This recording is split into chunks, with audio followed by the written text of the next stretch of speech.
key messages that come out of the discussions. So we've changed after COVID. We have changed how we have our outreach. We are now reaching 10,000 people and not 300 people. So that's been a big game changer for us as well. So our messaging is able to reach a lot more people and a lot more young people. And we have even some, I think about 30% of the audience online are university students. So we are focusing a lot on making sure the youth are also able to understand where the industry is and what they're thinking about. And they'll be able to then have better decisions when they are ready for the workforce. So thank you very much. And I'd like to hand it over to Ian, who is our very competent moderator. Thank you, Ian, for taking care of this session. Thank you very much. Well, thank you very much, Sachin, for that introduction. Thank you. Yes, everyone. Thank you. Welcome to everyone. I think we're going to begin with Indonesia Raya, first of all. Are we not, Sarah? We should all stand for that.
Thank you very much, everybody. Please be seated.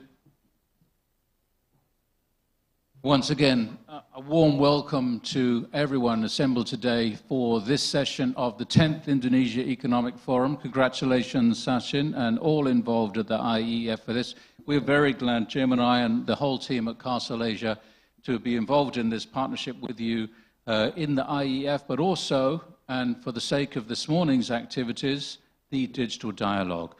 This half day is really focusing on the digital dialogue, and namely the acceleration of that digital transformation across Indonesia, which we hope to discuss during the course of today's event. We have you around the room. We have all of you as speakers. We have 3 core trigger speakers who will introduce you to in due course, and some keynote speakers who will make the main addresses and remarks. But just to set the scene about what is the digital dialogue. Digital dialogue is an initiative which was actually founded by Jim Castle, who originated the Castle Asia Indonesia program many decades ago.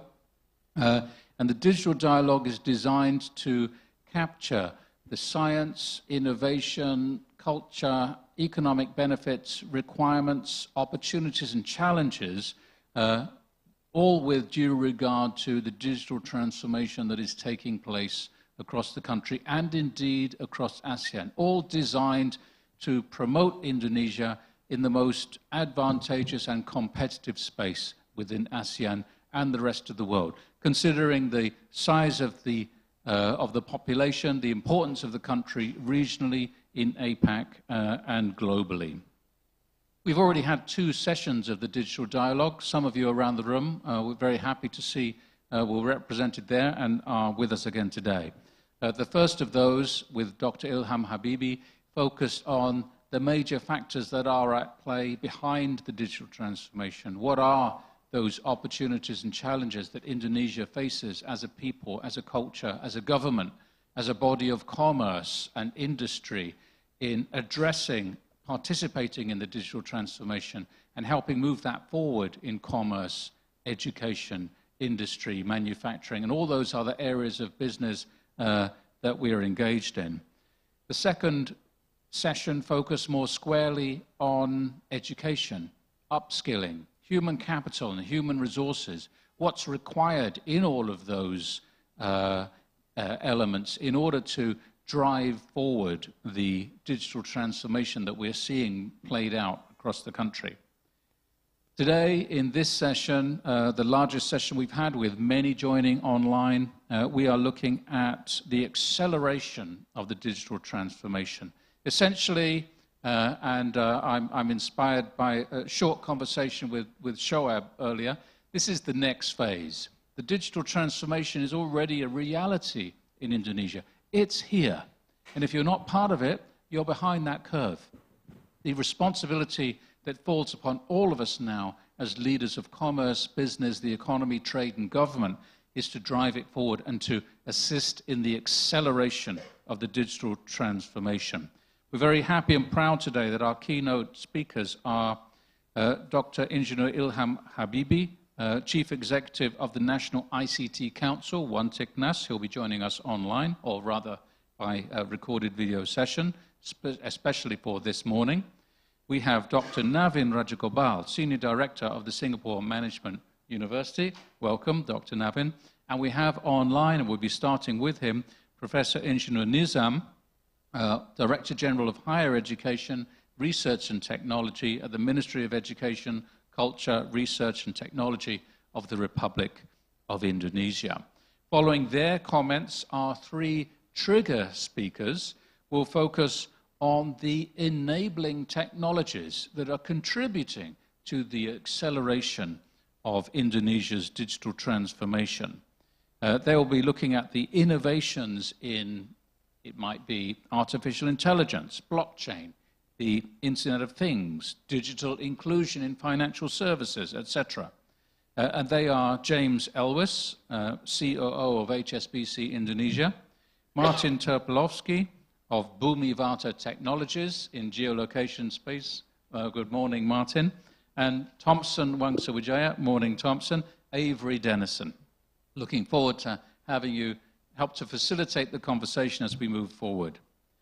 To set the backdrop, and before I hand over to Dr. Nizam, Indonesia, an enormously important economy and country within ASEAN, within APAC, and globally. In terms of its large population of 270 million people plus, the high penetration of internet and online services that we see across the country, and increasingly so.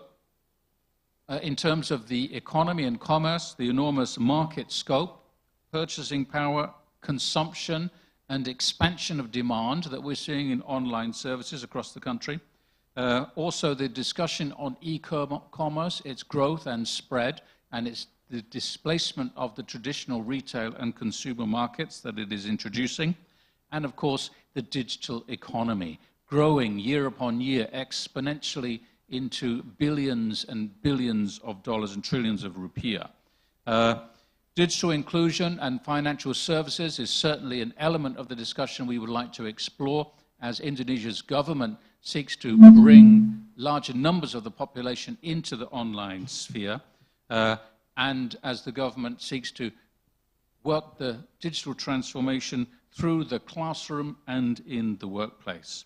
Finally, in terms of government services, prior to my handing over to Professor Nizam, e-services that we are now seeing in the online space, licensing, immigration, ID, and personal data. Let's not forget about the importance of data privacy and cybersecurity as we embrace the digital transformation, and particularly as we accelerate that, because, of course, we are facing a world now where data breaches and cybersecurity are paramount in the protection of that data. So the regulatory environment, of course, is something that is playing catch-up with the digital transformation. Industry needs to support the government, just as government will be supporting the private sector in this. With that, I would very much like to hand over to Professor Nizam. Professor Nizam serves as the Director General of Higher Education, Research and Technology at the Ministry of Education, Culture, Research and Technology, Republic of Indonesia. He's renowned for his extensive academic background with a PhD and numerous professional certifications. He is a leading figure in shaping the nation's higher education landscape. Professor Nizam's role involves steering those policies that bridge the gap between academia and technological advancements, ensuring that Indonesia's educational institutions align with global standards. He has a commitment to innovation and research and therefore plays a pivotal role in advancing the country's knowledge ecosystem. So thank you very much for allowing me to introduce you, Professor Nizam. We'd like to hand the floor over to you from where you are online, and we'll take the conversation further when we've heard your initial remarks. Professor Nizam, thank you very much. Thank you very much, Ian. Very good morning to all of you. Assalamualaikum warahmatullahi wabarakatuh. Selamat pagi, salam sehat, salam sejahtera untuk kita semua. It's an honor for me to present before you in this very important forum, Indonesia Economic Forum. Please allow me to share screen to just give you a brief overview of how we develop talents to meet with the needs of the digital transformations that is currently taking place everywhere in the world. It's very interesting to see Indonesia is transforming into digital economy very rapidly. Now Indonesia is the fastest digital economy nations, with more than 167 million of populations are active in social media and more than 200 million internet users. And Indonesians spend more than 7 hours a day, almost 8 hours a day, engaging or connecting to the internet. This is very high in terms of nation comparisons. And we see the trend of the technology is very rapidly moving, especially the coming of the AI, the maturing of the AI with the generative language processing late last year, which has bring a lot of opportunities to the future. Also the metaverse, blockchain, quantum computing, which is now taking shapes, which come to hyper automations, datafications, digital immune system, which is the challenge for every one of us, and also the cloud system. And this Industry 4.0 has bring us to the disruption in all aspects of our life, both socially and economically. And this also brings opportunities for us to springboard into the future economy. But at the same time, the coming of the digital age also replaced a lot of jobs globally. In Indonesia alone, 23 million jobs will be disappeared in the next 10 years. And new competencies are coming and mushrooming, but many of those competencies, many of those professional jobs is now still not there. So it is in the process of creations. The challenge of global workforce replacement with the new competencies need us to respond with preparing future professionals with competencies that is not been available right now to the future. And what we can do is just to predict what will happen, and the best way to challenge this uncertain future is to create the future together. Although we can fathom the possible technology in the future, but it is still not there and it is still shaping and taking place. Like machine learning, deep learning, artificial neural network, also natural language processing, which is more and more mature by time, computer vision, which is now really taking shape, robotics, which is becoming smarter and smarter, and also reasoning, which bring all the old jobs into the new challenge of making use of the coming technology. The AI also disrupt educations in many ways, in all aspects of educations, personalized learning, gamifications, and many other aspects of educations is taking now is shaped up by the presence of AI. But at the same time, AI also challenges the current society, the loss of jobs, also the engagement of people with the virtual world more and more. We are engaged with the virtual world, and also the challenge psychologically, socially, sociologically with the coming of the technology. And also the misuse of AI is really might happen, very possible in the future. Also, AI challenge the accountability and responsibility. For instance, automatic vehicle, if it is driven by AI and there's an accident, who will be responsible for the accident? Is it the AI? Is it the creator? Is it the car manufacturer? Or is it the engineer behind the technology? So there are chain of accountability that is difficult to sort out with the AI presence. And many futurists also worries about the future of humanity after the AI come to its maturity. So, but take that aside, we need to transform Indonesia to become more ready with the coming of the technology, AI, especially, in an ethical way. So it's very important to improve academic and research integrity into the coming of the technology. And for that, we also allocate quite a lot of budget to do research and development on AI, and also transforming the curriculum as well as the education community commitment and establishing the core values of integrity into academia. As we see the response of the society, the response of the industries on AI is also quite a mix. In the beginning, we see how it was rejected, the coming of AI, but now people getting more and more embraced into the coming of the AI, especially the generative AI. Even in academia also, we see the dual response to the coming of the AI, those that embrace and those that challenge or make distance to the coming of the AI. And in dealing with the AI, many that take side or reserve the use of AI, for instance, use prevention through technologically, also through brute force by not allowing AI into the classroom, for instance. But what we need to do is to even develop talent pools for new digital competencies that is needed by the future job market.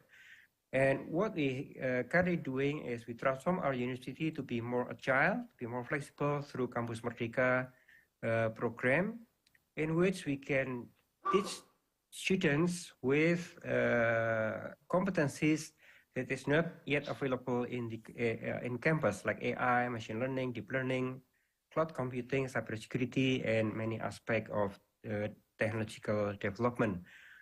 Also in research and development, we create research consortia on artificial intelligence, strengthening IDRAN, Indonesia Research Network, and fostering digital startups and joint facility of supercomputer for AI research.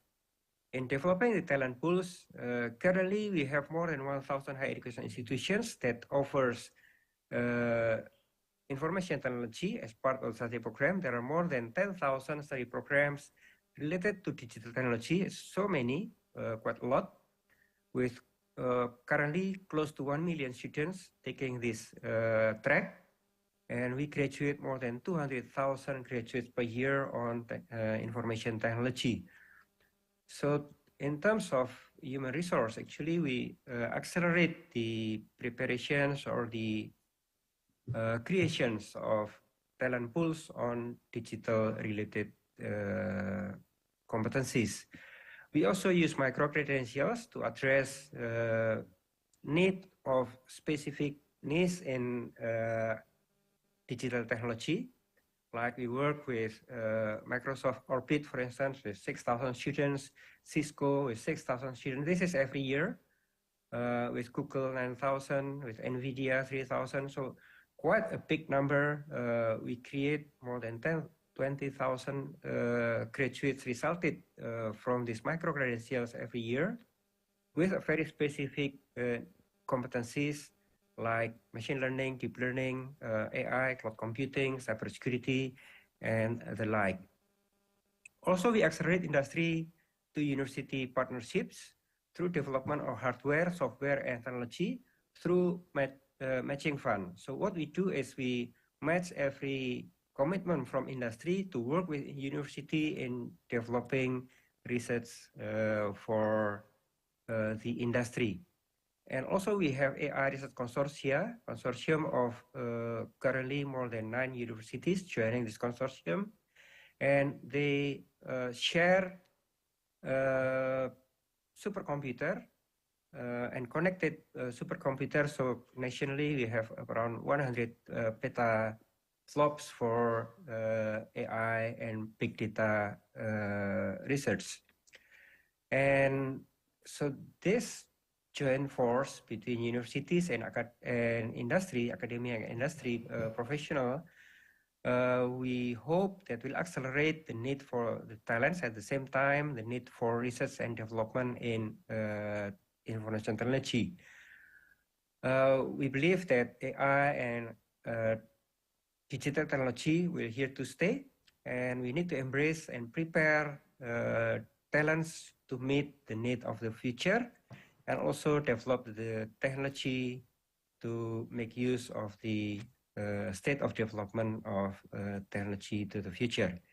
Thank you very much for the opportunity. I give back the time to you. Thank you. Thank you very much, Dr. Nizam. In a slight change from the program, in order to accommodate Professor Nizam, whose time is limited with us this morning, I would like to invite Dr. Navin to engage with you, if I may, Professor Nizam. I'd like to, first of all, introduce Dr. Navin Rajagopal, Senior Director of the Singapore Management University, who is here to address us as our keynote speaker this morning with you, Professor Nizam. This is a relatively new role that integrates key aspects of the student life cycle in the university. It's comprised of the Office of Admissions and Financial Assistance, the Center for Global Education and Opportunities, the Office of the Registrar, the Dato Koh Hui Meng Career Center, and a small team in the Office of the Provost. Dr. Navin is an experienced leader and educator in higher education, having previously managed a range of portfolios and programs at Yale NUS College and the National University of Singapore. Prior to academia, he worked with several Singapore government agencies and represented Singapore at the United Nations, ASEAN, IAEA, and other international negotiations. He received his PhD from Monash University School of Political and Social Inquiry in Melbourne. Welcome to you, Dr. Navin, and we do have a presentation from you in due course, but in order to facilitate a conversation with Professor Nizam, we thought we'd bring you into that first and perhaps give you the opportunity to respond to the excellent presentation we had from Professor Nizam, with very complex and rich tapestry of work that's being done in education across Indonesia. It's very clear in your comments, Professor Nizam. Dr. Navin, have you anything response to that before we go to your presentation? Good morning, everyone. Please allow me to thank the IEF on its 10th anniversary. Pak Nizam, that was an excellent presentation. I think your presentation covered a lot of what I was going to say in my own presentation. I just had a question. At yesterday's session, Pak Gita and other speakers mentioned that there's a lot of resources, expertise residing in Singapore and other countries. So I was wondering if you had any thoughts on how Indonesian universities and Indonesian students can tap on these resources by way of collaboration and partnership, and also exchange, academic exchange, as well as internships. Singapore students interning in Indonesia and Indonesian students interning in Singapore, thereby getting expertise and experience in digital economy, and that might help to accelerate the digital economy in Indonesia. Appreciate your thoughts. Thank you. Professor Nizam, what do you think? Exchange in education. Yes, indeed. Every year with the Campus Merdeka program, we have 2,000 students do international exchange globally to Asian universities, to European universities, American universities. And next year, we plan for 3,000 students for exchange. We send our students abroad. But apart from that, we also have collaborations between university globally. So we have, for instance, with Singapore, RI, Singapore University Partnership, Rising University Partnerships. So RI, Republic Indonesia, and Singapore University Partnership, in which all public universities in Singapore or top universities in Singapore partner with top universities in Indonesia. We also have centers globally set. For instance, with Singapore, we also have the NTU with 4 universities in Indonesia setting research on renewable energy. So we also do similar thing with Australia. We also do consortia of universities with Japan and as well as with European countries to make a global network of researchers, of professors on doing a targeted or a thematic research. Of course, including AI. With Singapore also, we work on AI. And also, joint research, we co-fund research with partners globally. And what is most important, I think, the student exchange. Currently, as I said, 2,000 students we send abroad for 1 semester, in addition to scholarships that we provide for bachelor, masters, and PhDs. But the short-term exchange, I think, is very fruitful because exposing students to global arena in a certain niche technological development in developed countries.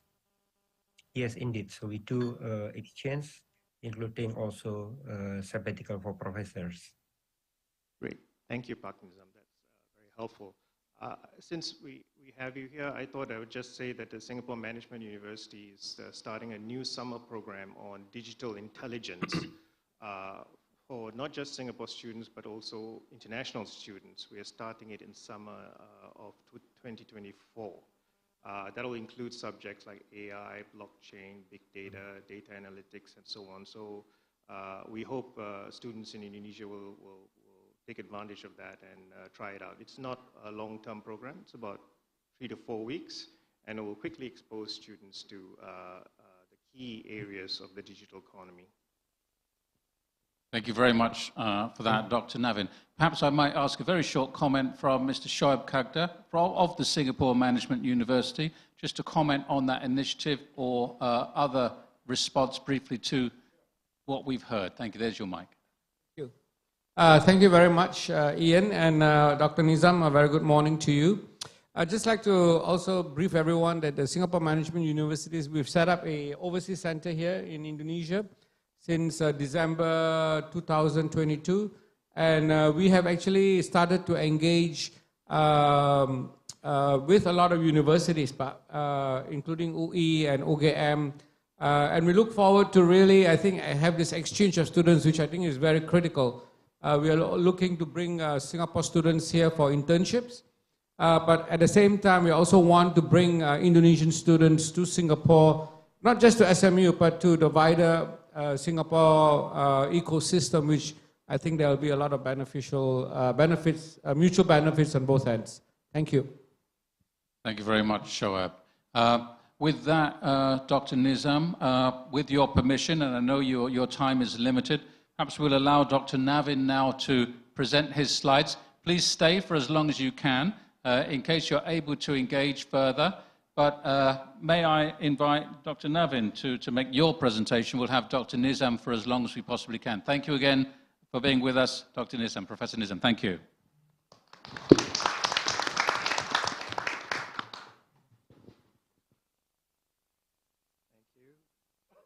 Great. Yes, this is day 2 of this amazing forum. I was listening to the speakers yesterday, both from government, former government, private sector, even the representatives of the presidential candidates, and so on. And I think the common area where everyone agreed across the board was the importance of people, humans, human capital, and the need to equip them, to upskill them, and to make them future ready for the digital economy. I think most of the speakers agree that that's very important. If you're going to accelerate the digital economy, we need to go back to the basics and equip the students as well as lifelong learners in the skills that they would need to participate in the economy and also innovate in the economy. So I thought I'd speak a little bit about the role of higher education in empowering students as well as lifelong learners for digital innovation in the future. A little bit about why we need future readiness for the digital economy. This has been covered by a lot of speakers.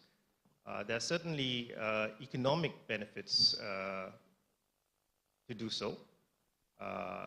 Digital integration is critical for ASEAN businesses to become regional and global players, potentially delivering 1 trillion rise in GDP by 2025.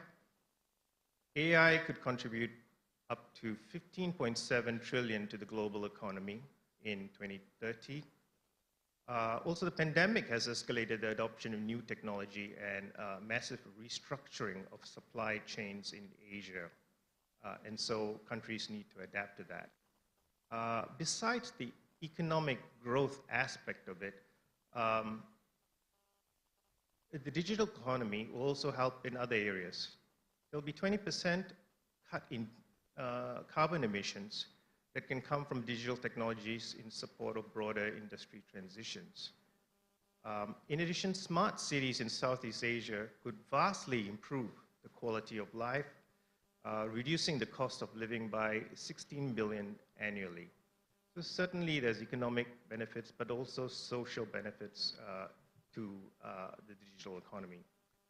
However, 41% of ASEAN workers acutely lack digital skills that future jobs demand. In Indonesia, digital transformation will require 9 million more digital skilled workers by 2030, equivalent to 600,000 workers per year. If you look at the picture on the right side of the screen, it shows the regions that will gain most from AI. And the regions currently expected to gain most is North America and China. Developing countries will also gain, but they will not gain as much because the take-up is not expected to be a lot. And this is because of the lack of digital skills and capacities. So I think universities, higher education, has a very important role to play in the skills gap so that developing countries and countries in Asia can also take advantage of the coming changes. I'm going to talk about 4 key areas in which higher education can potentially help accelerate the digital economy. The first is, in order to do so, the higher education institution needs to have digital transformation as one of its priorities. At SMU in Singapore, as part of our Vision 2025, we've explicitly stated that digital transformation is a priority, together with sustainable living as well as growth in Asia. So a university, if it's going to support digital transformation, must make it a priority for the university in the first place. It needs to develop a strategy for digital transformation. It needs to invest in technology infrastructure to support digital education. If it does so, it can be a pioneer and exemplar for digital transformation for the wider community. It can be an example for the rest of the community, including the private sector, to drive digital transformation. And of course, it is important to share the digital transformation experience with other universities and institutions so that others can also benefit from the journey undertaken by a university. The picture on the right shows SMU's journey, how it internally drove digital transformation so that the institution, while transforming and enhancing its digital infrastructure, both the hard and the soft, was also able to, in doing so, was able to put in place capabilities to support my next point, which is transformative education. First thing universities need to do, clearly, obviously, is to adapt the curriculum by incorporating tech-related courses, many of these courses that Pak Nizam highlighted in his presentation. So it's not just incorporating digital courses in the computer science department or so on. Here I'm talking about incorporating tech-related courses across the board in every department, in every subject area, so that whatever a student is studying in university, they'll have basic digital skills and even advanced digital skills as part of a core curriculum or common curriculum. The next point is mapping the skills obtained from academic courses. I think Pak Sachin mentioned yesterday that it's not just about academic courses, but also about the skills. But academic courses can deliver skills as well, but it's not obvious what those skills are all the time. So what SMU is doing is kind of mapping the skills that each of the academic courses provide, and highlighting those skills to employers so that they are aware of what the students bring to the table. The third point is very important, which is bridging the industry education gap. Education sometimes does its own thing, and the industry it needs something different. It's important to communicate with industry, and a great way of doing that is to ensure that there is space in the curriculum for project-based learning, experiential learning, working together with industry to come up with a problem that students can learn about and try to solve in the classroom with industry mentors. In SME, we call it SMUX courses. These are in addition to normal courses, but they are project-based learning. There's a faculty member, but there's also an industry connected mentor who helps the students with their projects and so on. The fourth point is to enhance the portfolio of cross-disciplinary programs. This might seem a little counterintuitive because we're talking about digital skills and digital expertise. Why would you need cross-disciplinary if that's the case? Because I think what is happening in the digital industry is moving beyond just service to experience.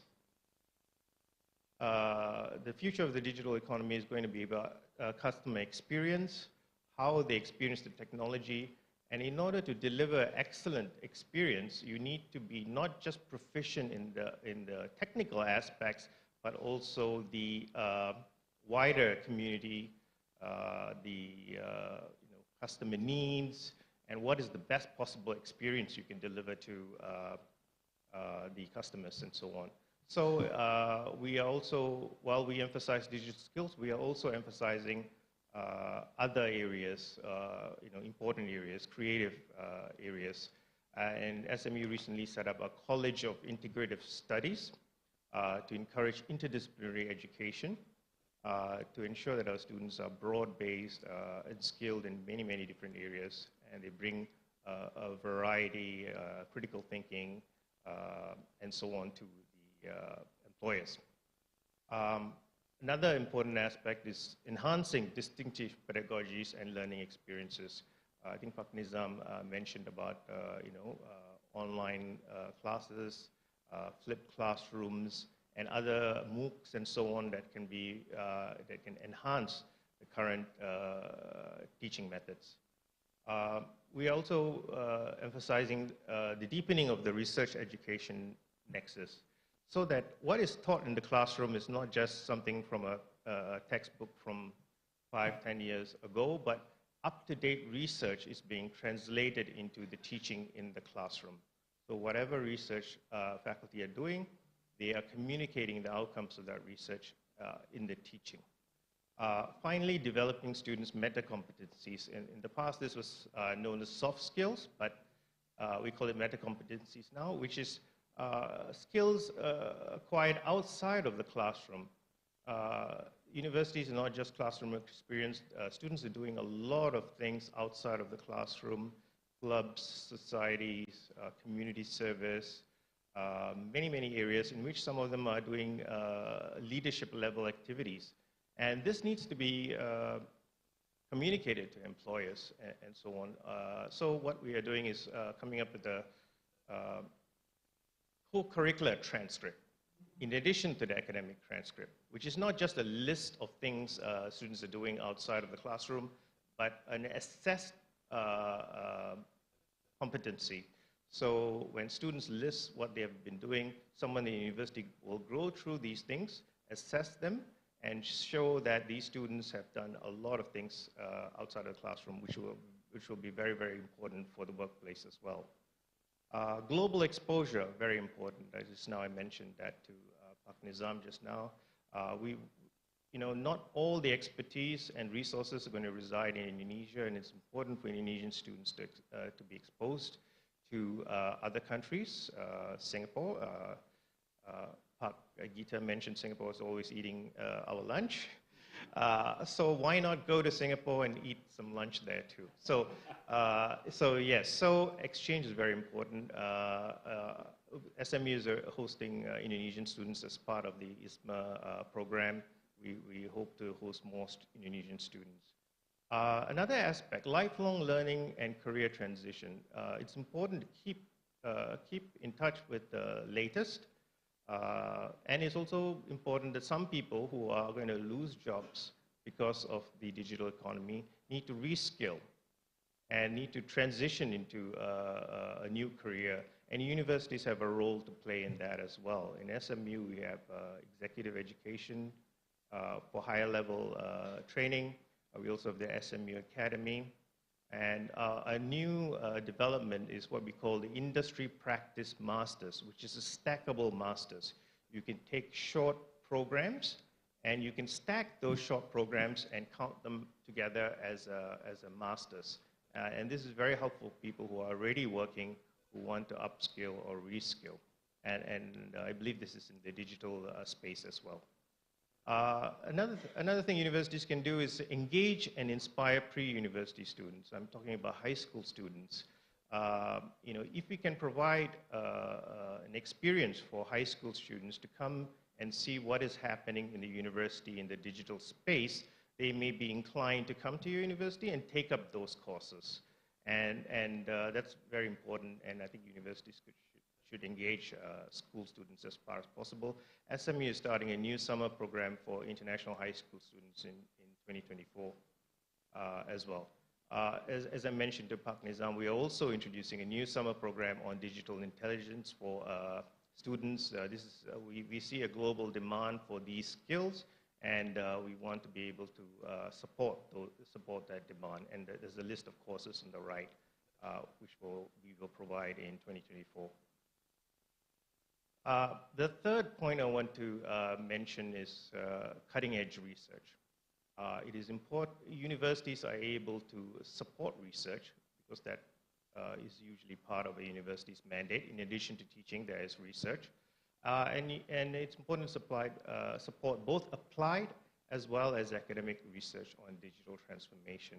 An example is on the right of your screen where Professor Pradeep has done research on leveraging AI to boost resource management. There are more examples of such research on the SMU website.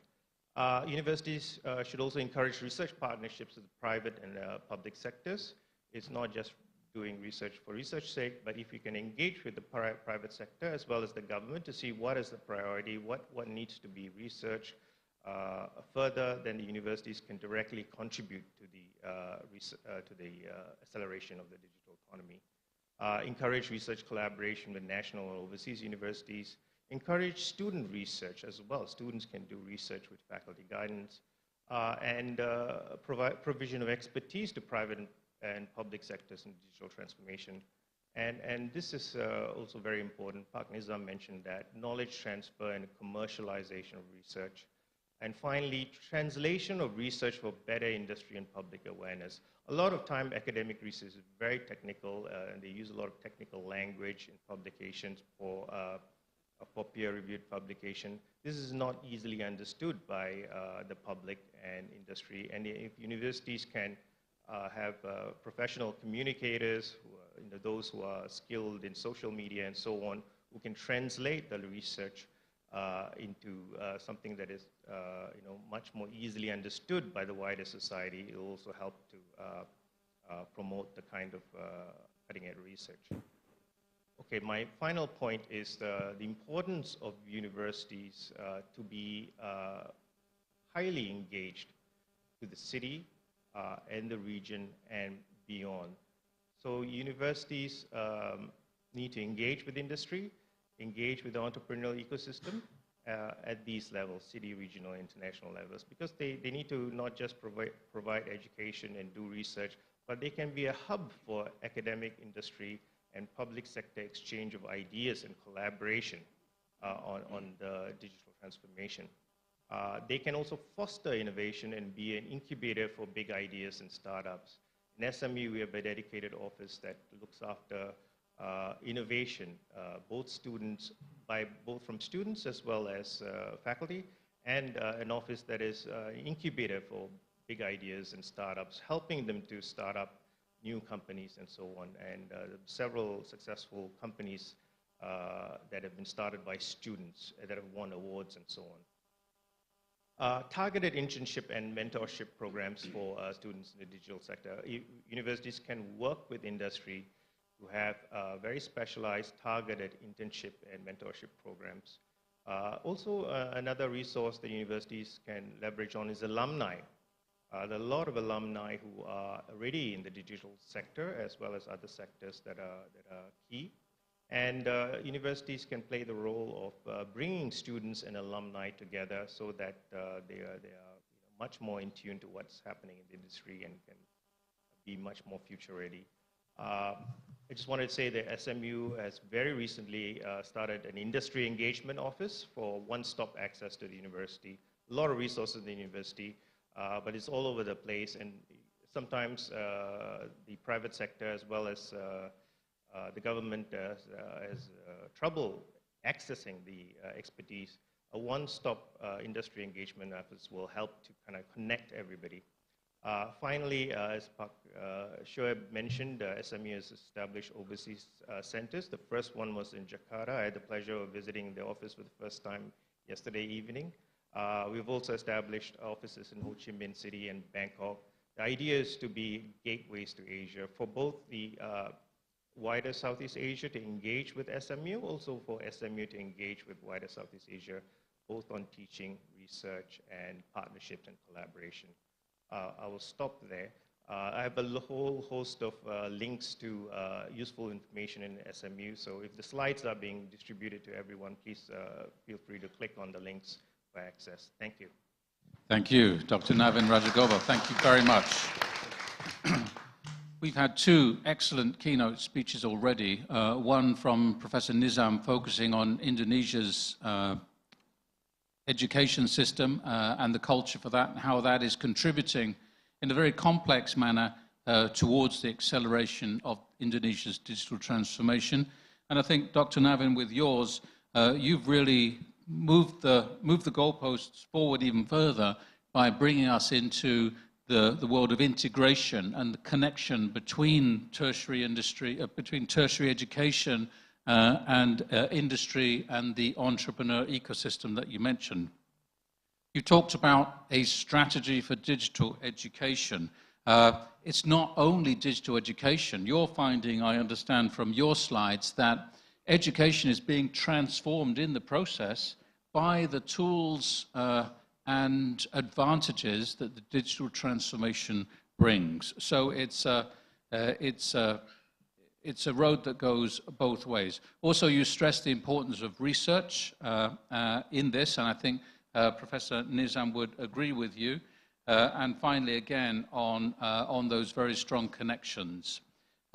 So with those two keynote speeches, I'd like to proceed to a broader discussion around the room this morning. We have three short addresses from our trigger speakers. We'll go to a break after that, and then we'll engage in a discussion for the entire room, and we'll be joined by Professor Dr. Ilham Habibi through a specially recorded segment. Ilham Habibi was unable to be with us this morning. He'll be here this afternoon. He's actually on a flight now from the Philippines. Last night he was awarded a Peace Prize, the GUSI, the GUSI Peace Prize, so he's unable to be with us this morning, but he'll be with us this afternoon. Now, the first of our three trigger speakers, I'm very pleased to invite James Elwes, the COO of HSBC Indonesia. James has been with HSBC since 2007. I'm not going to read out your entire bio, James, but James has had 15 different roles within HSBC that I can count in 6 different countries and regions since 2007, most notably Western Wales in the UK, I know, most proudly for you there. And he now leads technology, operations, corporate and supplied services across HSBC Indonesia, and is leading a team of some 400 colleagues in doing so and in driving transformation across the bank. James, when we were preparing for this session, I invited him to comment on how the bank is moving forward in this transformation and to give us his insights into where he sees Indonesia's digital transformation, perhaps reflect on digital inclusion through financial services and anything else that may help us here, James, before we move to our other two speakers. James, thank you. Thank you, Ian. Thank you for that introduction. You're right, Western Wales was up there in the highlight. So, look, it's a real privilege to be here and to speak. It's a format that I'm not that familiar with. Trigger speaker can mean something different in other circumstances. So hopefully I trigger in the right way, not the wrong way. I thought I would talk a little bit about really 2 main areas from a perspective of accelerating the digital economy and from the perspective of the financial industry. And that's one, the financial industry as a user of digital tools and the ability that will have to stimulate growth in the digital economy elsewhere. And the second thing would be the financial industry as an enabler for the new economy and what it can do to grow. But starting with the financial industry as a user of tools. So HSBC in Indonesia is in a way not the best example to talk about this. in one way because we're very specific to a certain segment of customers. We're not a mass market bank. You know, we're not the same scale as BCA or any of the big four banks, and we're very focused on international businesses and individual clients who have international requirements. But even with that segment population, the amount that we are investing in digital tools and in improved functionality is huge. And in every market in Indonesia, that's both for the wholesale segment, looking at how you can facilitate trade finance, payments and cash management, how you can support far greater flows of financing between different markets, but also in the individual world with mobile technology, with eKYC, and a lot of this is to catch up, frankly, right? Because the pace of investment in Indonesia more widely has been phenomenal. And I think, you know, Professor Nizam said it, you know, really articulated very well, the power and the opportunity for digital acceleration in Indonesia. And the thing that always hits me in working in the financial industry is that I read in the Asian Bank, I think it was last year, that 51% of Indonesia's population is unbanked and a further 26% is underbanked. And so you hold that number in your mind and hold a second number in your mind, which is I think there's 1.3 mobile phones for every individual in Indonesia, right? And obviously it's an average number. Some people have like 5 or 6 and some people don't have any. But the contrast between that two shows how big an opportunity there is. And, you know, if you can bring that many people into the financial industry, the ability to unlock spending power, innovation, enterprise, and to fundamentally transform people's lives is incredibly exciting. And so I think that will be a huge opportunity for Indonesia and can be achieved through, you know, relatively basic and well-tested tools. So I think the QR code, the QRIS payment opportunity there, that's a very simple, very well-established, very well-regulated tool, but with an ability to reach vast numbers of people at a very cost-effective manner. A second opportunity would be eKYC, which can allow you to open accounts and service customers without having to have a physical presence. So I think the opportunity is huge, and therefore, how do you reach that opportunity? I think there are so many things you could talk about there. We talked about education, and you know, it's about people. I mean, couldn't agree more. But I think one of the things that will be most interesting and most fascinating over the next 3-4 years is seeing how the balance is struck between trying to achieve this acceleration and regulating it effectively.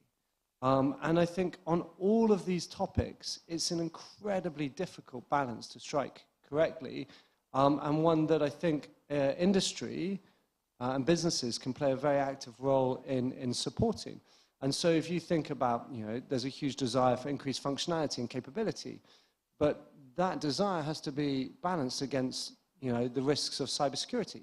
You know, we all want to be able to do biometrics, but what is going to be the impact on biometrics from, you know, deep fake video technology, for example?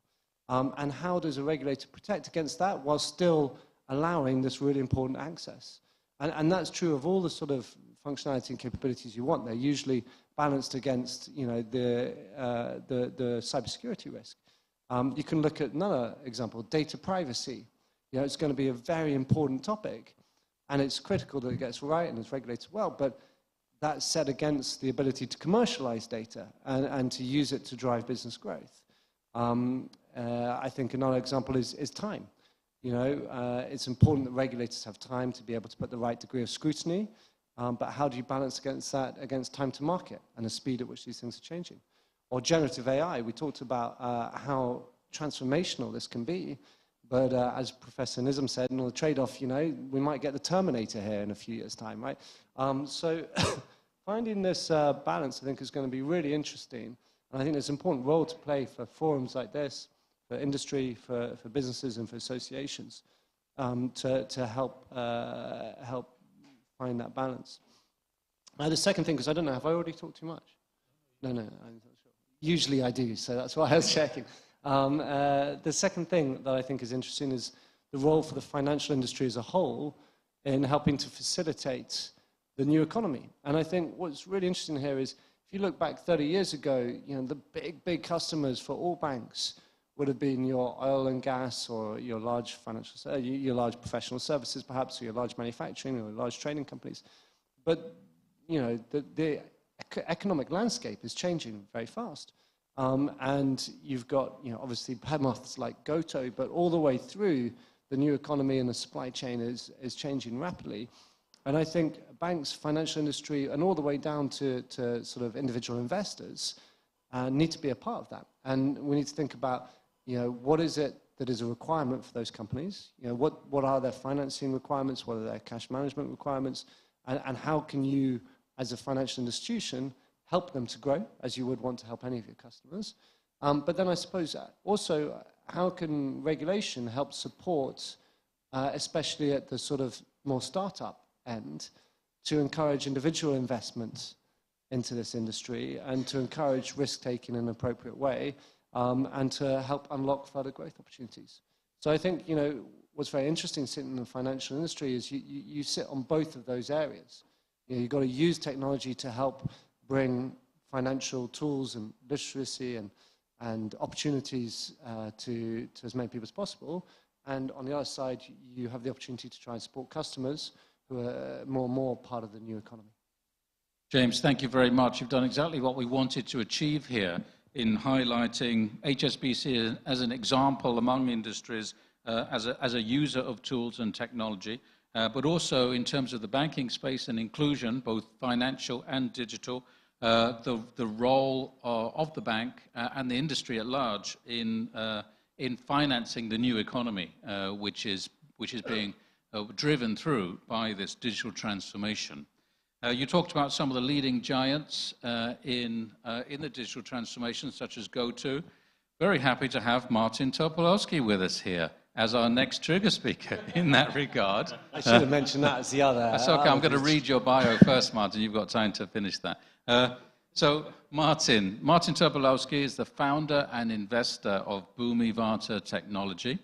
Martin's lived in Asia for more than 25 years, mainly in Tokyo and Hong Kong, where he's held various positions in financial markets, private banking, family offices, and the hedge fund space.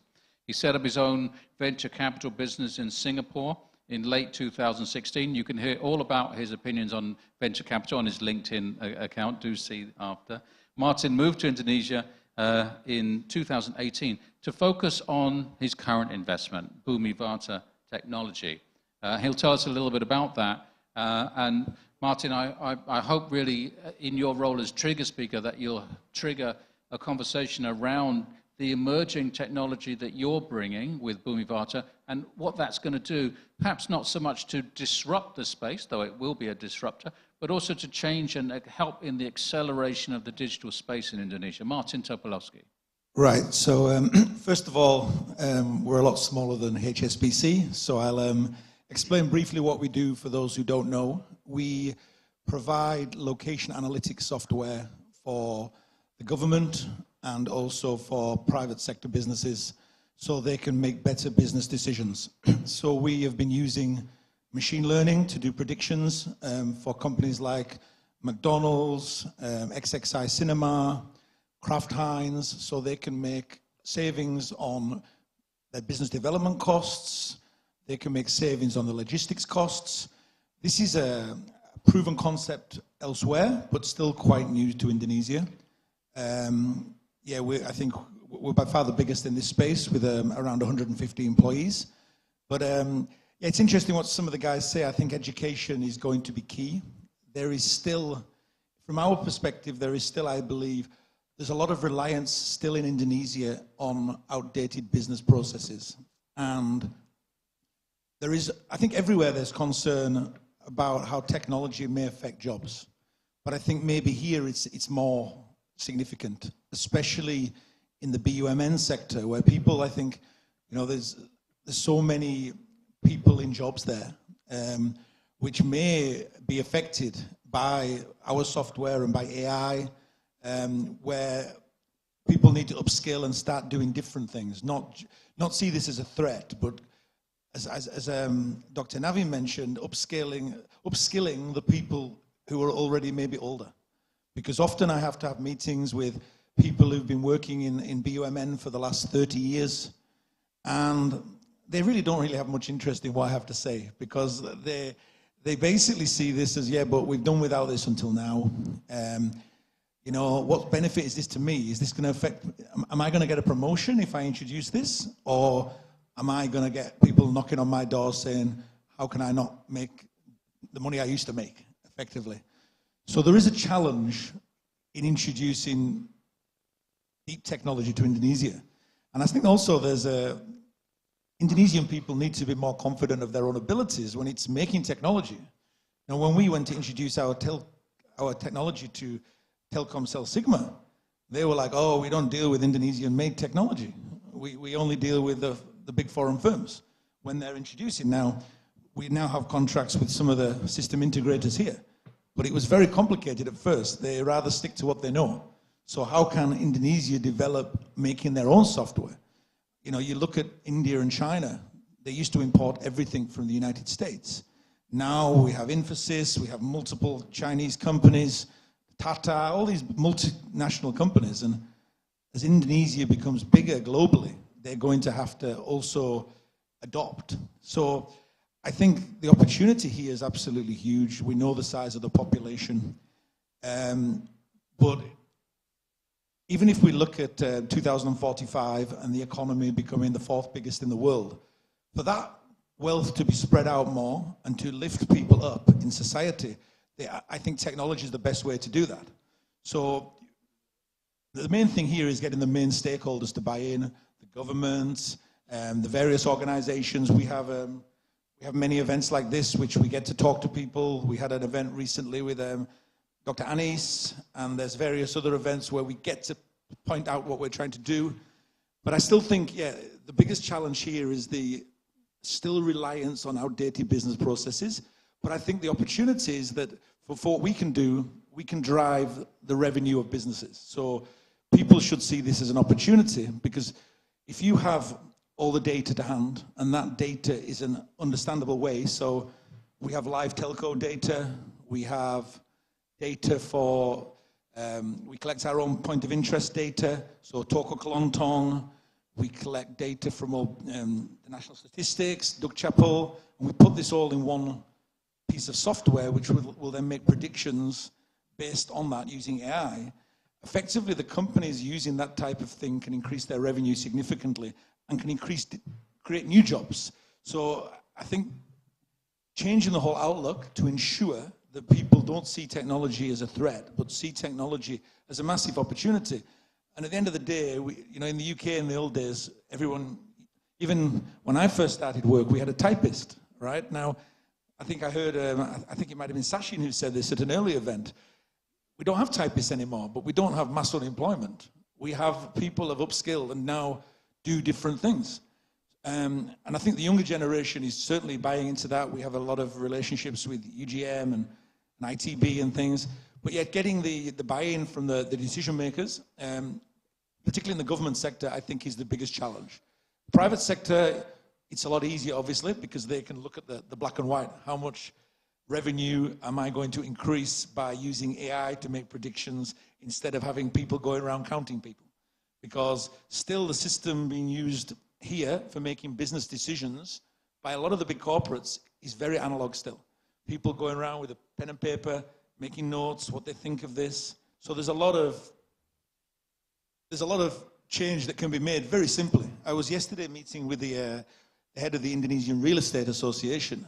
They have, I think, 6,000 developers, and still a lot of it's analog. Still a lot of, he's trying to introduce new software. He's a young guy. Obviously, he's got connections, family connections, but he's a young guy trying to introduce something completely new, technology, trying to introduce our software to this group. And he gets pushback. He gets like, well, you know, this is not how we do things. So I think that's the biggest challenge. The upskilling is very important, but the opportunity for increasing revenues of individual companies is very, very high by just using better technology.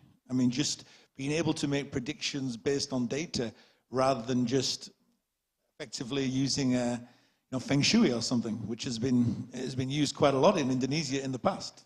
to make business decisions. I talk to senior guys here and they tell me that's what they do. So, but if you look at history and even the big corporates, they make a lot of mistakes because the way they have done it in the past. They've been very driven by agents maybe when they're making decisions of where to put new branches, the banks even, you know, BCA, and they've been agent driven, but to be driven by their own data and being able to make decisions, I think is going to obviously increase their revenue and increase their opportunities, especially in the second and third cities where people just don't have the information. So yeah, I think that's basically my point, that it's a huge opportunity, can increase revenue across the board for most corporates and the government. Simply, BUMN could increase its revenue dramatically, plus they can monetize a lot of the data they have. So there's a great, like what we've done with BPN. So there's a lot of opportunity there, but still stakeholders need to buy in to this because there is some pushback still, to be honest. Martin Tobolowsky, thank you very much for the perspective from Bhumi Vata. I think you've highlighted now in following on from James at HSBC how important that upskilling is for your industry and others in your customer base and more broadly across all industry. You've also highlighted one of the key problems in that you meet the challenge of outdated business processes and protocols in your engagement with business. They're resistant to that change, even though that change is all around us and is already in all of our smartphones and in every decision we make as a consumer on a daily basis. It's all about that education and having people understand that this is not a threat, it's an opportunity, and it's here, and it's already part of our lives. So thanks for giving us that perspective. Hoping to have your further perspectives from around the room when we engage in a discussion. I'd like to go to our third trigger speaker. I'm very happy to have with us from Avery Dennison, Indonesia, Mr. Thompson Wangsa Wijaya. Thompson's had more than 20 years' experience in FMCG packaging. And Avery Dennison, and this is one of the very interesting aspects of the company, is a leader in RFID. And I'd like you perhaps to give us a little brief on what that means to the Internet of Things and the digital transformation as we move forward.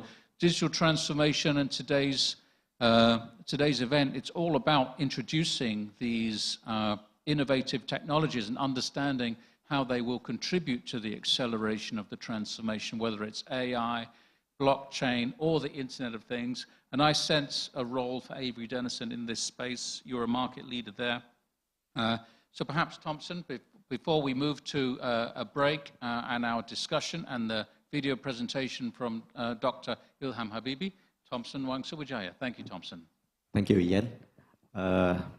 Our company, Avery Dennison, actually is a pioneer founder of the label business for packaging. So it's founded 1935. So we are coming from the core business, packaging business. Then in 25 years ago, we are starting to invest in the RFID because our company see that the RFID trend will be moving and increasing in the global. And now our company has actually now become the leaders and the biggest supplying for RFID in the global.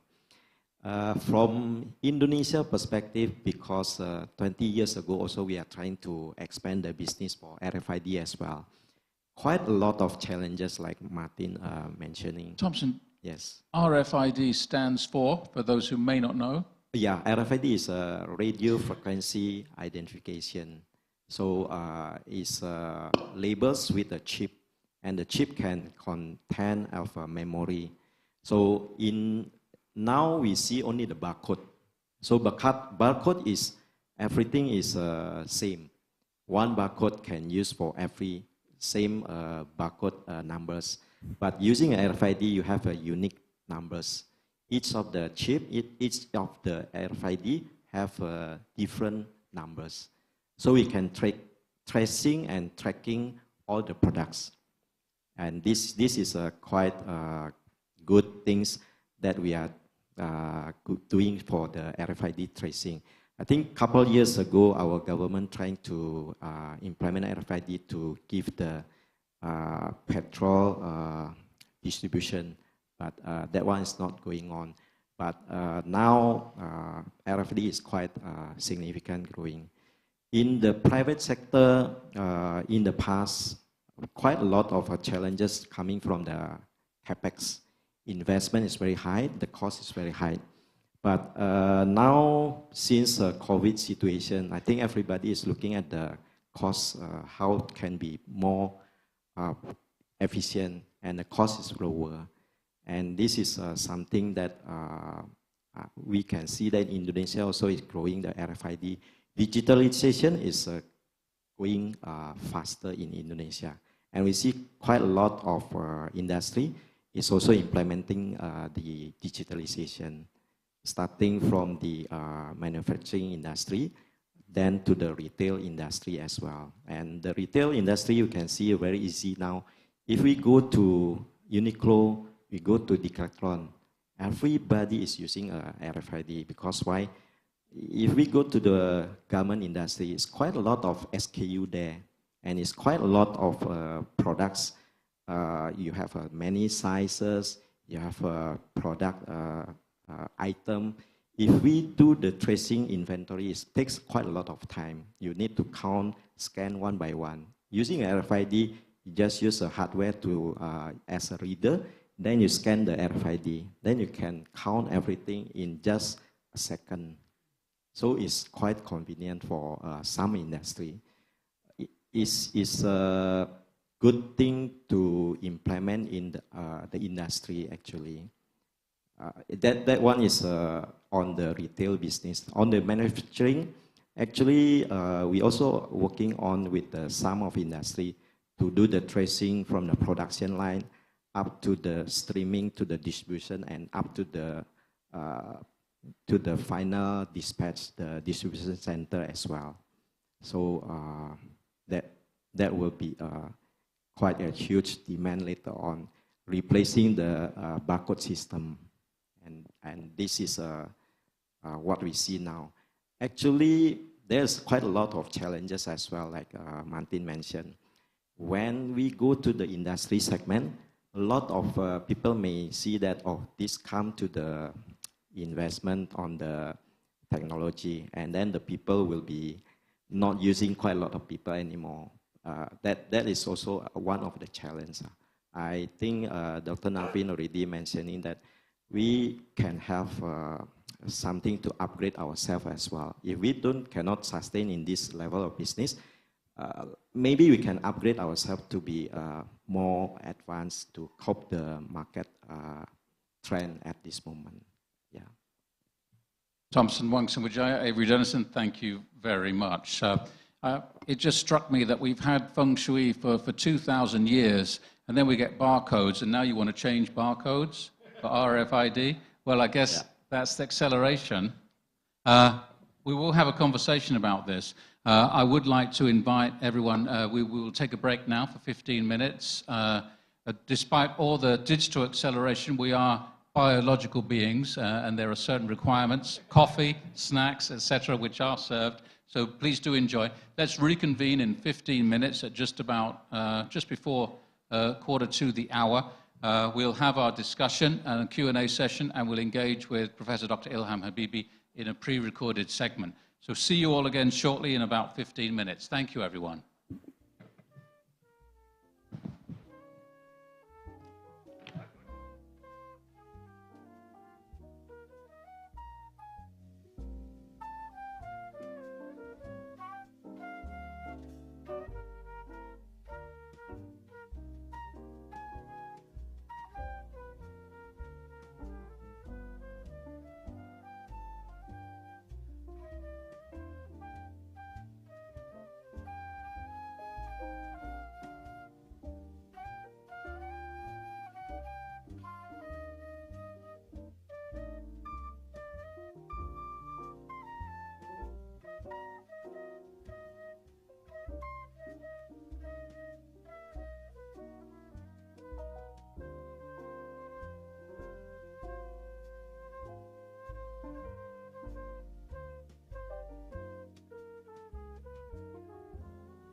You can always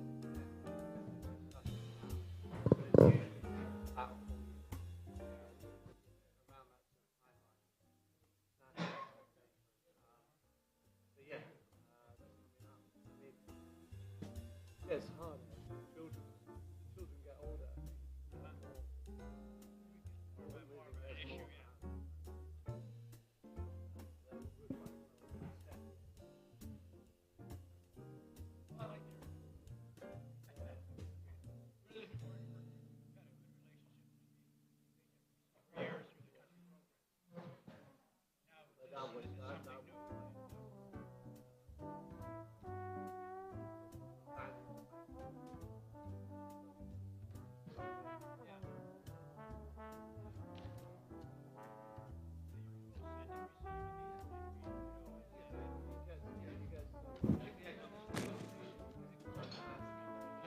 But you also get that's why I wore a sport coat. I want to wear my team. I know I'm all over this year. Well, I've never been here before. I know I'm covered. And he thinks that I've been out for 25 years. I'm from Cumbria, which is really good. So interesting guy. He does a lot of with some of the other things. It's not a company.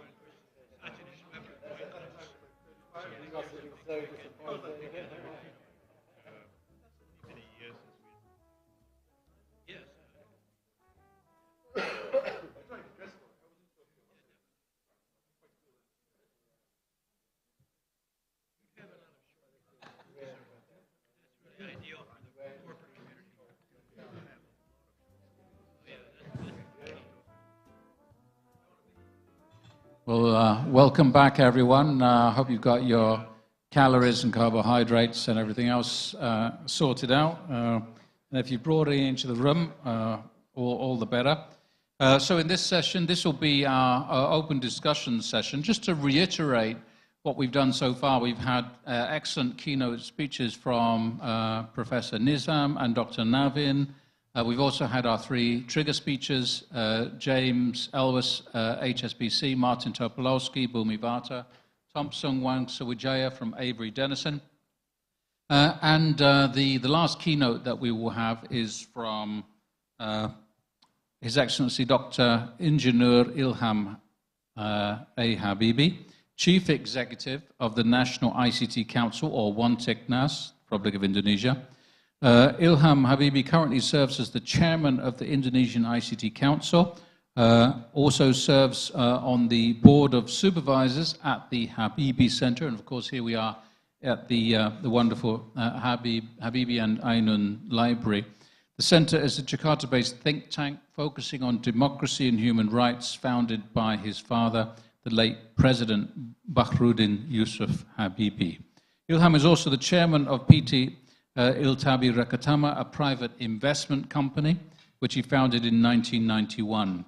It's invested into various fields such as oil and gas, energy, mining, manufacturing, and aerospace. Aerospace, as you'd expect. I think there's something genetic there. Despite all the talk about digital, you can't get away from that. ICT, property, financial services, and many, many more. He also currently heads One-Teknas, the National ICT Council of Indonesia, a government advisory body which has cross-sectoral participation, and is one of the earliest members of the digital dialogue that we have in partnership between Castle Asia and the Indonesia Economic Forum. So, as I mentioned before, Dr. Ilham was unable to be with us in person. He'll be here this afternoon. So we have a pre-recorded session where we brought this agenda and discussion to him, and he was gracious enough to afford us some of his time. And if we can, I think we have that ready if the technology will support us. Thank you, Sharon.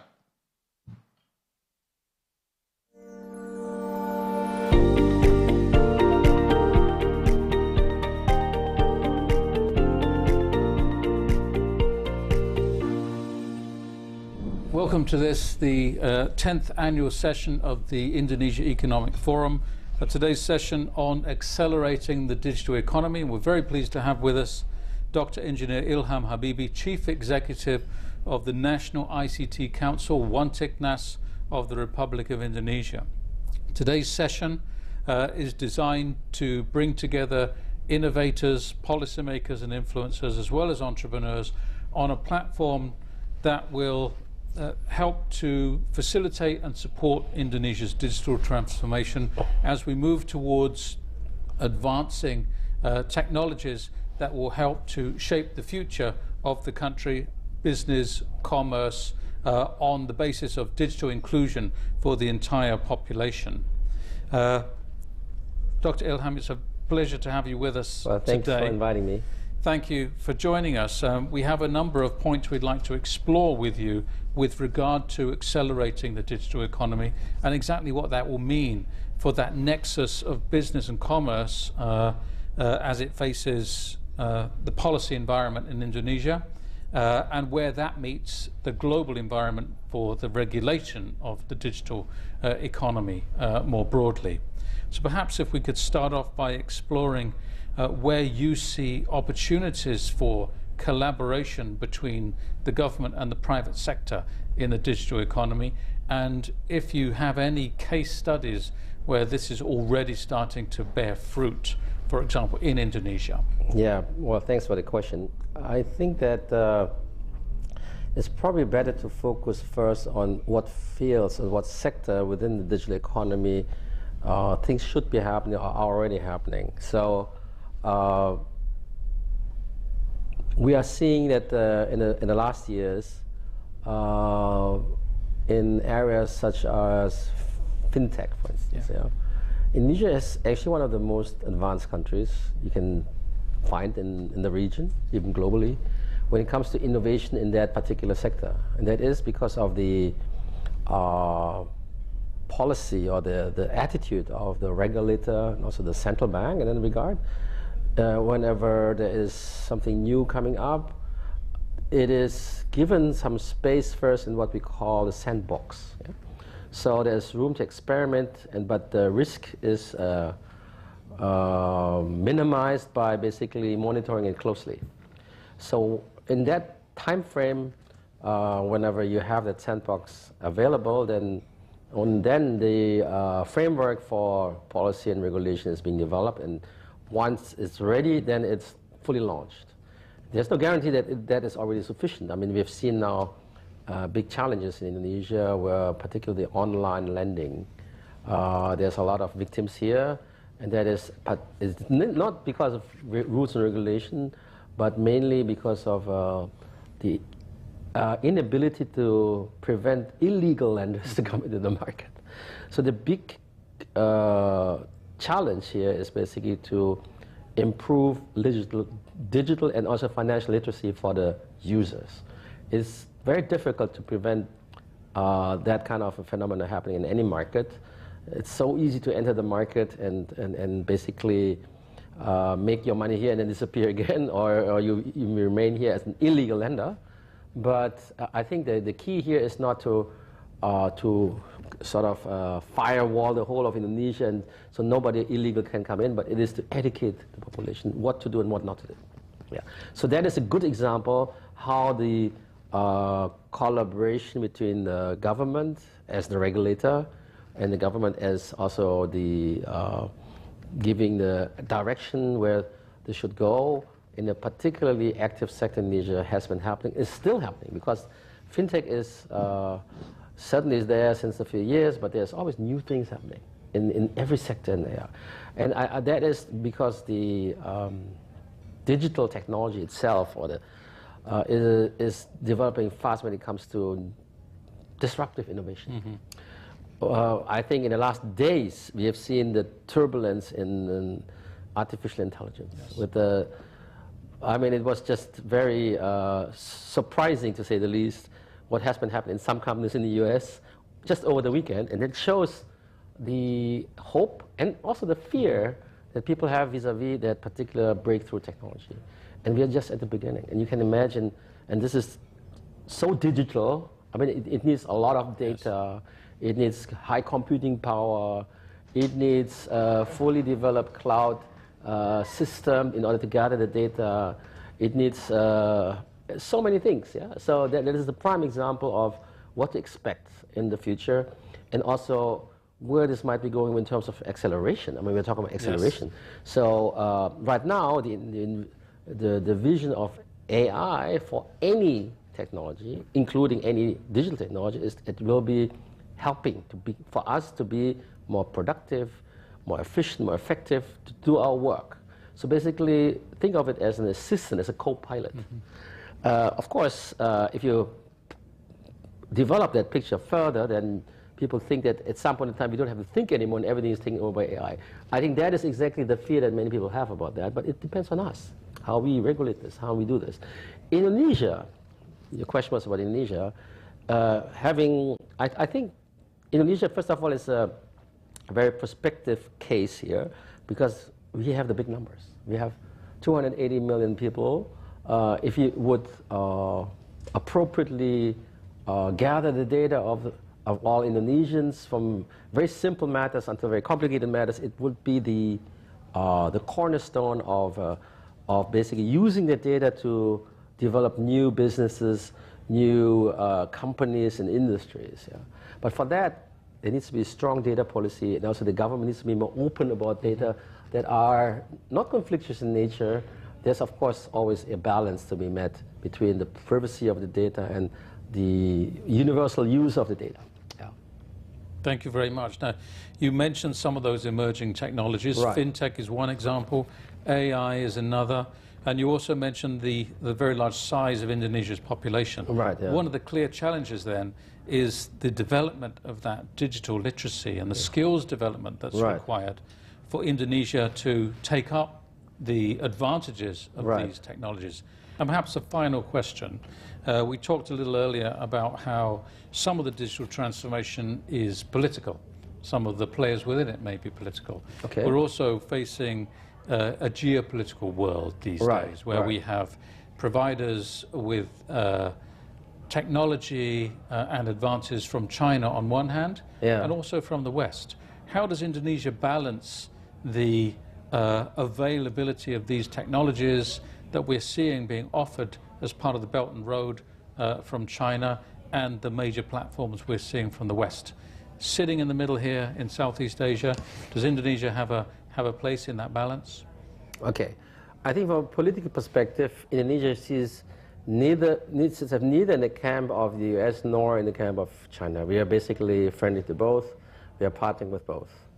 When it comes to digital matters, these two countries have different attitudes toward digital matters. I would say that the US is like a large open system. Yeah? Because they want to be open, because they want to basically also export the technology. They cannot prevent people to come into their country with digital matters, except one country, which is China. Because there's this geopolitical tension between the two countries. And China as a country is the opposite when it comes to digital matters. I mean, if you go to China, then yes, they have everything available, but it's all Chinese. There are certain things you can't use in China because it's forbidden. Yeah? And the internet works perfectly in China, but there are certain restrictions. Yeah? There are certain things you can't do.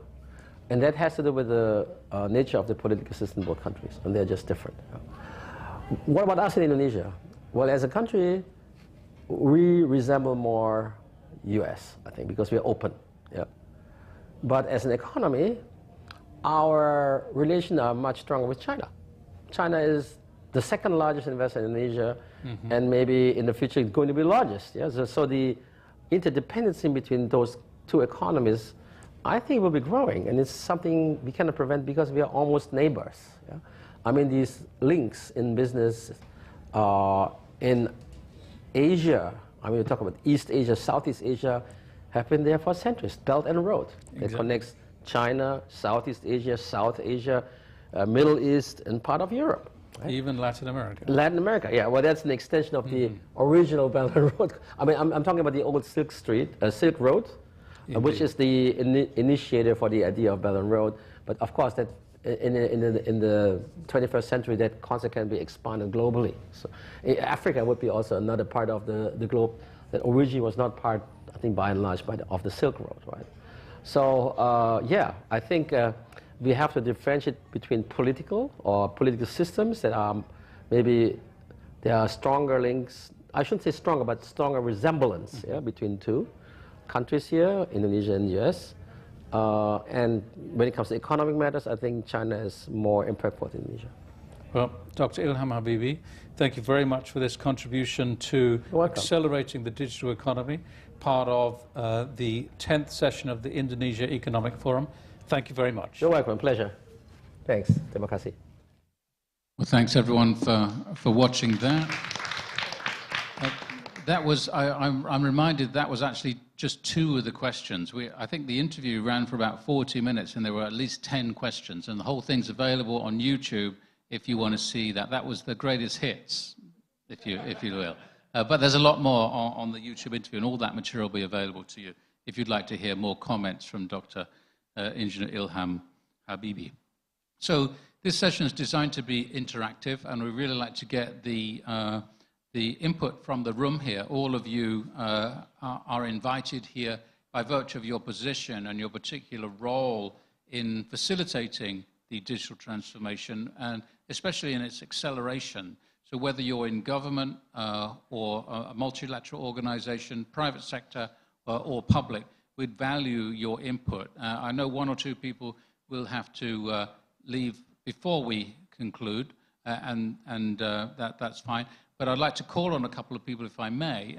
First of all, we've been speaking about education, upskilling, digital literacy, inclusion. So perhaps, if I may, I'd like to call first on Dr. Nalin Singh of the Orbit Academy.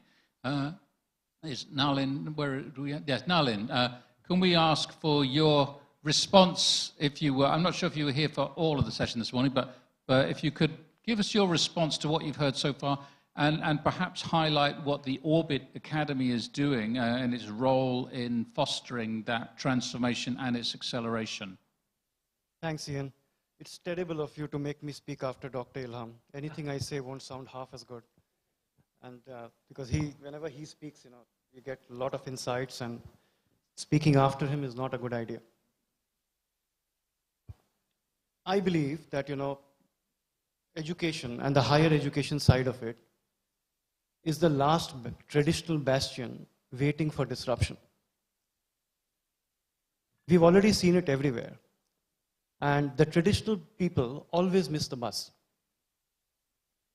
in various degrees. And I would preface that by saying that I don't mean higher education institutes like Harvard, SMU, etc., which attract the best talent, do research, engage with industry. That small population of self-motivated learners who go for research, etc., will remain. I'm not talking about that. I'm talking about the larger mass, 2nd and 3rd tier. Traditional businesses always miss the bus. Banks missed the fintech. Bluebird missed Uber and Gojek. Walmart missed the e-commerce. When disruption happens, it happens because customers get 3 things, TQM.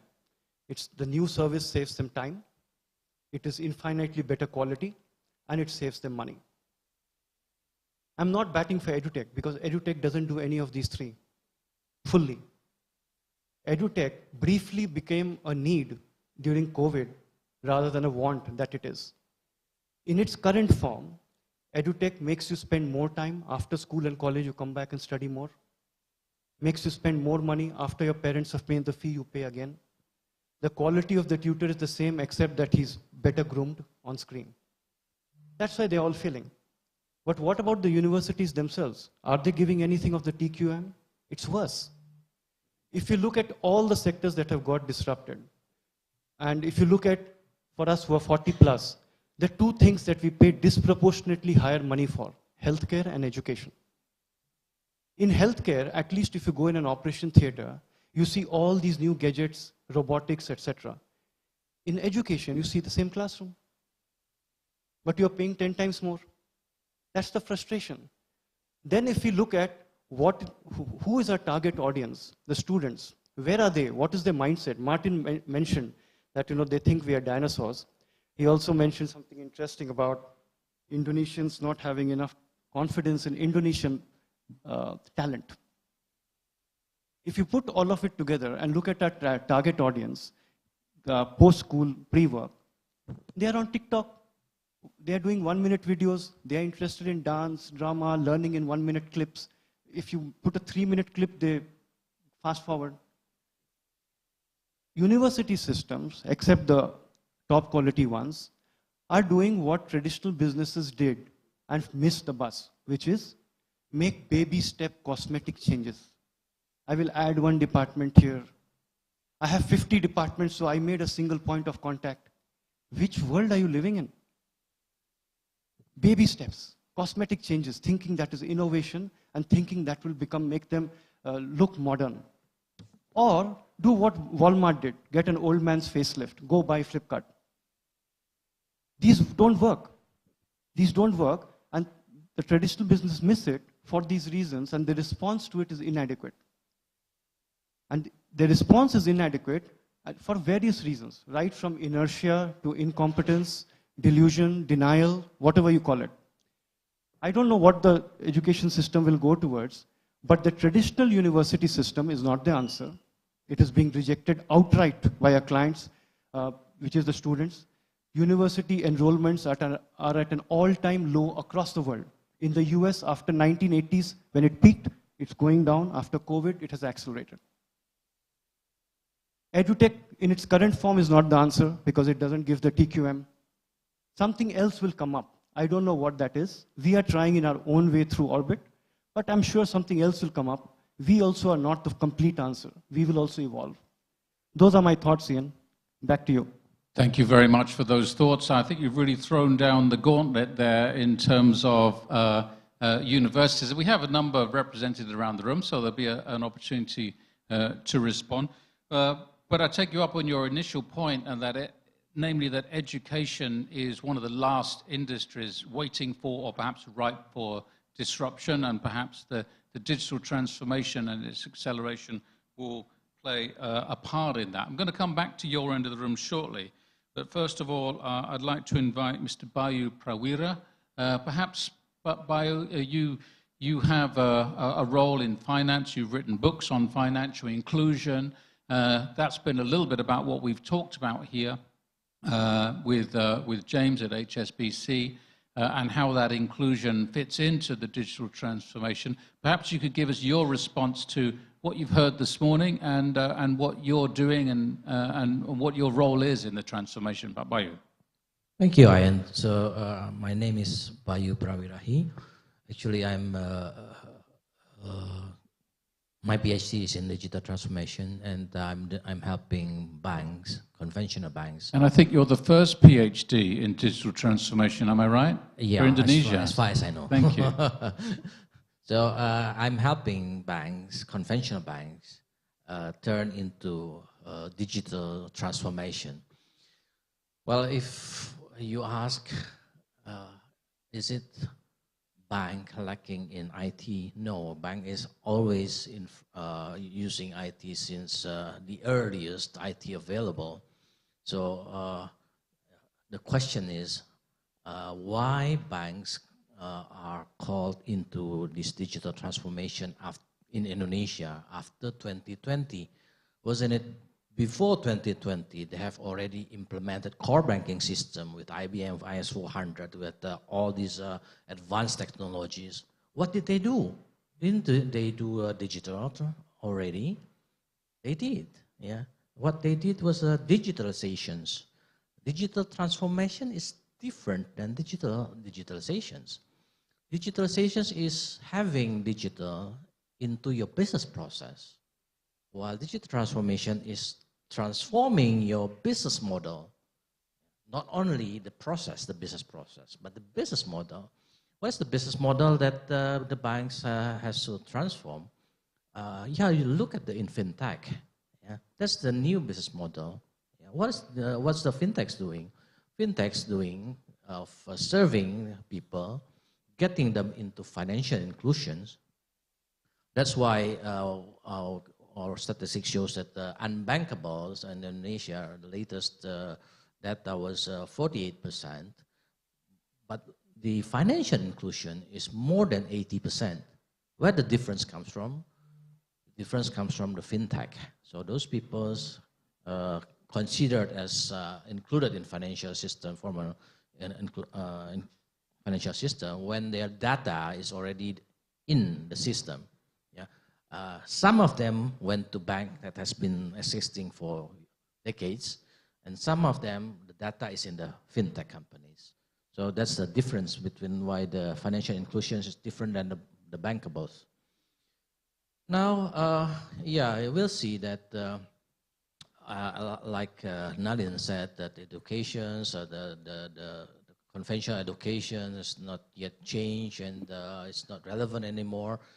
Yeah, I believe it will be a change when the time comes. So the time, everything with the transformation, digital transformation, needs the right time. Yeah. Like we had in the media, now we already seen that the conventional media, the printed media, has all gone. I mean, those are surviving is just only a few prints and not as much as before. And it's actually the business model is already dead there. And the business model of the online news is totally different than the conventional news. And then coming the e-commerce. The e-commerce also already disrupting the traditional trading system, the shops. You see malls losing their retail shops. You said, yeah, there's still some existing. Yeah, they are fighting very hard to still exist now, but they are facing really hard times. So now the time is for the bank to have this disruption. And we see to have a disruption, we need not only change in that particular industries, but also the surroundings. I mean, the disruptions in media, disruptions in e-commerce would never be happen if you don't have, the people don't have the smartphones in their hands. You don't have good connections. You don't have the other things surrounding it to support it. Yeah. We in Jakarta, we have seen all the e-commerce that, you know, I'm using Tokopedia, Shopee to buy things every day, you know, and feels that's so easy and so economic, so efficient. But when I went to Kupang, for example, the NTT, and one day I wanted to buy a swimsuit because I planned to go to a cave with a pool there, but I couldn't find sellers there in the commerce. I mean, the sellers there in Java, so I need it now or tomorrow to be sent, not available there. So e-commerce has a much bigger impact in bigger city than those in the small cities. Why? Because the surroundings are more ready in the big cities rather than small cities. So what we have seen is that with everything is getting ready, disruption will come, and the conventional players cannot avoid it anymore. We are seeing now that this queuing for the disruption after the banking, after the financial industry, then the health system, the healthcare, and then the education, right? So we believe that it will come, but maybe now is not yet the come when the market is not yet disrupted. Yeah. So I would say that digital transformation is the future, a certain future for every industry. Yeah. It's just a matter of time. Yeah. Now is the time for the financial industry to have this digital transformation. And digital transformation is different than digitalization. Many companies think that digital transformation is digitalization. I've already used this, I've already used this, I've already used this. You said I have not yet transformed digital. How come? It's because the business model has not yet changed. And one of the questions that you can answer directly, whether you have change your business model or not is whether you have done beyond your core business. So bank that has gone through digital transformation, they will assure that we are beyond banking. Those industries are the insurances that has gone through transformation. Will say, we do beyond insurance. So if they are still doing the same thing in their industry, they don't do it beyond it, they are not doing digital transformation. Bluebird has implemented all the technology to catch up with the project, but the business model is still the same. So actually, they are doing digitalizations, but they are not doing digital transformation. That's why they're still not catching up with the project with the Grab. I think I'm talking too much. Thank you. Thank you, Pak Bayu. Those are very interesting points that you make. We moved away from disruption and perhaps any of the negatives that can be inferred from that, and that doesn't have to be a negative, to going beyond. And I think that's a very constructive contribution. Disruption is something that's natural in every industry. We've seen this happening for the last 20 years in almost every industry. But Nalin said education may be the last bastion. You've talked about the financial industry. We had James helping us with comments on that earlier. Let me go to a few more people. Perhaps if I could to Mr. Shiraj Kriplani from IO Connect.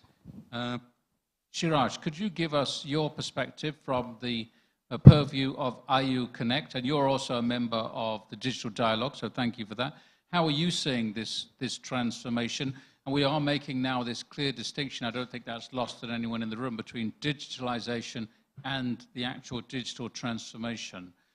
Here we have you on the screen. IU Connect, Shiraj. Thank you, Ian, and good afternoon to everyone. So I think from our side, IO Connect is an enabler. So we enable a lot of API connectivity between banks and platforms. And we serve about 200 plus platforms in Indonesia, focus only in Indonesia. And what we've seen is, I think what Bayu said, that, business model is very important because we need to understand how to measure transformation. How does it impact, right, at the end of the day? I think going back to what we see, Pak Ilham also, our President Commissioner on IO Connect, he mentioned that financial services is something that's actually being the first gateway. Luckily, regulations and regulators are very, very supportive. Policies are actually bringing towards what is needed to be changed. Going back, I think when we speak about transformation, I feel there is a gap in terms of skills in Indonesia because there are no, when we speak about tech, there are people, but I don't feel like they are at the stage where they can help and understand business processes, operation transformation, how does it implement it. That's the bridge which is a gap in the market. Also, we're seeing, like, if we speak about the gap, I feel is the skilling which is needed, which is industry needs people, but there are also so many people which are actually graduating, coming into the industry, but they don't know where is the match. I think there's a big mismatch around what is required by industry and where people need to skill themselves. We also, if you look at the formal industry, the people who are in the workforce, I think we need to keep in mind that there are 5 different generations in the workforce. So different generations need different kind of skillings. Even people at our age, people at the age of 50, 60 who are still working as well, still needs to upskill themselves. So I think again, like, looking at all of those things, and I think AI, again, the use of going back to some of the topics that we spoke in the morning as well. AI is not here to replace people, but it's supposed to enhance the skills and replace the mundane tasks so that people can actually spend more quality time on on what is required to actually bring businesses forward. So, but Indonesia is at least aware on the whole transformation side. Their banks particularly, they are on top of things. They want to get it done. Now the question is, where do they start? What is the industry needed? Where is, like also some of the topics which was mentioned is that how is the industry behaving? And that's where players like us, IOConnect comes in and tells the bank also, hey, you know, the market is moving like this, fintechs are behaving like this, you should also start to play around and you know, maybe we can facilitate some of these APIs and bridging that's needed. Maybe that's all I can share. Back to you, Ian. Thank you. That's a great deal that you've shared. So thank you very much for that and for the role that IOConnect is playing here. I'd like to expand this to other services who are key to the digital transformation that we may see on a daily basis. Do we have Samir with us? Samir Bhatt from Amazon? No? Okay. In that case, I'll go to my next speaker, and that's to draw things out away from Indonesia a little bit. Indonesia is the largest economy in the ASEAN group. It's been the chair of the association for this year, recently passed that across to Laos. We have with us today Mr. Ashish Kapahi of the ASEAN Economic Forum. I'd like to hear your views, we all would, Ashish, on where you see Indonesia vis-a-vis the digital transformation in the place of ASEAN and how you see that greater piece with that enormous digital economy that's growing in that group of nations. Drawing that down into Indonesia, could you give us your perspective, please, Ashish? Thanks, Ian. I usually like to start off with stories, you know, but I'm just thinking of an appropriate one for this particular forum. See, one of the things we've got to understand is that ASEAN as a region is very diverse culturally. And when we talk about digital transformation, we're all looking at very futuristic technologies here. One of the things, and I keep emphasizing on this again and again, is that we have to keep coming back to our own cultures and understand that how do we mix digital transformation, or how do we embed it in the current culture that we have. See, for any technology to take off and to make it successful, it has to be an inherent part of the culture. You know, I think it was Dr. Ilham said something interesting. He said we are between two different cultures here. Did he say culture or he said forms of governance? You know, so we are between the US and we are between China. Now, it is very important that while we are between them, we don't lose our own cultural identities. You know, we take the best from them, but we retain what is ours. And if digital transformation can be embedded in the systems that we have, then it's the best way to go. So you're not changing the identities of people. And I mean, I'll give an example of, you know, we're talking about e-commerce and we're talking about disruptions. I personally believe that there are disruptions that can happen, but that can happen within the structure of the societies. You don't have to necessarily break the structures of the society. Now, in that aspect, while ASEAN is one, we have to understand that there are sensitivities within ASEAN that one has to embrace as you move forward. And keeping those in mind and moving forward is important. Now, coming back to the structure of governance, see, one of the things we have to understand is ASEAN, and in fact, this part of the world has not really embraced democracy in true Western form. You know, if you actually look at it, because we are not modern democracies. You know, if you look at us here, we are cultural democracies. The form of democracy or governance we've had it for thousands of years. And that's important. So one small point that I want to make about digital transformation, and I think everybody's an expert here and everybody's said everything, is that while we transform, let's not forget our cultural identity. And from an ASEAN perspective, it's not any one country that is going to lead the digital transformation. It's a mixed bag, and everybody will have a different set of expertise. And if we can draw down on the expertise and balance it out, then we will have a true form of digital transformation. I actually don't even want to call it digital transformation.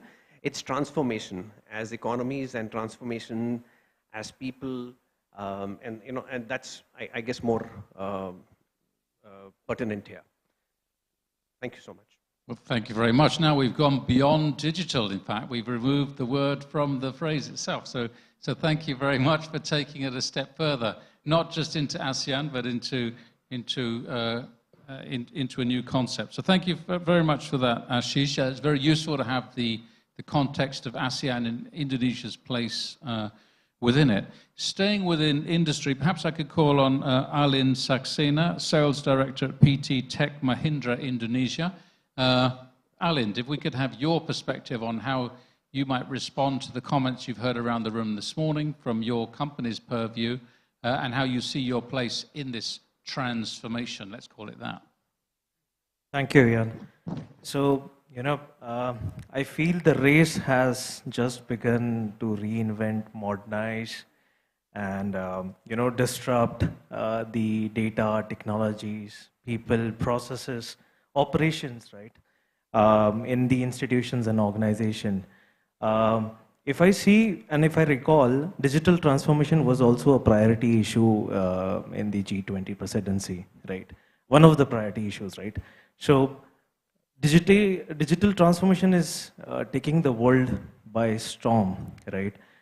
In terms of technology trends like Gen AI, blockchain, metaverse, edge computing, low code, no code, right? But what I feel is like the technology is not transforming, right? It's the technology which is transforming us, the institutions, the organizations, right? And if you see, in last 10 years, IT and technologies were like focused towards how the way people work, right? But now it's more focused towards the transformation on the businesses. How do the business become more modernized, right? What Bapa, you also mentioned, right? So also if you see, in a couple of years when the digitalization started, the acceleration of digital economy kicked off, right? Before that, it was always the big which is beating small, right? But now it is the fast who is beating slow, right? So on this perspective, it becomes a very critical scenario where everyone wants to be on the same curve of the transformation. But the thing is how you keep up with that curve in terms of understanding your own process, your operations, and on which point of view the curve has to be matched with the internal requirements, right? So that's my view. Thank you. Thank you very much, Alin, for helping us with how this is impacting your business and taking that forward. Perhaps let's pull back from business and industry and look at this from a government perspective. In fact, the US government, USAID, we're pleased to have Jeff Cohen with us here today. Jeff, you're overseeing at least 3 projects, I understand, that are in the space of the transformation using digital technologies. Could you give us your perspective on Indonesia's transformation, and then perhaps your broader comments on how you see this more widely? Jeff. Thank you. Thank you all for your comments and thoughtful participation today. One of the things that struck me from the very beginning, from the participation from the Ministry of Education and then through all the discussions, especially Dr. Navin today, is that there are great ideas, but what we're missing is how do we get to scale?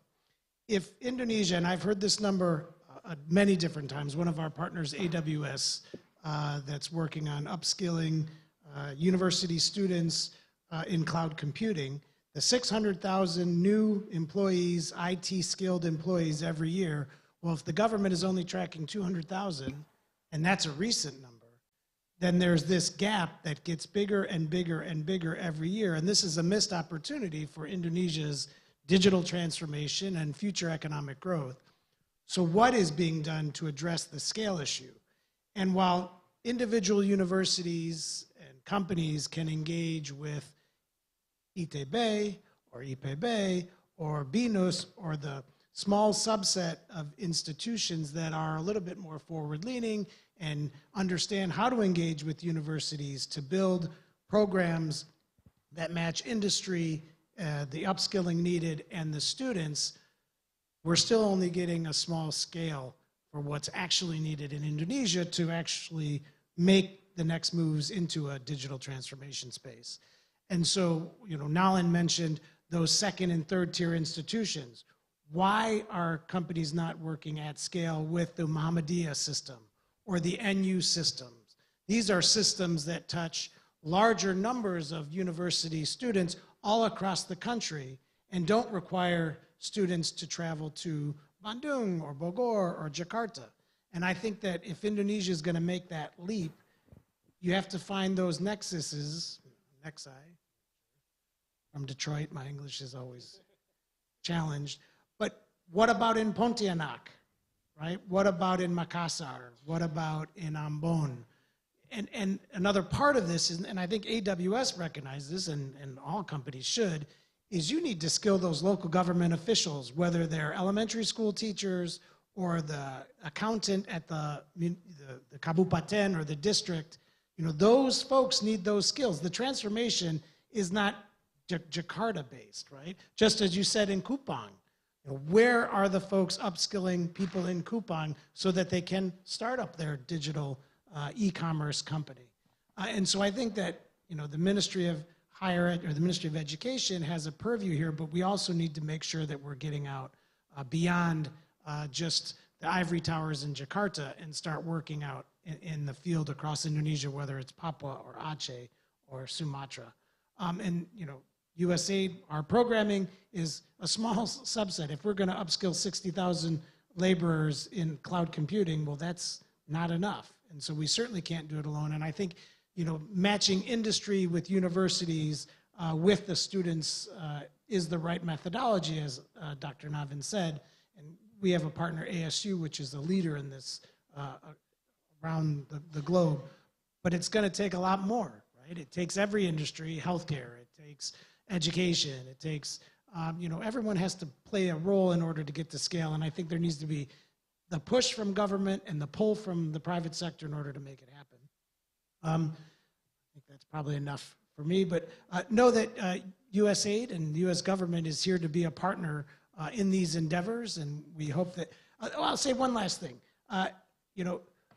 Scale also is needed in the higher education space. We talked about scholarships, and there was mention yesterday, I was in the political discussion over lunch about LPDP.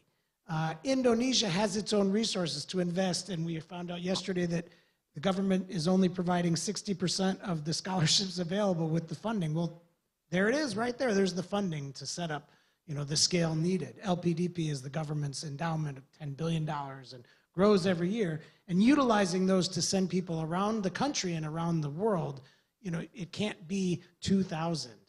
It's not going to have the impact, the needed impact. It needs to be 100, 200, 300,000 students a year from a country of 280 million need to leave the country, get the skills, because it's not just the skills. Nalin was very critical about, university systems, but there also is a cultural growth, maturity aspect of universities that should not be discounted.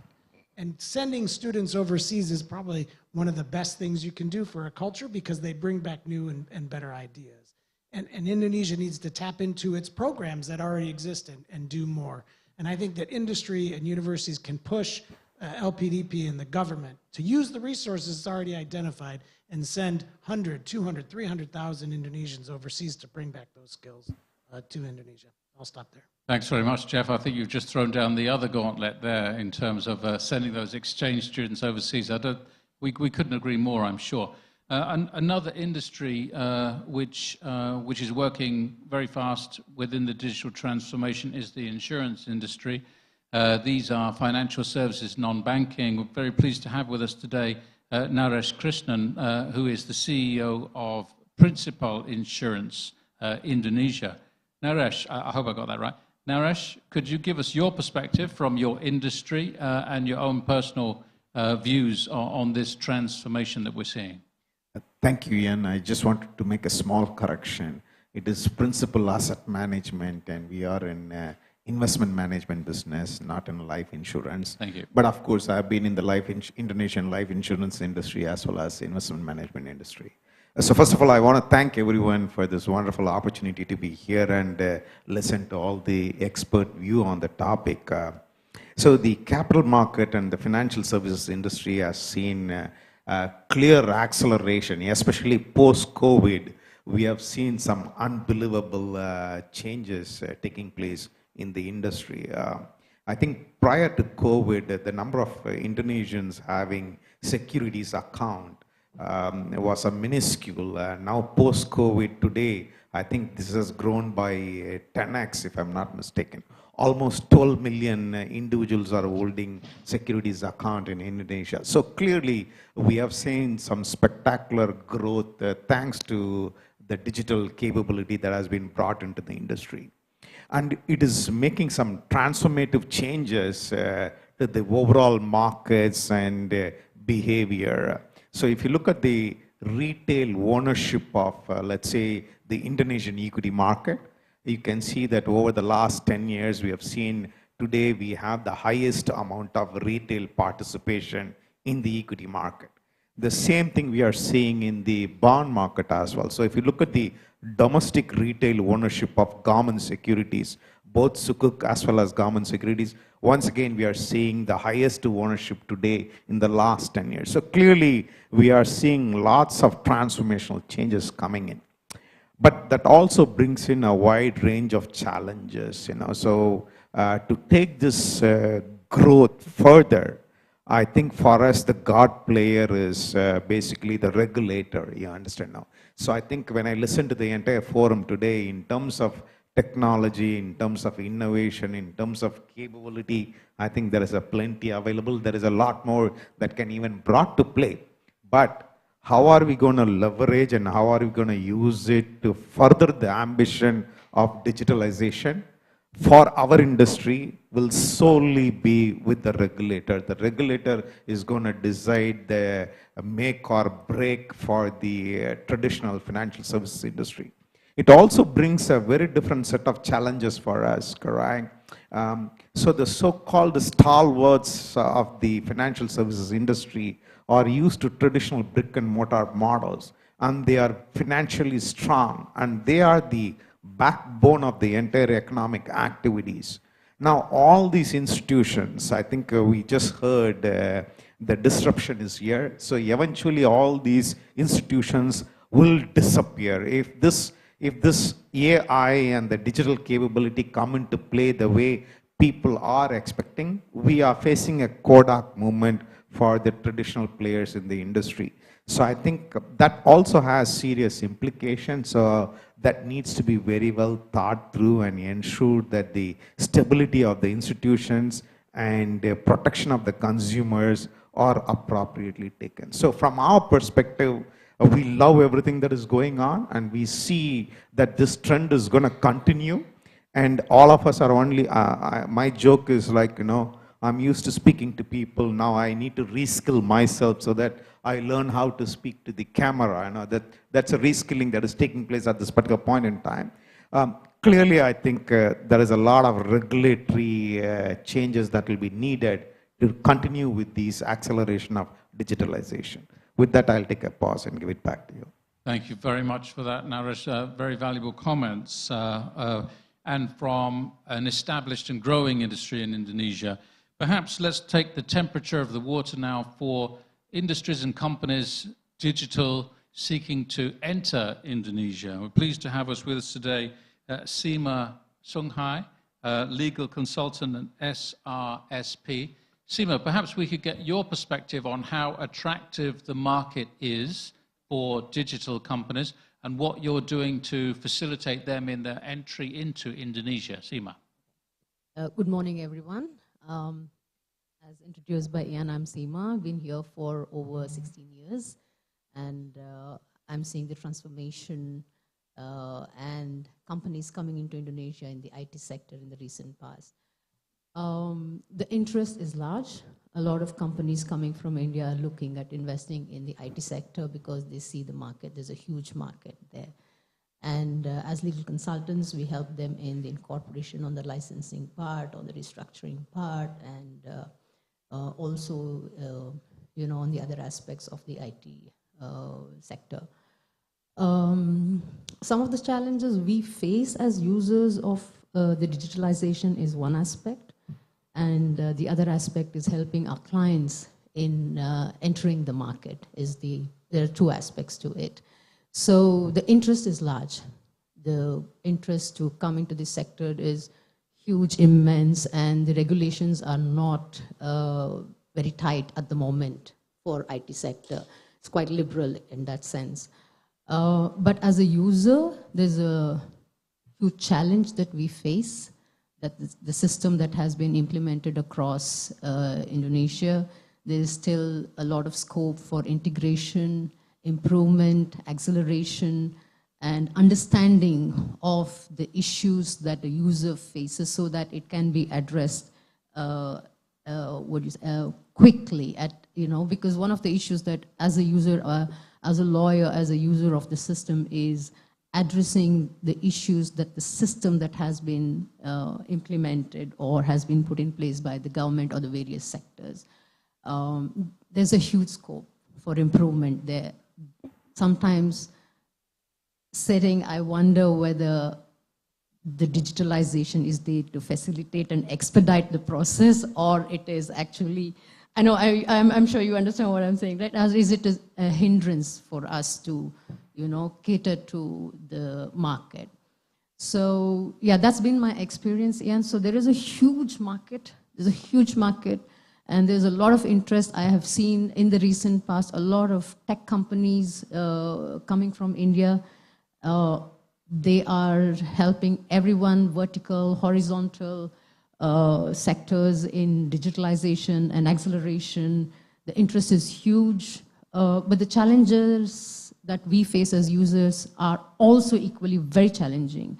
So as much as the interest is there to digitalize, I think there should be enough commitment to understand the need to resolve the issues that a user faces, and it should be quick, instant. Otherwise, it really defeats the purpose of digitalization. That's my view.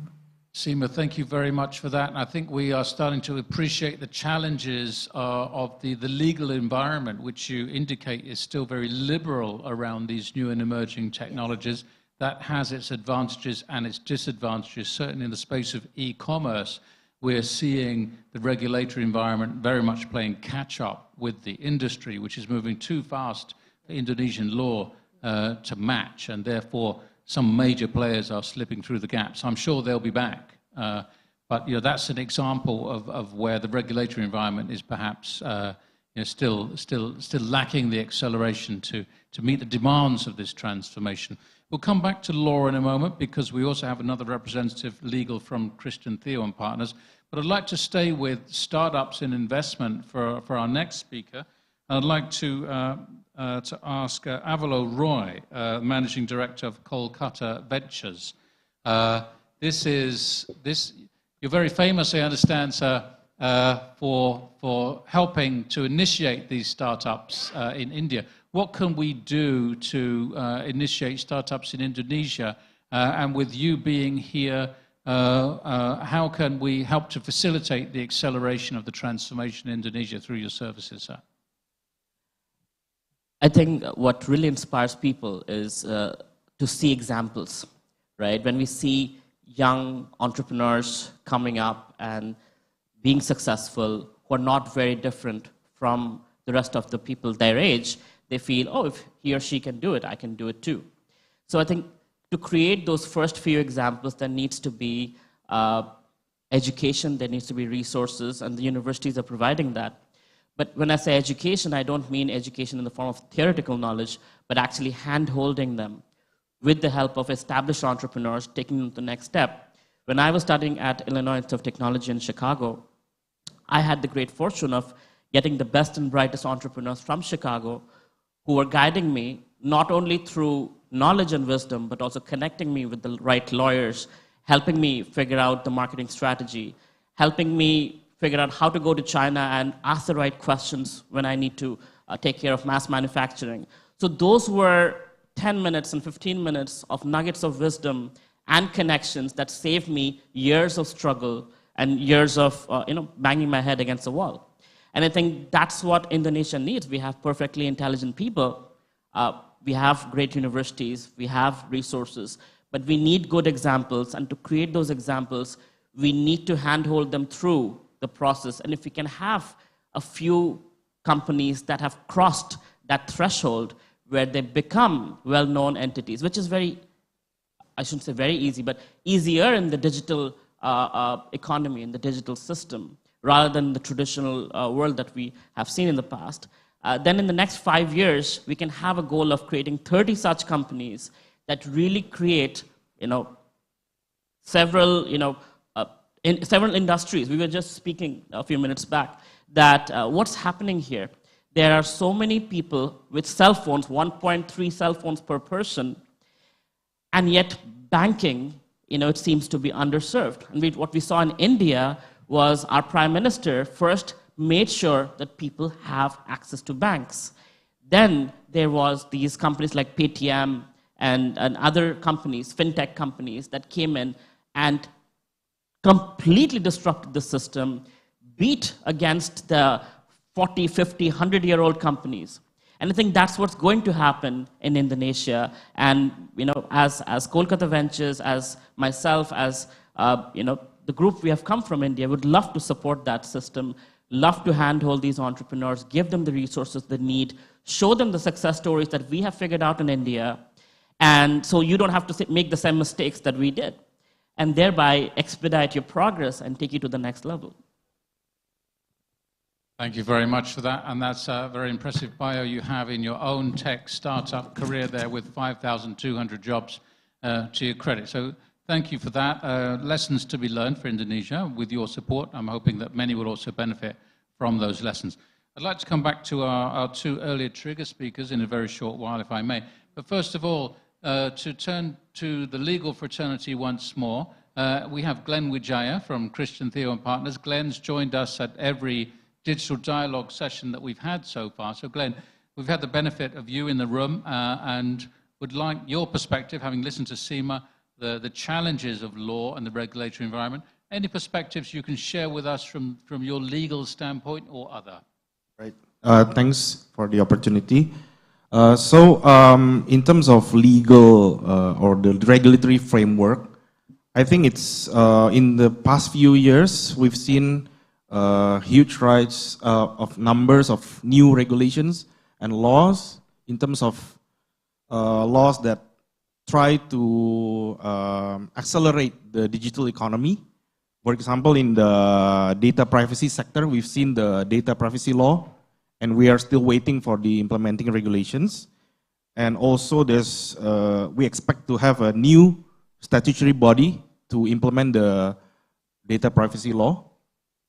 So that's a huge positive note that the government is really taking steps to address the cybersecurity risks and data privacy, data breaches. And also on the AI side, we're seeing that the government is also taking care of that. They're now trying to draft a guidelines on the use of AI. Although it's far from what we would expect, we probably expect something like in the form of a law that would have more power in terms of compliance rather than guidelines. But that's still a positive development rather than having no regulation at all. And also, we're expecting the electronic information and transactions law to be revised because it's a very large, it's a very overarching law, and I think it's one of the backbones of the digital economy. So we need to get the right EIT law to head into a right direction.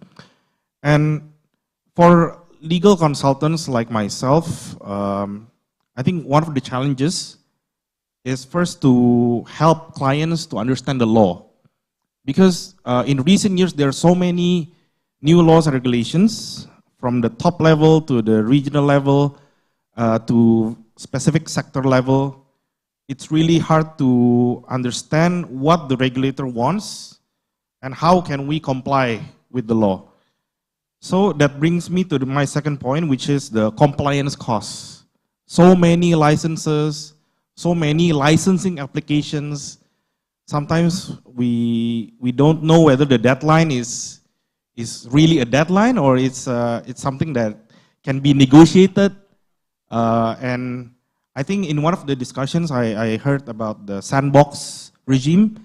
That's a very encouraging development in terms of fintech and other innovative digital innovations under OJK and BI. That's really positive. But then with the compliance costs, so many licenses, so many processes, so many stages, sandbox, and then after sandbox, you need to go to the full-blown supervision under the regulators. And then what's more concerning is not just about the laws and regulations relating to specific sectors of the digital economy, like the EIT law and data privacy law, but also the general investment regulations and I think the judiciary. That's what we are concerned of, I think. And although President Jokowi has liberalized some of the sectors for investment in 2020 under the Omnibus Law of Job Creation, but then we need to see whether the upcoming president election we'll have a new president coming and he'll set the sectors to be liberalized or to be closed off to investors. So that's something that we should take a close watch on. I think that's all for me. Thanks very much for that, Glenn, for the legal perspective. I think the presidential candidates all have now released their information on where they see the digital platforms and their support for them, whether it's in support for digital startups through funding or the rollout of technology across the new development zones across the country, et cetera, et cetera. That's all now emerging into the public domain. We had a very vigorous discussion over the course of the last more than 1 hour. I'd like to draw things to a narrower close in terms of conclusions by returning to our trigger speakers, if I may. Martin Topolowski, we've had the benefit of the last hour and your own comments earlier. Anything you could say, anything further you could contribute based on the contributions of all of our friends around the room? Well, I wish I'd met the guy from Calcutta Ventures a few years ago, because he could probably have taught me what not to do. Because starting deep still tech... time, Martin, still time. Well, I know, but spent money now, you see. But yeah, when you're starting like deep technology companies here, there is a lot to learn because it's kind of not been done before very often. And you have to learn by mistakes sometimes, right? You target the wrong clients, you maybe don't sell it the right way. So there's so many things that experience teaches you. And there hasn't been substantial investment into the deep technology space here because probably that case. Venture capitalists don't usually want to pay for research. It's easier to plug and play a quick solution. And I think, that's another thing that when we look at like the Meriputty Fund, I think it would be, which is the state-owned new venture capital, I think it would be great if it invested substantial capital into deep tech, partnership with the universities, things like this, where Indonesia has some products of its own. So in 10 years' time, as you said, there's 20, 30 companies producing Indonesian software and deep technology like China has done itself. But as people have said around this room, there is lots of challenges, the gap in the skill set, also a lot of the regulatory issues, getting things done quick, the pushback from the pushback from the outdated business processes. So no one doubts the opportunity. I think me and Thompson face very similar issues. What we're offering is not cheap, and we have to really show value to the client before we can get substantial buy-in. We've luckily got that now with companies like Astra Group, but that process took lots of falling down, mistakes, falling down, and learning. So I think people need to take that risk, I guess, and take a leap of faith, and then I think there'll be a lot more improvement, and I think more and more people will start to see the value of full digital transformation, as the gentleman said. Martin, thanks very much. And it's been great to have you with us to help guide this conversation this morning as someone who is very squarely in the field of this digital transformation. We look forward to see where this journey takes you in the new year and onwards. And don't worry about the challenges, Martin, because that's what the digital dialogue is for. We'll take care of all of that through the course of the next year. Perhaps, if I may, turn to Thompson Wangsawijaya. Thompson, again, having the benefit of the room and more than 75 minutes of conversation now and other speakers, anything you care to contribute further to the conversation? Yeah, I think for the digitalization is real, whether we digitalization or transforming digitalization, which one you want to go. It's quite a long way for Indonesia to go, but it's quite a good opportunity for us to go there.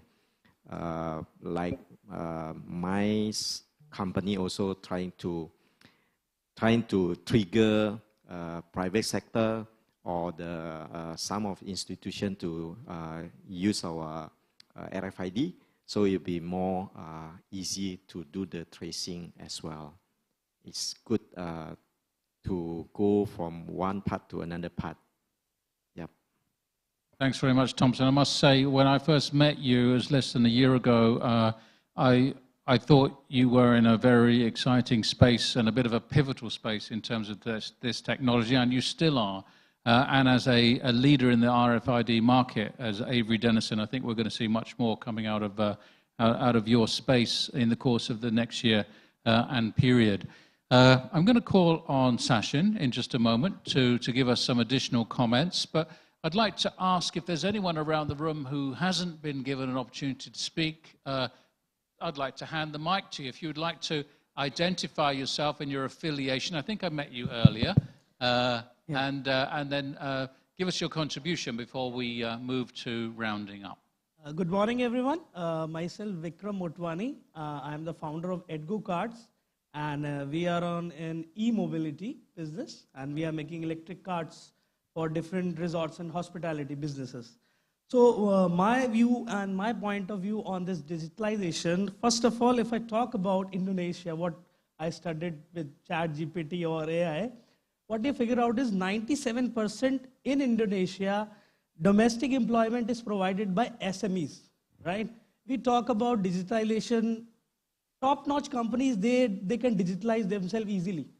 They can skill their team. They can do anything with the money. But if we figure out that the input of GDP in Indonesia, if we figure out, is SME at 61% of GDP in the country. So first of all, if we talk about India, what we figured out is a shop seller is also using QR code. He is digitalized. So on my point of view is, first of all, we need to look at SMEs from the ground level. Then we can start, the big companies, they can do research, they can do everything.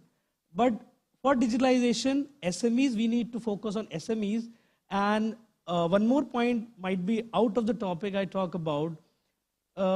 We need to train SMEs to do research and development. As I am from a tech background, so what I figured out is 20 years back, if you talk about world largest economies, what they were not doing much research and development.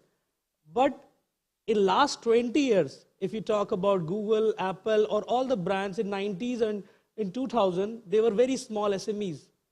But when they implemented research and development in their system, and continuously they are doing it.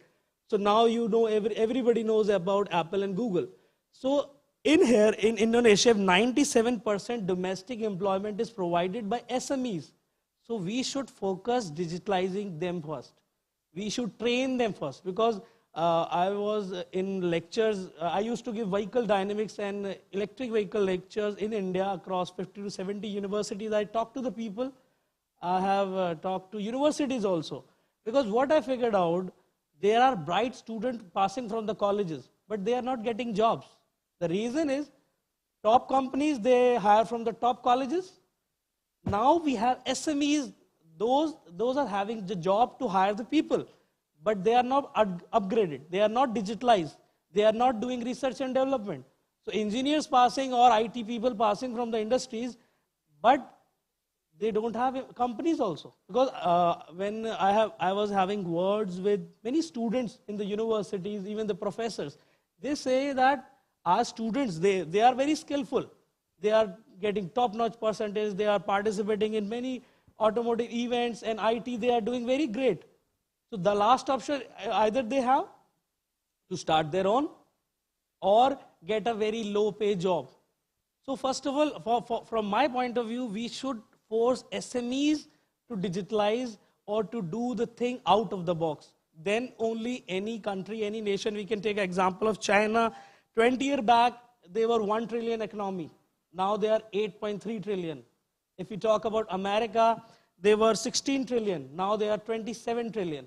So the reason in 20 years, what they differently did from other part of the world. If you see, China has registered more than 1 million patents in last 20 years. So this is the part of research. And this is done by SMEs. Because many friends from China, I asked them how different your industries are from India. Because we were into die molding industry, design and die molding of the. So what we figured out, that their government, they are supporting, means what he told me, that they need to invest only 10%. 90% they are getting funding from the government, either from the villages. They are SMEs. So that's why we can see the boost in every department in research or growth and digitalization. If I say in India, what we figured out, like Mr. Roy said, that the government, what they are doing, they are giving QR code to shop sellers, roadside vendors. So they are getting digitalized, and they are upgrading their lifestyles, right? So this is my call on this point. Thank you, everyone. Thank you very much for that, Vikram. I think we all recognize the lack of R&D budgets in all companies, whether it's SMEs, SOEs.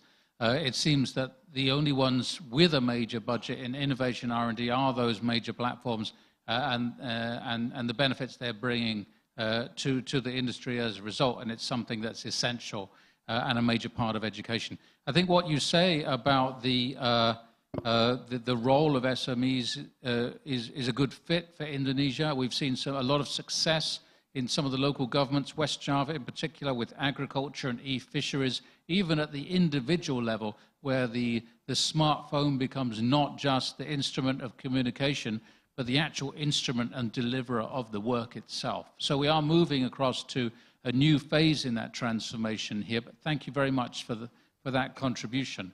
I'd like to move across to Sachin, if I may, before we return to Dr. Navin and then Jim Castle. Sachin, round us up, please, if you would, on your reflections of the course of the morning. Well, thank you, Ian, and very interesting conversation from the morning. I've been following it and connecting it to what we discussed yesterday. Yesterday, we talked about the digital economy has a potential to be at $170 billion in the next 6-7 years, which is an 18-fold increase. You know, so how do you get to an 18-fold increase in 6 years? That's a huge challenge. And I don't see that happening unless we are able to take whatever we're doing here at the urban level down to the regional level. And I think one of the benefits of digital dialogue program that I've been working with Ian and with Jim with the Indonesia Economic Forum is that we have two parts of that program. The first part is the dialogue, which is we are part of the dialogue right now. But what's the use of having a dialogue if you don't have something actionable? So we have designed something a few months ago, which we plan to implement in 2024, which is the business outreach part of this. So how digital dialogue members are like a consortium of technology companies that can go into the regions. Our plan is connected very much to the 2024 election cycle, because as soon as that is over, we would be going and working with the Bupatis and the Wali Kotas and the governors of taking a pre-packaged digital transformation package service of maybe 5 or 7 companies within Digital Dialogue can get together and take an offering directly to the Bupati to implement into their regions. And that is actually something actionable that we can do, because there's a multiplication factor there. SMEs are the biggest target. I'm glad that point was made just before me. That is the segment. Not only do we have to train them and skill them, which we can in the process of implementing a technology, right? Do we go to them with an education program, or do we go to them with a business solution? If you go with a business solution, they will automatically have to learn how they can manage that technology and integrate it into the local economy. So I think we need to go with that kind of an approach where there is an outcome-based outreach, and having a consortium of 5 to 7 companies from within Digital Dialogue would be a great way for us to have a copy-paste model, because you need something that can be replicated across 416 kabupatens. That's a big number. I'm not saying we go to all 416, but can we get to 100? If we get to 100, that's an immediate amplification or force multiplier for every technology company in the room here. So we have to start thinking of being able to implement, not just talk about things, not just highlight issues, opportunities, problems, because where do we actually implement is in actually having an actionable outcome program. So only a programmatic approach can be done, and IAF is very proud to be able to work with the government. We have a very good outreach with the Indonesian government, with the various ministries. Once we put a program together, let's say in the next 2 months or 3 months, we'll be able to take that into the regions. The timing is not now, because obviously there's an election cycle going out into the regions. But that's exactly a force multiplier point. As soon as we have a new governor or a new Bupati or a new Wali Kota in place, he has a job to deliver the election promises that he has made. And we might be able to use that as a timing. Somebody else mentioned that timing is everything. I think Dr. Bayu, you said that timing is important, and I think that's the kind of timing. We need to find something that would be a trigger that will allow us to take this and go towards that 18-fold kind of opportunity that exists in front of us. So thank you. I think, Ian, I got a lot of homework to do here, and I think the inputs from this session has really helped me crystallize my thoughts also around how we're going to design the program. We have Pa Refli here from IKN that is also connected to the Nusantara hub that is being set up, and there are opportunities opening out there as well. And we'll be able to look at it in a very holistic way as we go into 2024. Thank you. Sachin, thank you very much for that. We've had a very good, wide-ranging discussion over the course of this morning, from education to industry to trade to banking and financial inclusion, innovation, technology, government and government services, the legal and regulatory environment. As Sachin said, there's a great deal of homework to be done. I'm looking very much forward to getting out in the field and bringing our membership in the Digital Dialogue to those regional governments and offering services to them. So for me, this has been a very fruitful session this morning. I'd like to thank you all for having been with us. As we draw to a close, I would like to invite Dr. Navin Rajagopal, our keynote speaker this morning, to perhaps give us a few closing statements before I pass the mic to Jim Castle. Dr. Navin. Thank you, Ian. I agree with you. It's been a fascinating, informative discussion. I want to thank everyone for that.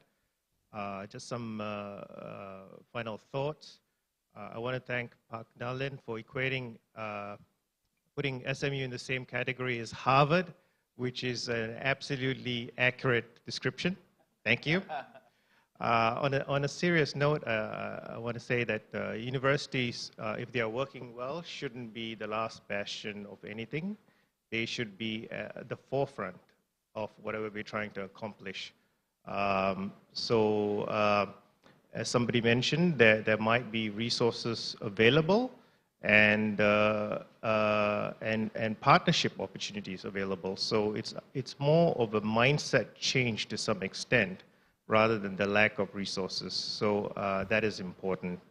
Another observation is that no one institution or sector has the solution. If you want to accelerate digital transformation, education, upskilling is important. Working with SMEs is important. Working with the big companies is important. And also the government and public sector and so on. So partnerships, collaboration, and forums such as this that encourage such kind of discussion and collaboration also very important. I'll stop there. Thank you. Thank you very much, Dr. Navin, for those reflections. As we draw to a close, it's only right that we ask Jim Castle to give us some closing comments, and then we have a small presentation for our key speakers today. Jim, you really initiated this digital dialogue, and it was way before COVID. We couldn't really implement it at the time, but thanks for doing that. Could you give us your reflections on how you've seen perhaps the course of today and also the digital dialogue sessions that we've held prior to this? Well, thanks very much, Ian. This is a great day for me to see the idea that we had some time ago move forward. I was thinking as we were progressing through the program, when I participate in these things, I'm often a knowledge provider. In this one, I'm very much a student. And then with what Dr. Navin said, I think we're all students in this. Nobody has the key. We all have to work together. So if Castle Asia, Indonesian Executive Forum, SMU are able to provide a bridge going forward, this is just exactly what we need. And as Dr. Navin said, it is exactly what we need. So I want to thank Dr. Navin. I want to thank, of course, Professor Nizam, who is not with us. He's in Singapore. Also, James Elwes of HSBC, Martin from Bumi Varta, and, of course, Thomas from Avery Dennison for leading the way today and opening the door for a very dynamic discussion. I'm very excited about this, what I call the kickoff quarter for the program. I think we have a lot of good days ahead of us. I think in a couple of years now, some of us will be saying, you know, I was at those early meetings. I was in at the beginning of something that could become very special for all of us. So I just, again, want to thank our resource people for their comments, but also all of you for your input. It's been a wonderful dialogue today, and I think we can keep this going. Thank you very much. I look forward to many such events in the future. And terima kasih banyak. Thank you. Jim, thank you very much. Over to the IEF staff. Sharon Aulia, we have a small presentation. Jim, I think you're going to do the honors, if you would.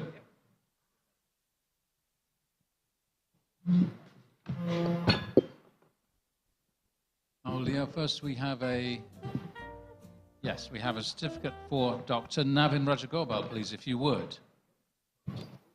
Well, Dr. Navin, on behalf of all of us, terima kasih banyak. Thank you. Thank you very much, Dr. Navin, and for being with us today.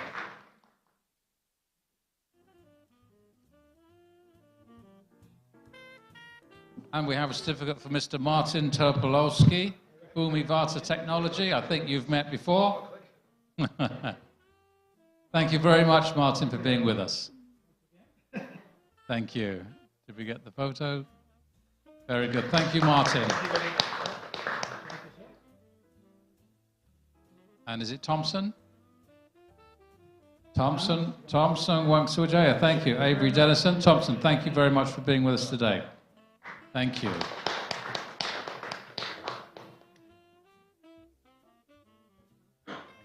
Thank you.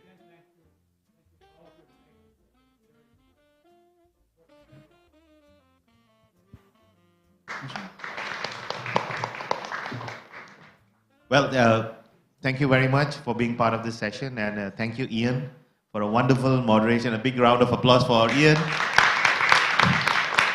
So we have lunch served here, out at the gallery here, as well as you are welcome to come into the room if you would like to continue to network. We have another session in the afternoon at 2 o'clock, which is about the regional economy. It's a different set of speakers and a different set of participants as well. But if some of you would like to stay on to that, you're welcome. You just let Ciara know. And we would be finishing the second day today by around 5:36 with a sundowner cocktail in the lawns. Hopefully there won't be rain. And that would complete the 10th Economic Forum this year. So thank you very much and look forward to chatting with you out at lunch. Thank you.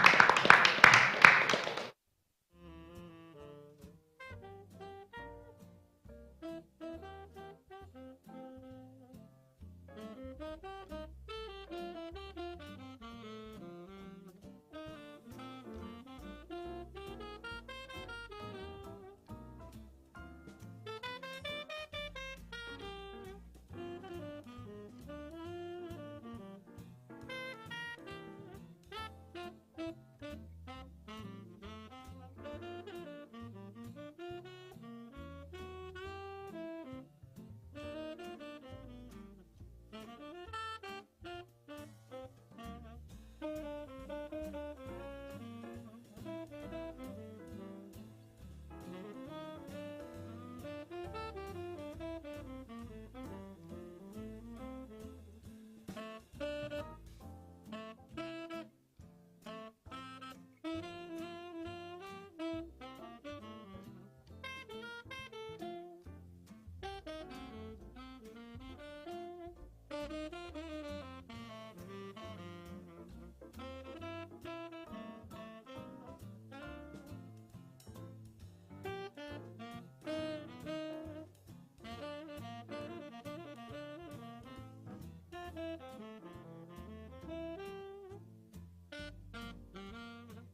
Good afternoon, ladies and gentlemen. May I request everybody to take your seats? We'll be starting in exactly 1 minute.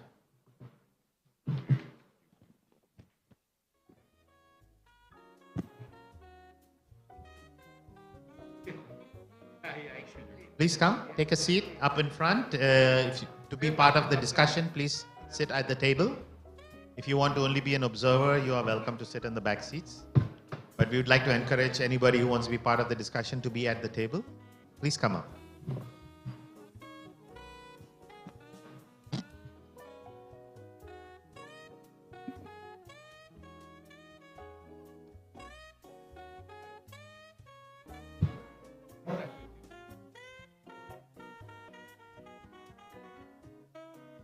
Okay, I think we'll get started now.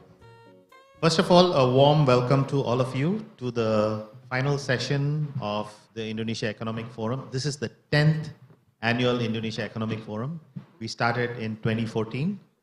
Back in the day when Pa Shoaib, myself, we were all working in the different life, in different media. And we started with this idea of having an economic forum in English language, because that's what was missing. We did not have a narrative about Indonesia to the rest of the world in English. Now you see there are many. But when we were starting it, there were none. There were only a handful of such programs running in English. And we wanted to have a story about Indonesia, the narrative of Indonesia to be told to the whole world. So we decided that we would be coming up with a program, which was initially a conference. So every year, Indonesia Economic Forum would do the annual summit. For those of you who've been here before, you would remember that we would do this in the Shangri-La Hotel. It would be 2 days, and there would be 700 to 1,000 people. And the conference would be over, and we would all go home. And then COVID changed everything we did, because we forced the Indonesia Economic Forum to become digital. And we did 2 years of only online. But we learned something, that we could now reach thousands. We don't need to reach only 700 or 800. And when we went online, we started reaching 5,000 people, 7,000 people.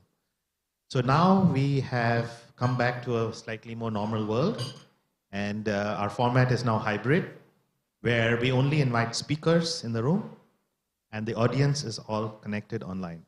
So we have today about 1,000 people who are logged in on YouTube and Zoom, but because of the time zone difference, we don't have any live viewers from Europe or US. They will watch the recorded sessions, and over the next 30 days, our team will be amplifying key messages on short clips on YouTube Shorts, Instagram, even TikTok. We've got a new TikTok channel that has just started. And we are able to then take the outreach of whatever we learn here to a larger audience. And our target is between 10 to 20,000 people in 49 countries. So that's how the Indonesia Economic Forum has grown. I would like to first thank Pak Darmono for being here today. In case you all know, Pak Darmono has been a speaker at almost all our Indonesia Economic Forums. He has supported us. He is one among several people, including Gita Vriawan, Shinta Kamdani, Sandiaga Uno, Tom Lembong, James Castle. They are the advisory group that has been helping Indonesia Economic Forum to make sure we talk about the right topics and have the right people in the room. Pak Darmono has been one of them. In fact, I always say he's not just an industrialist, he's a super industrialist, because not only is he an entrepreneur that represents industry. You know, Jababeka has got a lot of industrial estates, and he's a super industrialist because with him he brings many industrialists to Indonesia. So that is not an easy task, and he has done exceptionally well with Jababeka. I think being the beacon of what an industrial estate and special economic zones should be. Many have followed him and learned from him, and how they have now built a footprint across Indonesia. That's the collective learning that we have been doing. And I think forums like Indonesia Economic Forum like to talk about how you can be a force multiplier, how you can be an accelerator of good ideas, good projects, good initiatives done by good people. And with this kind of interaction that we have today, we'll be able to multiply whatever we're doing into a massive level. So our moderator for the day today is Pa Shoaib Kagda.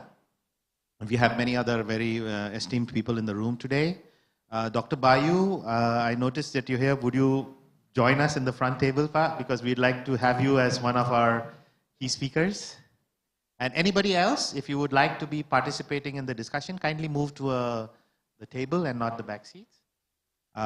We would be talking about, I'll give you a little context about what the session about today is. We have Pa Refli here, who represents a private sector initiative that is helping in Nusantara. I know a lot of you want to know what is happening in Nusantara. He would be able to give us a presentation and talk us through that. These are important because what Pa Darmono does and Pa Refli does, and we have several other people. We have Pa Reza from the Ministry of Trade. These are the essential stakeholders in how Indonesia develops, not just in the big cities, but in the kabupatens and kotas. You know, Indonesia has got 38 provinces now, but we do have 416 kabupatens, and we have 98 cities, kota. That means there are 98 wali kota who runs the cities, and there are 416 bupatis. They are the power structure in the region. And if we have a power structure like that in Indonesia, it is a blueprint and a framework for how development can reach across Indonesia, not bit by bit, but simultaneously. So if we understand that leveraging of the infrastructural makeup of Indonesia, or the framework that's already in place, and how do we leverage that framework in order to take all the products, services, and projects that we have into the regions, it will create development for Indonesia at a much faster pace. So if a large country of 270 million people have to be digitalized, the topic of the day becomes very important, because you know the topic of Indonesia Economic Forum this week is a bit of a wordplay. We are talking about unleashing digitalization across Indonesia. The key word here is unleashing. Because unleashing doesn't mean good. It could be bad. It could be a nightmare. You could unleash a dragon. You could unleash a lion among, the lambs. And it could also be very good that you're unleashing a very positive energy into the regions, which allows you to do a lot of good and a lot of development. So we must be cognizant of the fact that when we unleash something like digitalization across the regions, it comes with a lot of responsibility, it comes with a lot of opportunity, it comes with a lot of challenges. And what we do collectively in the room here will play a big role in how the outcome would be in a few years from now. So I think the topic is very apt, because unleashing digitalization is more relevant for the regions, which is so fragmented and broken up into little pieces. We have to really find a methodology to manage it well, and we have to find a common resolve and a common agenda among people like us, that we are able to work towards regionalized growth of digitalization opportunities in a responsible way. And I say digitalization is different from digital. Yeah? We're not talking about building digital companies. We're talking about digitalization, which means people know how to use digital in their own businesses, in their own lives. You could be in agriculture, you could be in local craft manufacturing, you could be in fisheries, you could be in any kind of other business, which you don't think today is a digital business. But actually, yes, once they have access to payment systems, once they have access to other digital infrastructure services, it will change their business model. When the business model changes, they have become digitalized. They are a user of digital technology, may not be a creator. So there are the various aspects of understanding digitalization, which will be the discussion topic today. I'm very happy to now hand it over to my most competent friend and colleague, Shoaib Kagda, who will be moderating the session. And thank you very much for all our esteemed speakers who are here. Remember that there will be a session. The format is that we will hear from our expert speakers, and then there would be a discussion format where all of you will get a chance to participate and able to offer opportunities, ideas, insights, wisdom.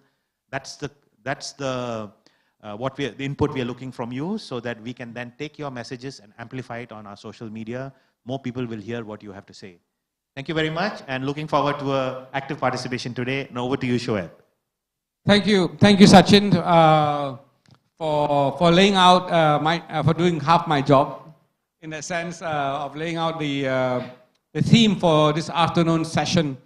I think, as we all know, Indonesia is a vast country. It's 3 time zones. It stretches across 5,000 kilometers. So managing a country like Indonesia is very challenging.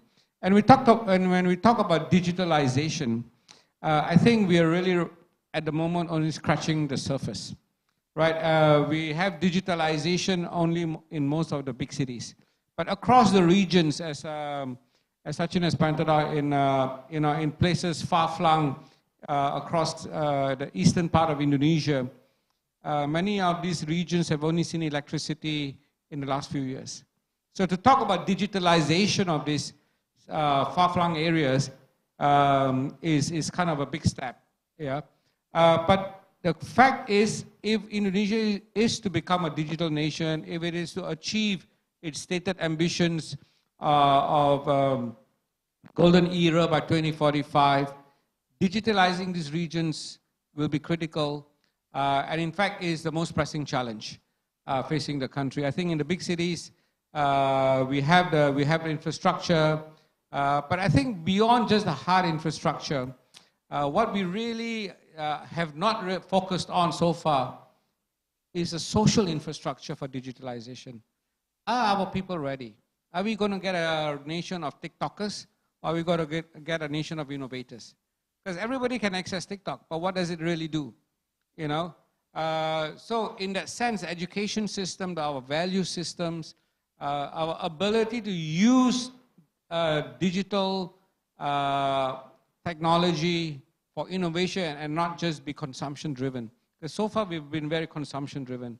we've imported technology, but we've not really created technology and innovation within Indonesia. So I think with that kind of, how we're going to go forward and how the regions are going to grow, in terms of both the economic integration of the region as well, in the regions, as well as some of the key challenges facing the region. We have with us this afternoon, we're very honored and very privileged to have Pak Darmono, SD Darmono, as is very popularly known. Pak Darmono has been a very good friend, in fact, a mentor to the IEF for many years. He's actually given us a lot of insights and inputs and helped us to grow. And Pak Darmono, of course, within Indonesia's not just business community, but I think within even government and civil society is very well known. Of course, I think his calling card is that he is the pioneer for setting up industrial estates in Indonesia. I think Jababeka was his innovation and idea, and he brought in a lot of partners, including foreign investors, into Indonesia to set up one of the first industrial estates, yeah, Pak. And of course, since then, we've seen a flourishing and mushrooming of industrial estates across Indonesia. Pak Darmono, of course, is also a very renowned author, but I think his books have really illustrated his thinking. And the way he thinks is basically you don't have to have everything ready before you start something. You gotta innovate on the go, if I may say so, yeah, Pak. One of his best books that I have also read is Building a Boat While Sailing. Yeah? I mean, who thinks about that, right? You build a boat and you sail, but you build a boat while you're sailing. And I think that's a very interesting concept, intellectually and as an entrepreneur. So he's also earned many awards and also notable achievements, including being voted as the CEO's Choice of the Year amongst business leaders. So even amongst his compatriots, he's well recognized. So Pak Darmono, thank you very much. You've always graced us with your presence at the IEF. We are hoping to hear from you. I think the challenges facing Indonesia, as I said, in the regions, and also I think in its digitalization journey, there are many, many models out there. Maybe from your perspective, how does Indonesia balance that, both internally and externally? Pak Darmono. Well, thank you, Sweb, for your kind introduction. Well, before I answered your question about how Indonesia will take advantage of this digitalization, let me just go back a little bit about why I've been involved in the industrial estate development. 40 years ago, I had the privilege of meeting a lot of industrialists who had the same kind of worry about how we can help government to progress the economy. And at that time, of course, internet was something new. And Indonesia to catch up with the world, from the third world country to the first world country, I think we have to embrace this ICT, information technology. At that time, we didn't possibly call it digitalization, but the idea was that how we can use digitalization to leapfrog our education for the young people and so on. So to start with, we started with an industrial estate in Cikarang, a consortium of 21 business people, including Pak Benjamin Suryaja from Astra, Pak Sudikatmono from Salim Group, and so on. So this was the beginning, and from there for 40 years, I learned more and more about how difficult actually it was to develop the economy without educating the people, without using the technology. So in 2012, I had the opportunity to meet Pak Jokowi when he was governor of Jakarta. I already formed a President SD Club at that time. President Club was a club for the academics, the businessmen, and government to have discussion, networking, changing of information, basically to produce something for government, as a think tank of government. Pak Bayu here was involved. So in 2012, I went to see Pak Jokowi as a governor. I said, Pak, whoever clever the governor of Jakarta, Jakarta will still be congested and flooded. Yeah. Unless we develop cities all over Indonesia to create jobs in the rural area. So he said, well, how come? I'm a governor. I said, well, but you hold the identity card, ATP of the Jakarta people here. And a lot of people from every corner of Indonesia came to Java, to Jakarta, and become successful. Like yourself, you are from Solo, I'm from Magelang, Pak Teddy Rahmat is from Majalengka, and so on, right? So we will all become successful, and we get connection to capital, to technology, and the world market. So why don't you ask them to help to create jobs in their own hometowns? So we were able to invite Pak Jokowi in our president lounge in Menara Batavia with a lot of businessmen and also some ex-minister like Paul Suhyan Jalil, and also Teten Mas Duki was there, who became later on the president's man, right? So then Pak Jokowi mentioned about Jakarta actually has got the most poverty. 34% of the people are really poor because they have no more land, they live in small houses, so when they are sacked from factories, they really are, it's really suffered. Unless it's different when people are in the countryside. When there is no job, at least they can still plant something, farm fish and so on, so they can still live. Jakarta is the worst situation. But on the other hand, young people like to move to the cities. Urbanization is something which is a must. Young people do not want to work in the farm anymore. So I said that we need to build at least 100 industrial estates all over Indonesia. So when he became president, he invited me to come one-on-one. At that time it was possible, now it's impossible. One-on-one. Says, so what's your idea of developing 100 industrial estates? I said, well, first we must have a regulation, like a special economic zone, where it has to be really special. In different places, it has to be different. The specialty must be different. It depends on the strength of the area, the strength of the natural resources, the strength of the people, and also the weaknesses. And also, are they ready or not? And then we have to ask investors, what do they want? What kind of regulation they want? So that they will make money, but then government and also the people will enjoy creation of job, transfer of technology, and maybe improvement of the environment, not ruining the environment. So with that kind of approach, I think we can attract many investors from overseas. So he said, okay, you come back next week. So 6 ministers were asked to listen to this idea. So all agreed, yes, special economic zone is the answer to that one. In a special economic zone, we must have a system as such, like in a hotel or shopping mall. It has to be autocratic. It cannot be democratic because we have to compete with the world market. So that was the idea. So that is just the beginning. Now, if we go now to this title of unleashing digitalization across the nation, first I think we have to learn from China. So allow me to talk a bit about China's digital revolution. And this, I actually got it from internet, but I am not an expert in this one. So you could also go through this. But this is. China has successfully digitalized the entire nation in a world where technology is evolving at an unprecedented pace. China's digital transformation serves as a remarkable example of what can be achieved when a nation fully embraces the digital age.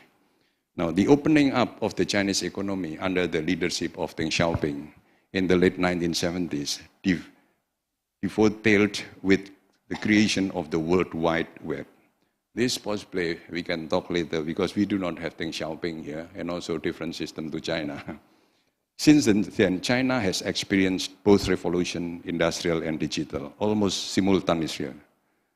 Whereas it took the West almost 300 years to implement all the changes that resulted from the Industrial Revolution.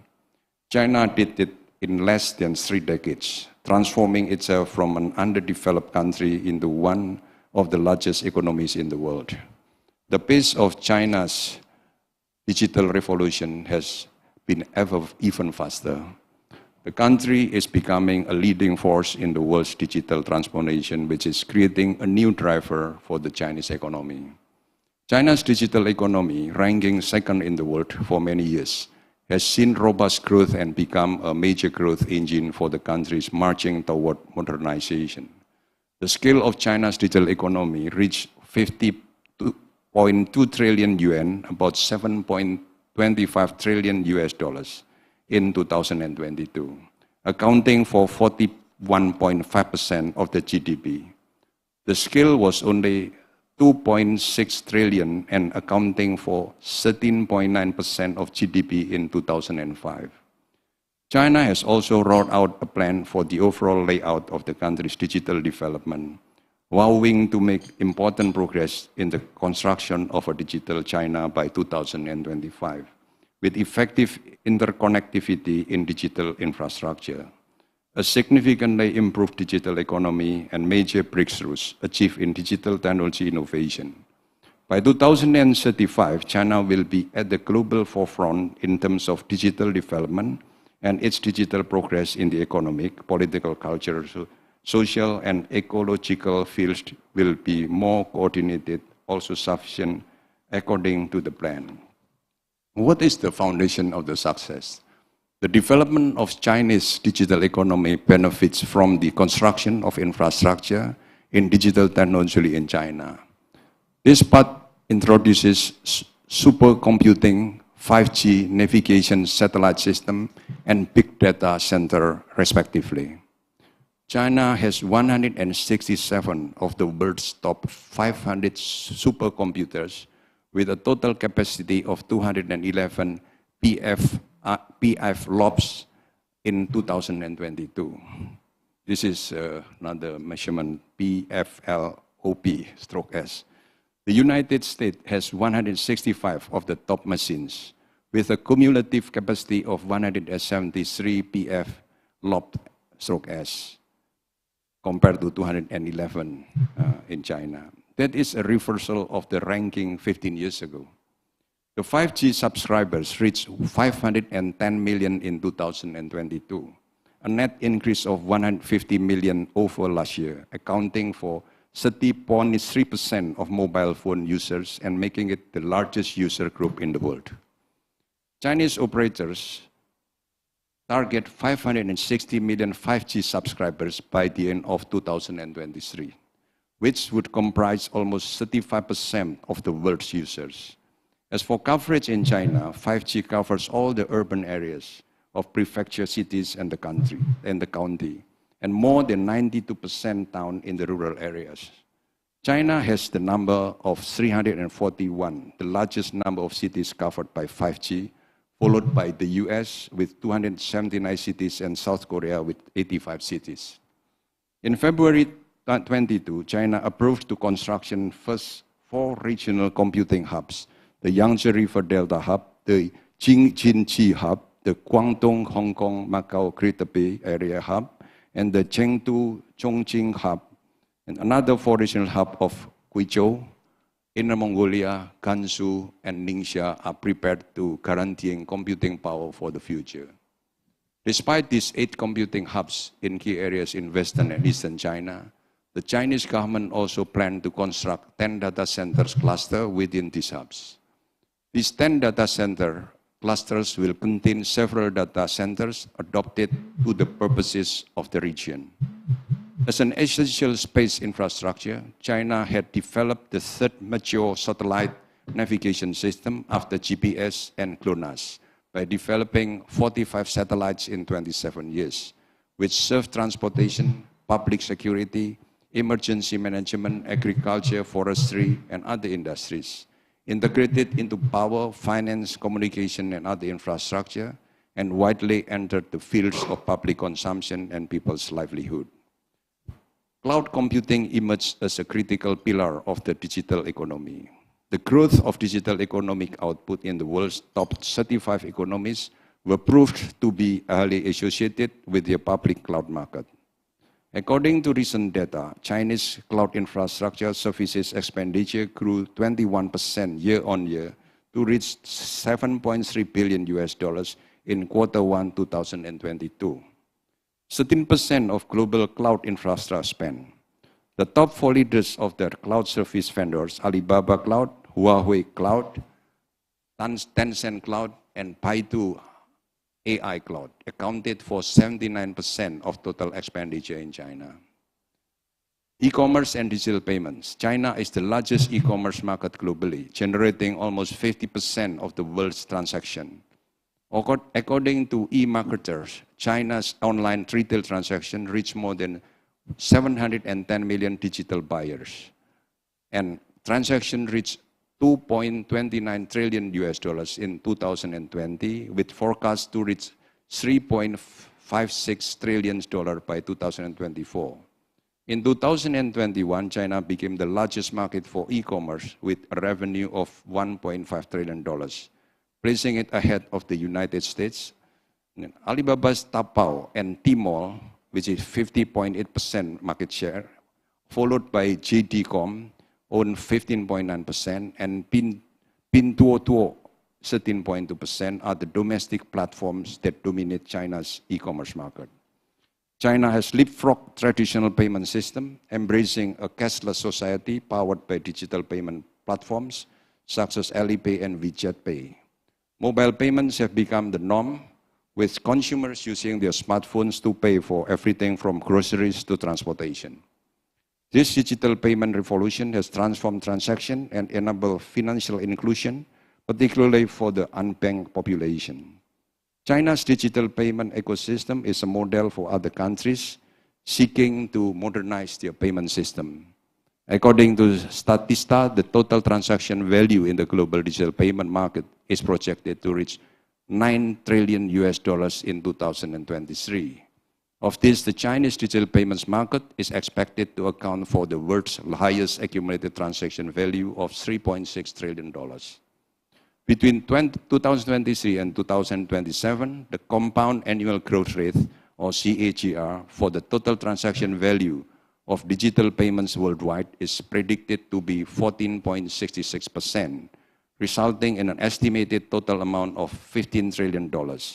Within the same period, the total transaction value of Chinese digital payment is projected to experience a CAGR of 7.7%, leading to an estimated total of $4.9 trillion.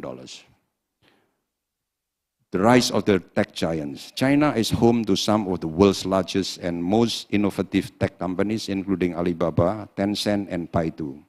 These companies have played a crucial role in driving China's digital revolution and expanded their global influence. Alibaba, for instance, has revolutionized e-commerce with its platforms such as Taobao and Tmall, while Tencent has pioneered the integration of social media and messaging services through WeChat. These tech giants have transformed the domestic market and become major players on the international stage. China's transition from manufacturing hub to rich hotbed has largely been driven by government's policies. The nation prioritizes technology development as a strategic goal, and the government channels massive investment into becoming a world leader with state-of-the-art tech hubs. Alongside this policy, the government also created special economic zones in 4 different regions, including Shenzhen, to further attract foreign business. China's most prominent unicorns are focused on automation and AI, along with a strong hardware and IoT presence in the impressive Shenzhen setups ecosystem. The government also created the Chinese Government Guidance Fund to facilitate public-private investment. This funds collaboration between central, provincial, and local government focus on investment into industries with emerging and high potential technologies, as well as the digital transformation of traditional industries. China's startup ecosystem is currently ranked first in East Asia and 12th in the world. Global impact and cooperation. China has been active in seeking cooperation with the international community to promote digital trade and governance. The digital economy is not only reshaping the Chinese economy, but also creating business opportunities for foreign companies. In November 21, China filed an application to join the Digital Economy Partnership Agreement, or DIPA, a new type of trade partnership agreement signed by Chile, New Zealand, and Singapore, which seeks to bolster digital trade. This application is in line with China's direction of further deepening domestic reform and opening up further to strengthen digital economic cooperation with other countries. On another front, the country has also been actively sharing its digital knowledge by offering technology, equipment, and services to less developed countries. Challenges and ethical consideration. With the rapid development of the digital economy, it has both pros and cons. China faces many challenges in the new wave of technological revolution. Firstly, the digital divide refers to the gap between people who have adequate access to information and communication technology and people who have poor or no access to ICT. Secondly, in the era of big data, various internet services must collect users' information to provide better services. The internet collects more personal data to fit its growth. However, this simultaneously poses the risk of a privacy breach. Thirdly, the employment model of the new industry may affect the traditional industry and disrupt the social security system. The digital economy could lead to structural unemployment. The conclusion is China GDP is increased from $360.86 billion in 90 to $1.21 trillion in 2000, until it reached $17.96 trillion in 2022. The size of the Chinese economy has grown by about 49 times since 1990 and about 15 times since 2000, and is the second largest global economy after the United States. In the era of rapid technology advancement, China has emerged as a global leader in the digital realm. The Chinese government has made the development of the digital economy to a national strategy, formulated development plans, and vigorously developed the digital economy.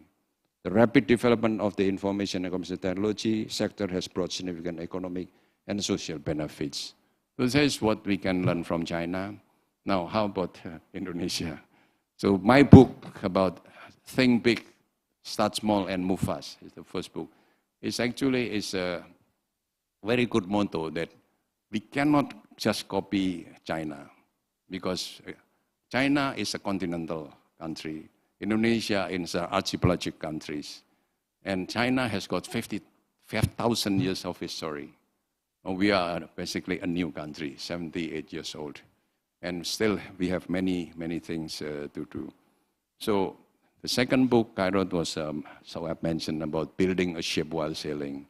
So we have to be patient. How to educate our people, how to build the infrastructure, and so on. But we can always start small. Take, for example, a shopping mall. Our shopping mall is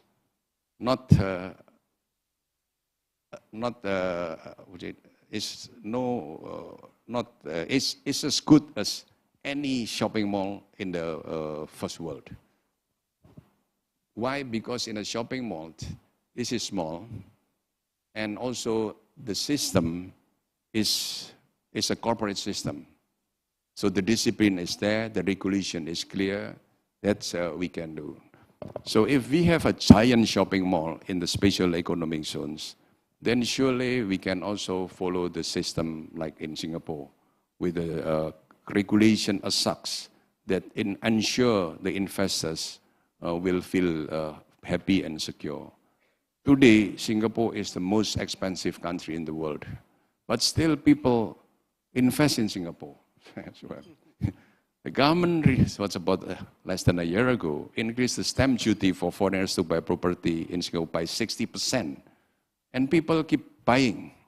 Instead of the price going down, the price keep going up. That is because of certainty of law, security, and conveniences produced by Singapore government. Singapore government has got only basically one party, right? People Action Party. Very strong government. Is this democratic system? I think it's reasonably democratic. Yeah. Now we can do that in our special economic zones. Now, special economic zone, it doesn't have to be all manufacturing side. It can be tourism, it can be agriculture, it can be education hub, whatever which will improve or speed up the economic progress in that area. And by having special economic zone, we have the place where we can educate our people. Now, we have more than 4,000 universities in Indonesia, but we also have a lot of people who cannot get job. Unemployment actually is also big. Maybe not totally unemployed. Yeah, a lot of people have got jobs, odd jobs. One day being a bakso seller, tomorrow maybe a construction worker, and so on. They are not totally unemployed. But a lot of them have got that kind of jobs, which means that there is a challenge for us to go into this digitalization process. So education is very important, not just by having a lot of universities with the theory, but we need a lot of industries where students can have practical experience on the job training, internship, either in a hotel, in a shopping mall, in the factories, wherever, so that they can become skillful, knowledgeable because they study in the universities, but become skillful because they work in the industry. And also at the same time, we need to make sure that we also build their characters. And industrialization, give a very good education for the young people to be disciplined, to be on time, to follow the company's regulation. And that is character building in a way. So that by having education in the industrial estate, in the universities, in the industrial estate, polytechnic in the industrial estate, then the most difficult thing into the digitalization across the nation is first tackled by giving them a very good education. And by working in the factories, multinational companies, like what we have in Jababeka, Cikarang, we have more than 2,000 factories from 34 countries.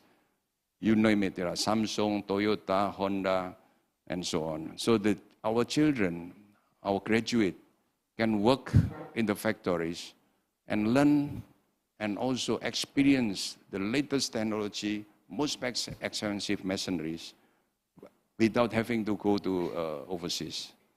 This one, if we can have 100 cities like this in Indonesia, I think we'll become the most expensive country in the world.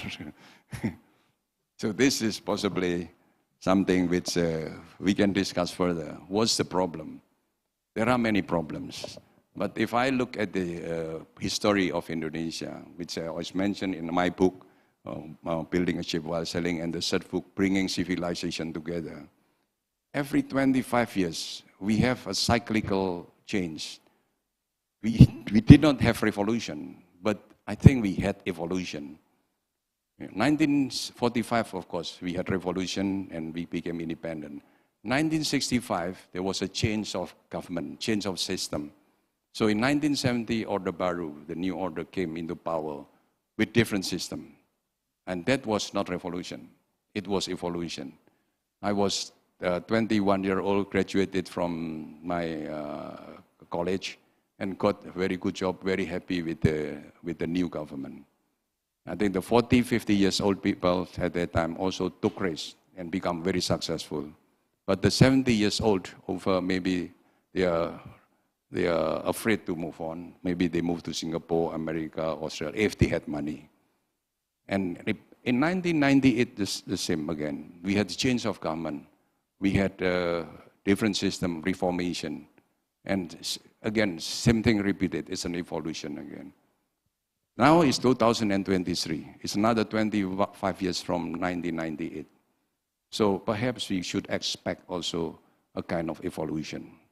So if this is the thing, is it bad or good? I think if we look at the growth of Indonesia since 1950 up to now, it has always gone up. Although there is a cycle of up and down, but it's always gone up. Yeah. It's, of course, it's not as fast as Singapore, because Singapore, I think, is much easier in terms of the size. Singapore is a middle-sized town in China, right? So it's with also one party, with the strong leadership of Mr. Lee Kuan Yew at that time. It's been successful, which we can copy-paste. Mr. Lee Kuan Yew's book, From the Third to First World, is a very good book, which we use it in Jabodetabek as our Bible. How to build a new city, how to make the people who work there have got a strong ownership, like what Singapore did by introducing NTUC. Everybody had shares in NTUC, CPF system and so on. And then come the digital technology, come the internet and so on. So we have to be able to embrace that one in many areas in small cities, but we have to be able to talk with the Bupati, the mayor in Indonesia. So maybe for our foreign audience, I think they need to understand that Indonesia has got more than 17,000 islands. So it is a challenge, but it's also an opportunity to do not only the digitalization, but also many kind of industry. And also, we have 514 mayors, if not already more today, because every day there is a new mayor and also new governor maybe. So this is a very good challenge and also a good information for investors to understand this. Because the power now is not with central government. The power actually is the regional government. Yeah. So when you come to Indonesia, you need to understand this. Talk to Sueb and Sakrin. Then we can join our President Estive Club. Then you get all access to technology, information, and also the networking with whoever you want, with the Bupati, governor, or the central government. So to me, Indonesia is becoming slowly like maybe United States 100 years ago. Yeah. But of course, we are lag behind in terms of the technology, capital, and so on. But we are blessed by strong natural resources. Yeah. That's why in outside big cities, if there is economic turmoil, the people are okay. As far as it is about food and clothing and roof and so on. But big cities is a problem. But we need to build big cities. We need to build cities because the young people want urbanization. And this is, I think, the potential for digitalization. Indonesia alone cannot do it. I think we need a lot of foreign investors to come. And our basic ideology, Pancasila and so on, support this thing. So I have every confidence that the political situation in Indonesia is getting better and better, although there is always a hiccup somewhere, maybe every 25 years. But I think this is okay if you are a long-term player. Thank you very much.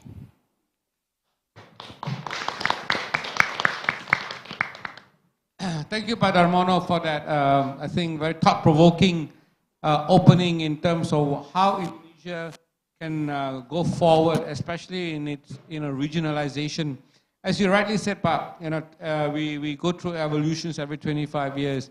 And I think the current system came about following the 1998 Reformasi, where we went from a centralized government and a centralized economy to a decentralized system and a decentralized economy. And that has actually allowed many of the regions to grow because they've been allowed, to grow. Because I think what's happening is, of course, in the past, everything used to come to Jakarta. Whether it was goods or transportation, Jakarta was like the magnet. But now you see regional growth. And I think that part of that has also been because of investments in infrastructure in the regions, ports, airports.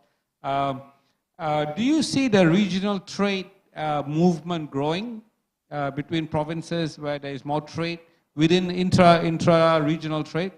And how is this digitalization impact that? You know, do you think there's greater digitalization in the trade itself within the regions?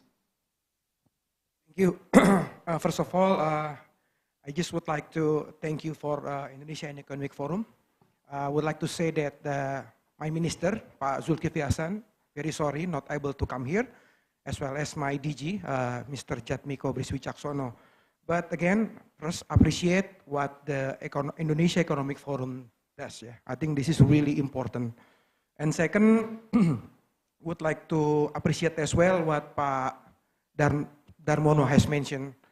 You have talked about a lot of things that is very important for Indonesia.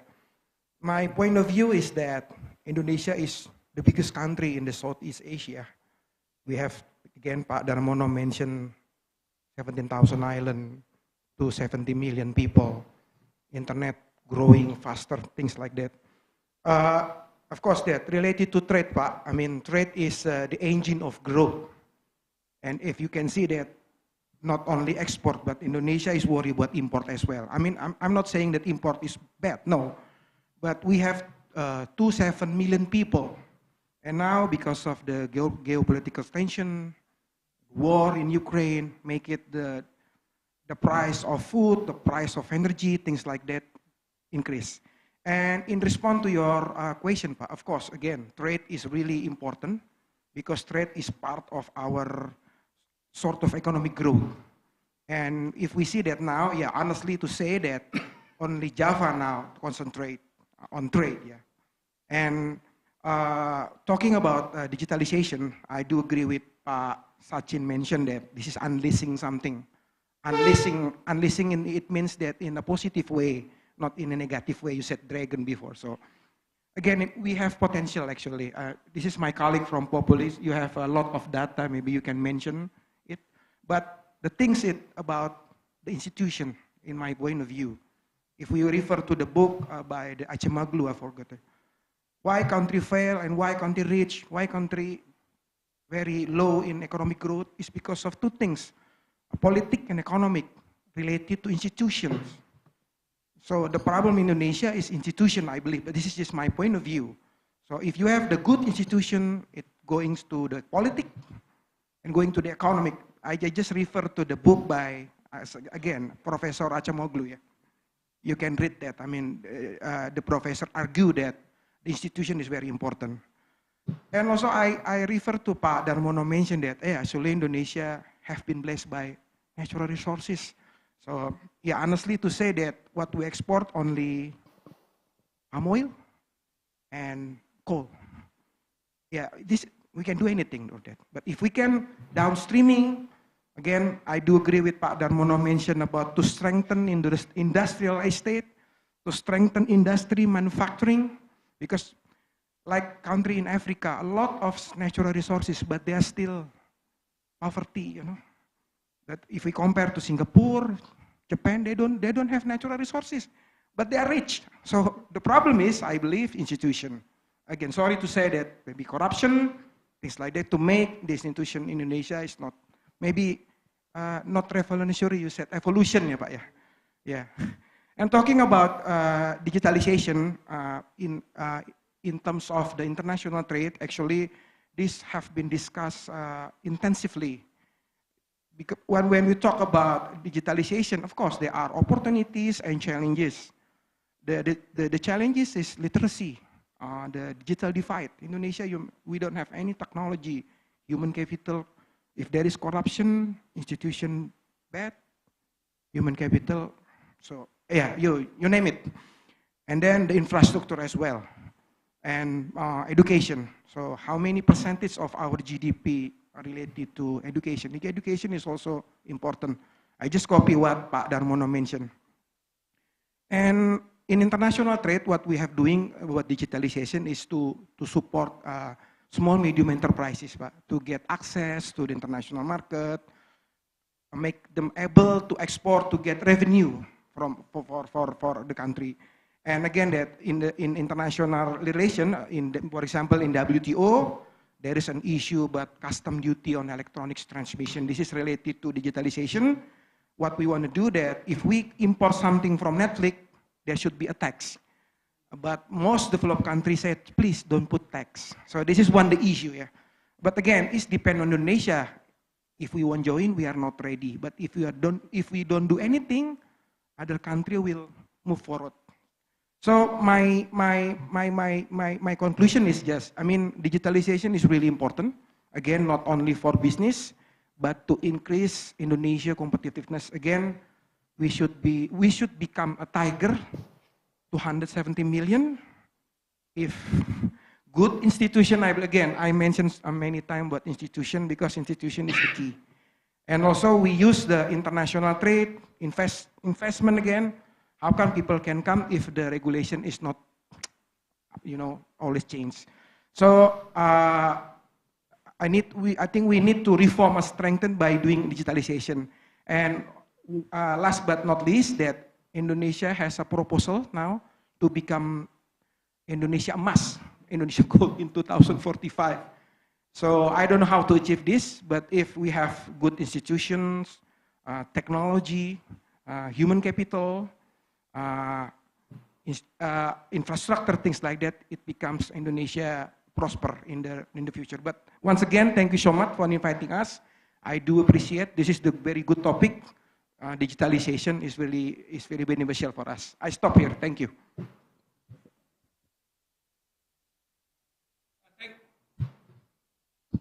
Thank you very much, Pak Reza, for that. I think trade, especially within the regions, as you mentioned, is very critical, and trade is really the engine of growth.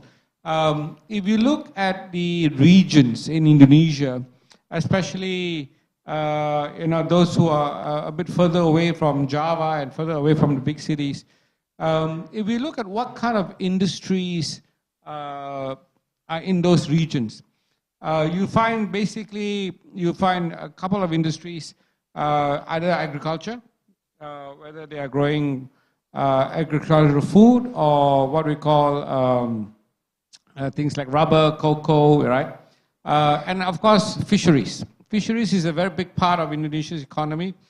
But the irony or the paradox is most fishermen are very poor, right? And then most of the farmers are also very poor. The question now is how can digitalization impact this part of the economy? And how do we lift them, right? One of the things, I think there are some companies, especially agri-tech companies, that are providing information and data on apps to these farmers, to these fishermen, in terms of giving them real live market information on the pricing, and allowing them to actually trade and sell their products at the right price. And I think that's where digitalization really will have an impact in the regions and allow these regions to also rise up. And I think more importantly, it improves productivity, right? Because now you have data and you have more knowledge and you can understand when to farm, when to price your harvest and stuff like that. So I'm throwing this open to the floor now. In terms of you have any ideas, any thoughts, any questions, either for Pak Darmono or for Pak Reza. Of course, we also have Dr. Ravli here, who will later on have a presentation on IKN and the growth of cities and how Indonesia is also moving towards building new, what we would call digitalized cities, right? And I think that is critical too. While we focus on existing cities and how to digitalize them, there is also an opportunity to build new cities with ground up. Of course, that will require a lot more capital and a lot more brain power. But I think it's an interesting, what would you call it, endeavor that Indonesia is undertaking in that sense, because that will also foster a lot of what I would call local tech innovation. For local use in that sense, it's not always going to be importing innovation. So with that, if there are any questions, yes, Dr. Bayu. Can we have a mic? Thank you. I think this is a very good topic because we know, like Pak Darmono said, Indonesia consisted of 17,000 islands. And it's not only Jakarta, it's not only Java, and also the comments of the Pak Reza from Perdagangan, which is very true about the institution. I don't know, I mean, there are so many things that we talk about this unleashing the power of digitalizations for Indonesia, and depends on which actors that we want to address to. If we talk about governments, we see also almost, not almost, certainly all ministries and what do you call it, kalau KL itu L-nya apa ya? Yeah, lembaga, but this is what is in the English. all the KL, yeah, ministry and lembagas, talking about digitalization, talking about digital transformations. They have initiatives. Especially a few years ago, I was invited in so many forums by so many ministries talking about how to make, what do you call it, incubations for the digital entrepreneurs. And they're talking about the same things, the same topic with so many ministries. And they, interestingly, they don't talk each other. So they have their forum and they have their own initiative, and they're not connected to each other. So I agree with Pak Darmono that we need to have a plan and institutions as well, as Pak Reza said. So I guess if we want to summarize what the government have to do is, number one, we should have the commitment of the top management, of the top people, top political leaders. I mean, talking about commitment, Indonesia has so many priorities competing to each other's, yeah, poverty and so many things. But again, digitalization may be taking a longer time to achieve those other goals, but this is actually the right way to achieve all the goals with digitalizations. So number one is the commitment of the political leaders. Number two is also how to gather as many as possible supports from all people, including the business people, the academia, on all the media, all the people participations. But then that comes to which roles that they have to play. Then Indonesia have to, lay down a blueprint of how Indonesia wants to do the digital transformations. Otherwise, all the initiatives are overlap. There are things that nobody does, yeah, and many things. And people don't know what role should I play, and everybody try to play others' role and forgetting their own roles. So. It's very important to have a blueprint of how Indonesia wants to do the digital transformation. Actually, Pak Jokowi on the October 2020 has already mentioned about the 5 steps to accelerate digital transformations. And one of it is to create the blueprint of digital transformation in all sectors, especially the critical sectors. But then the sectors can, up to now, I never seen of any KL have the blueprint of digital transformation, by the way, including the Ministry of Education. And talking about all sectors can make their blueprint of digital transformation, that should be part of the national blueprint of digital transformation. So if we have already laid down the digital blueprint, the digital transformation blueprint, then there comes the next step is the implementations and the improvements.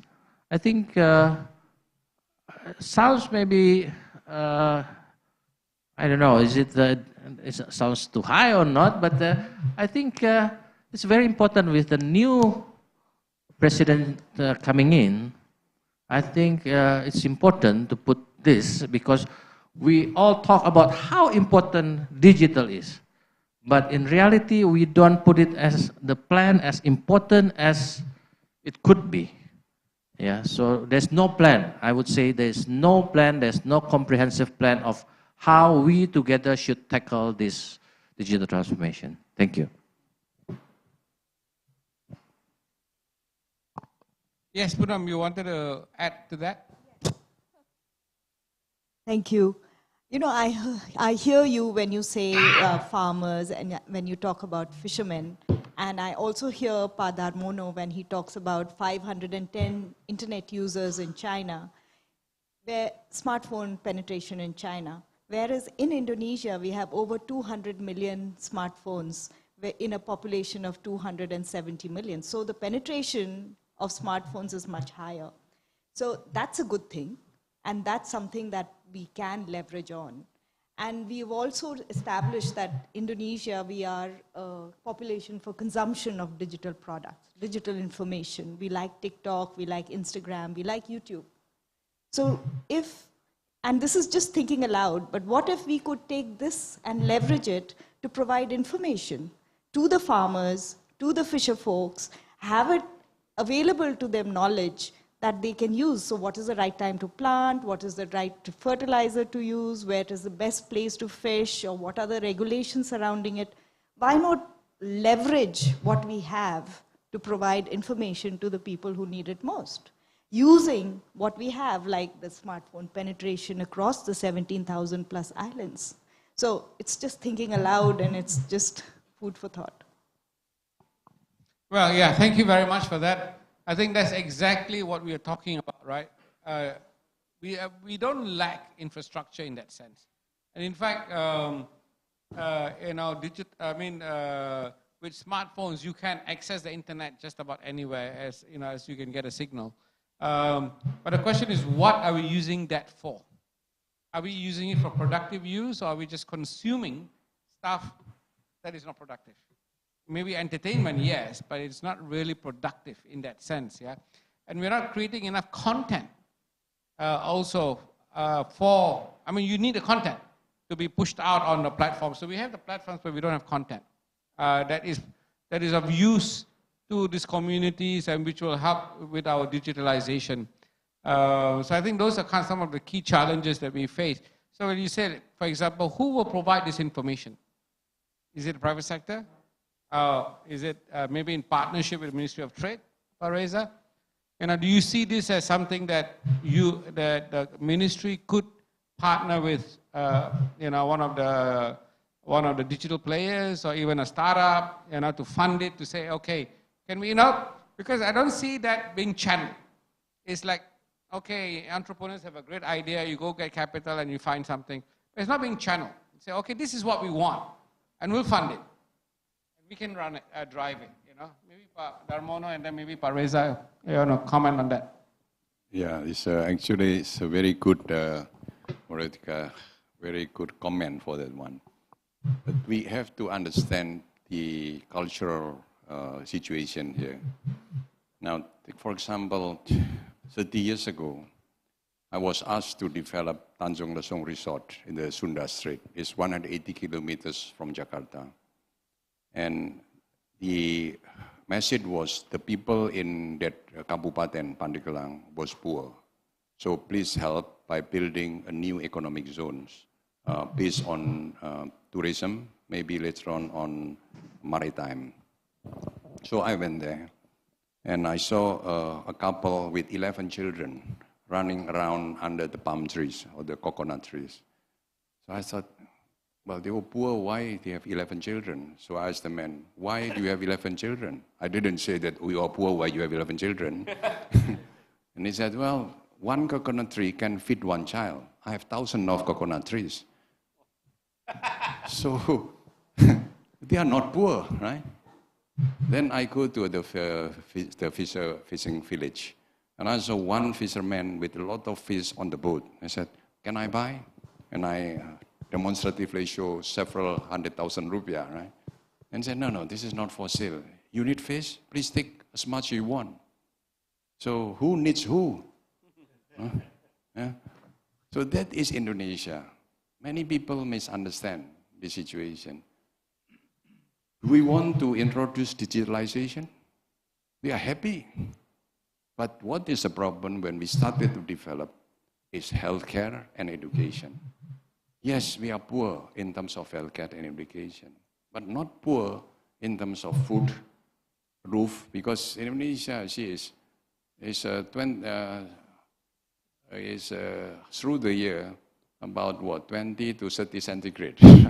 No air condition, no heaters needed. This simple clothes is enough. Simple roof is enough for these people who are used to it. But when we go to cities, that is when the problems start to come. So with the understanding of that one, then we have to approach in a very smart way. We cannot suddenly generalize the whole things. We cannot just be like China, where we have severe weather, severe condition. We don't. But of course, in the cities, like I mentioned before, our president said, the most poverty of existing is in big cities, especially Jakarta. This is the one where we need to be digitalized. This is the place where we need to improve the infrastructure. We don't have to do it actually all the time. We don't have the money, but we have natural resources. And also, do the people, how all the people are ready to welcome modernization. There is a Badui village in Banten province. Have you heard of the Badui village? 40 families live there. They reject all modern conveniences. You bring cell phone there, you try to photograph, you don't want. And they just rub your, they rub it and suddenly all the pictures gone. Oh, yeah. They have the magic the power for this one. So they do not want what they call modernization. They are happy. They live over 100 years old. They walk barefooted. So this is just one example. I think once we understand that one, then we can plan ahead what to do. Not just the whole area, we have to do it very fast like China. Indonesia actually is very different. Certain areas are very poor. Certain areas need very quickly to improve the healthcare, the education. But basically, that is what is needed. Education and healthcare. Thank you. Thank you very much, Pa. So I think that the message from that, of course, is that it's not a one-fit-all solution. You really have to be more surgical and look at different areas with different solutions, yeah. Pak Reza, would you want to add to that? Yeah, sure. Yeah, I think I do agree with Pak Darmono mentioned about China. I think the rise of China is undoubtedly, yes. Before, in the Cold War between USA and Russia. But now in the last 2 decades, we can see that China is growing very faster and significantly. And there are 2 giants right now. So there are the geopolitical situation or contour are different right now. So there are some blocks, things like that. But back to the I just want to short respond that. I think, yeah, I mean, there should be any PPP, a three-piece partnership between private and government. But of course, there are pros and cons on that. And I mean, there are some sectors that are closed, for example. So now, as long as I know, the government of Indonesia just issued the investment strategic hillarizations. Yeah. So we open investment for 3 main things like minerals, like you said, fishery, agriculture, and the others. So we have a 21 sector, if I'm not mistaken. So I do believe that there should be a great collaboration, pentahelix, not only government and private sector, but also academia, things like that, to make Indonesia prosper using digitalization. Thank you. Thank you, Pak. Nalin, you wanted to add something? Can we have a mic there?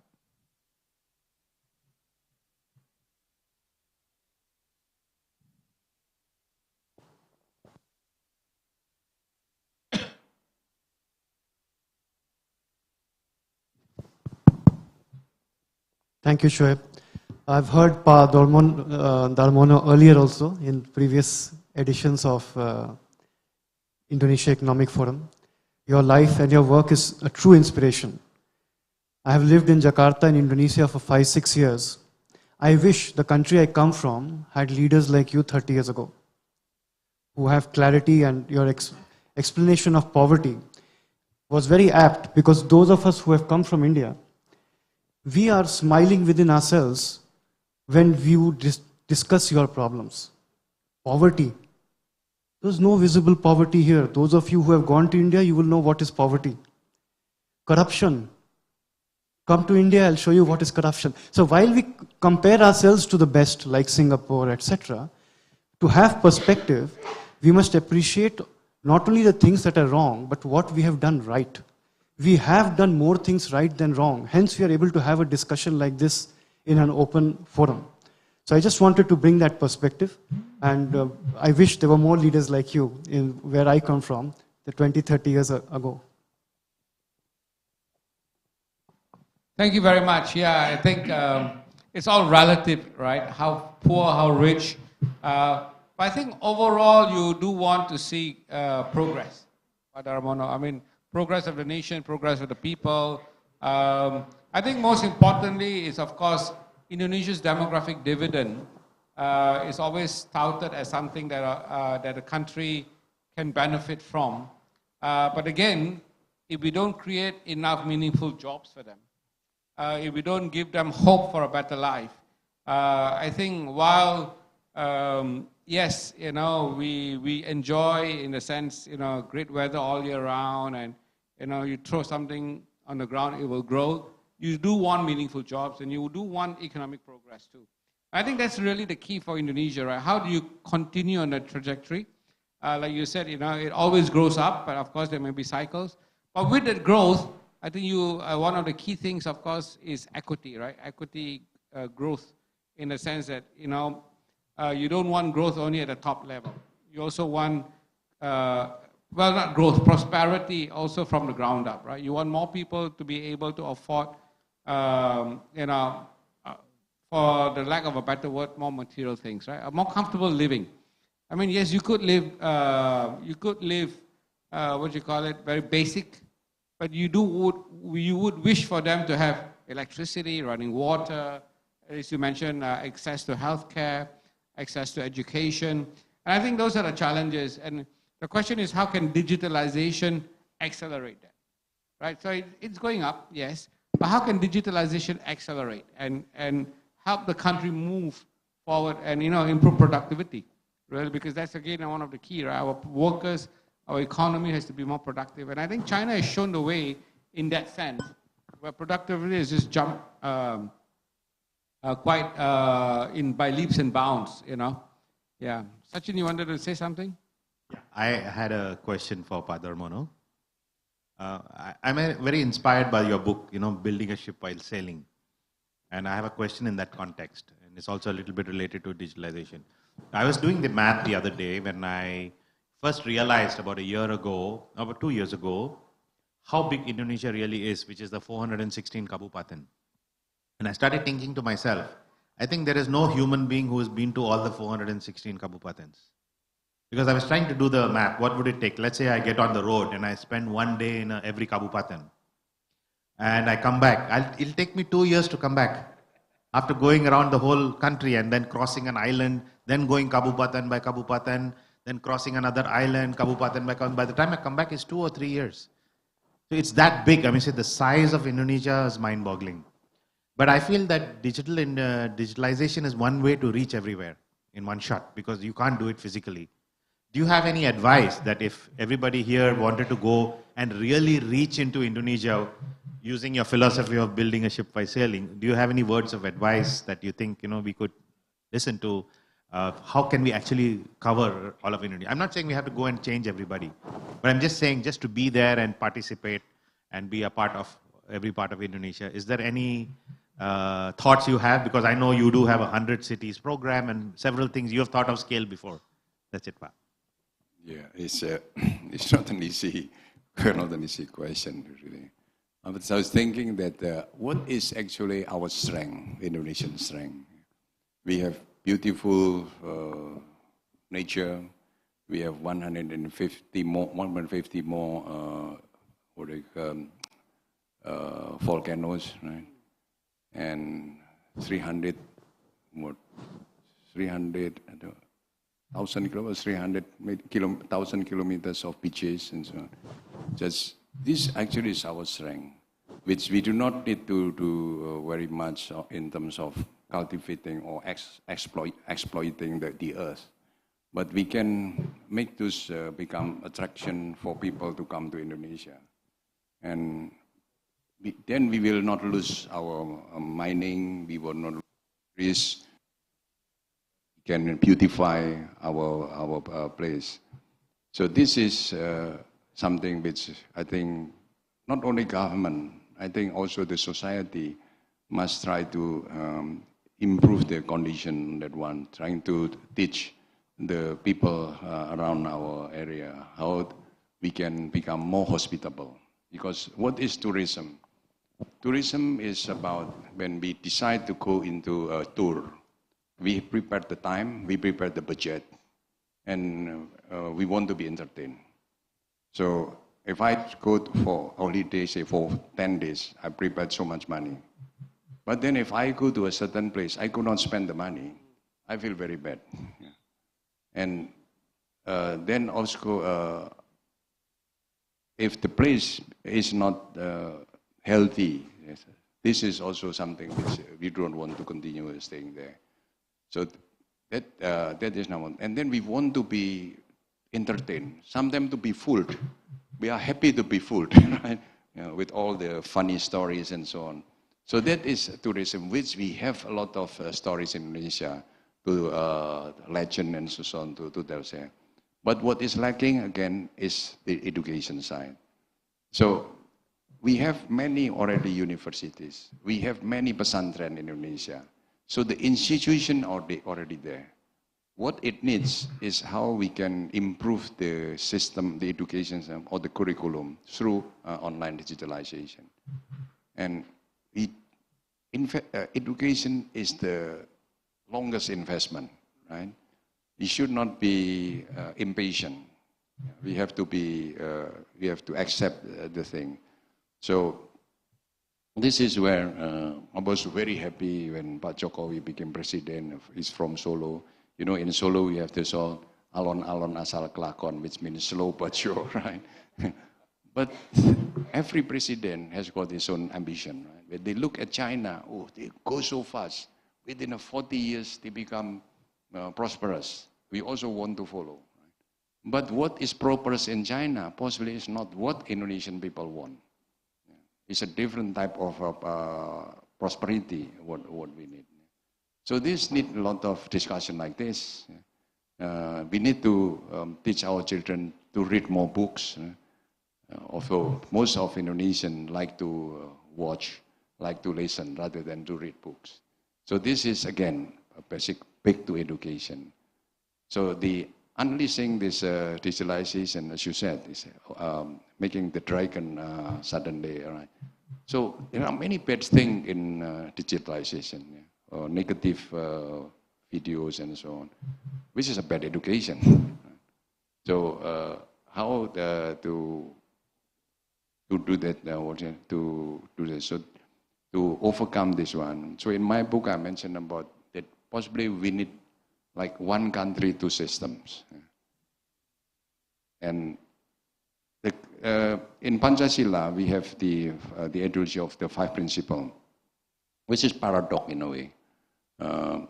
We have one here is social justice, which guaranteeing the public that all the basic needs will be affordable, yeah, which is a good start. It's a socialist system. But we also have human right, democracy, which is actually the basic of capitalism, which both are embraced in our ideology. But in terms of transforming into economy, there has been no book about it. Yeah, there has been no guidance. So if we can have those separation of this economic zone is for competition, to fight with any countries that we have to be able to compete. But when in the box socialism, it's about how to make people in general, they can survive, right? So the still system, we possibly can apply step by step. The dream of having 100 special economic zone is great, but it has to be done. If it's not reached within a period of 5 years or 10 years government, let's do it for the next 25 years. To reach $7 trillion GDP in 2045, we need 8% economic growth a year. Okay, it's a hiccup, sometimes 5%, sometimes 10%, it's fine. Yeah. But we need this kind of continuity. So Pancasila and all the, I think is guaranteeing that is the possibility. So just be patient, and accept, right? Because all religion is teaching people to be acceptance, right? Eventually, we are going to die anyway, right? We were born with nothing, we die also with nothing. So it's just to accept. So the fundamental teaching on also character building and also morality is very important. You can be very clever, you can be very knowledgeable, you can be very skillful, but if you have a bad fundamental character-wise, then where are we going? Then money become our God. So it is another education which we need to. So those are on my 3 books actually. If you want to read them, thank you. Thank you very much for the timely reminder that while we chase growth and prosperity, we need to balance it with moral ethics. And I like your philosophy part in terms of patience. Yeah, I think all those who come to Indonesia learn patience very fast. Just go on the roads and you will learn patience. Yeah. We have 2 presentations with us this afternoon. Maybe I can invite Dr. Ravli and then Brian after that to do your presentation. So this is a very a special treat for us this afternoon because Dr. Ravli Aurelius is from, he's going to do a presentation on IKN. Of course, it's a hot topic at the moment in terms of the new capital. But it's very interesting because he's really going to talk a little bit about how the private sector and private investors can play a role in the development of Indonesia's new capital. So, and I think he has some excellent slides and give us a great idea of the progress made so far and how it's going to be achieved going forward. So, Dr. Ravli, the floor is yours.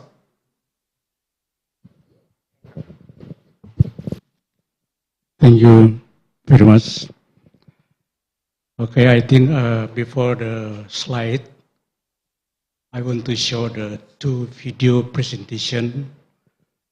First about the President Palace,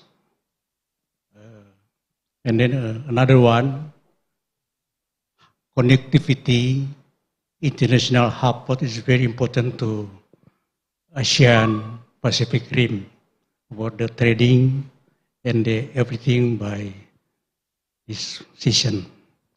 The first video about the new palace for the new capital. Is that video? Yeah. This is the design by Mr. Nyoman Nuarte.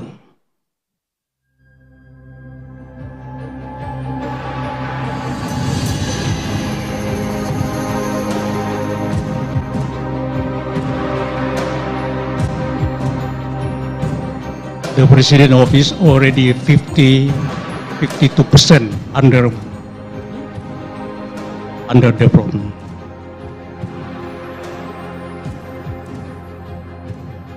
In August 2024, expect the first inauguration, the independent celebration will be held in this new capital.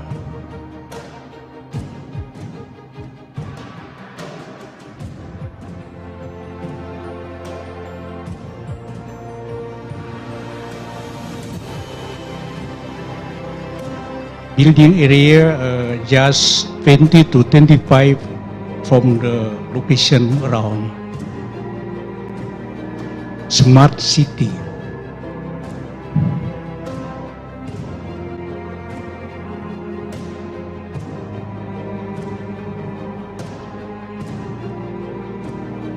100% local content for the sayap Garuda, yeah, the wing of the Garuda.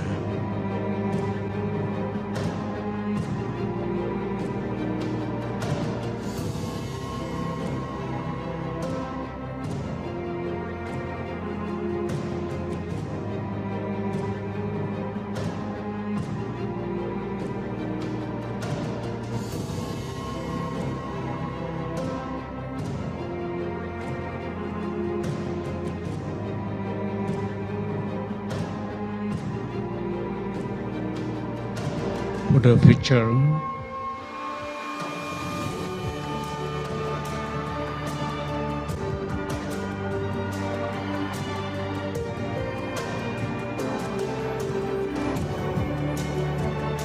is the integrated office, all interactive in the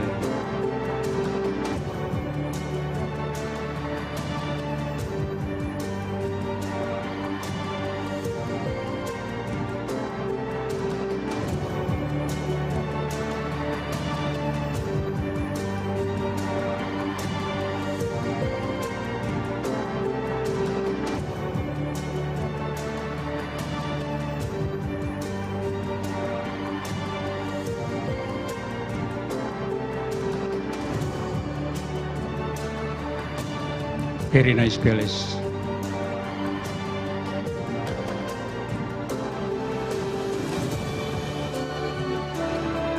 Numanuarta, the artist from the Garuda Vishnu Kencana in Pasar. It's very productive for the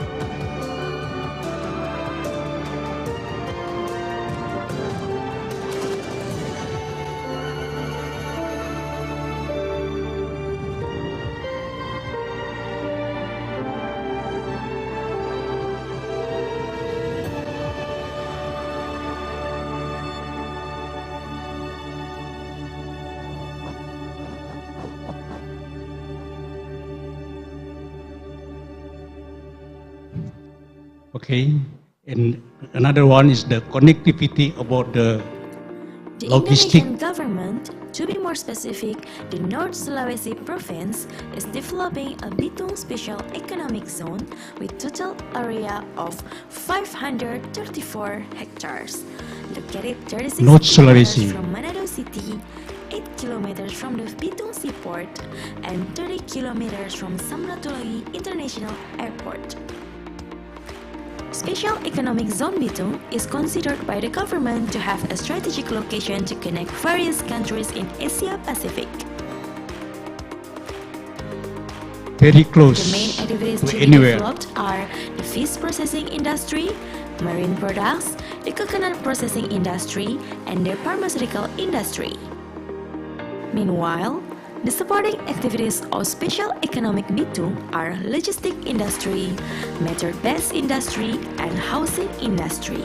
Special Economic Zone Bitung will be supported by important infrastructures, including the development of the Bitung port into an international hub port, and the Manado-Bitung toll road, which has reached 70% of the development.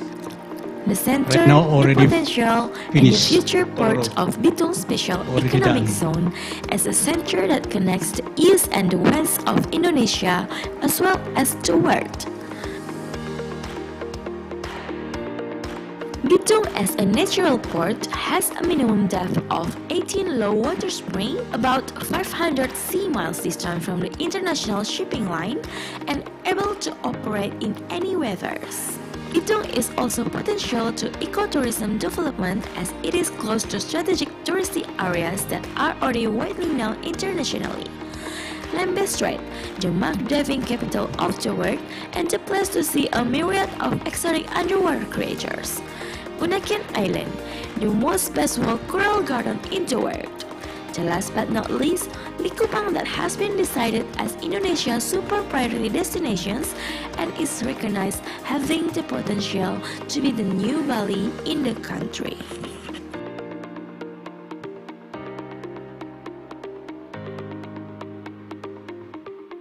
Yeah, this is the connectivity to support for the new capital in Kalimantan, Nusantara.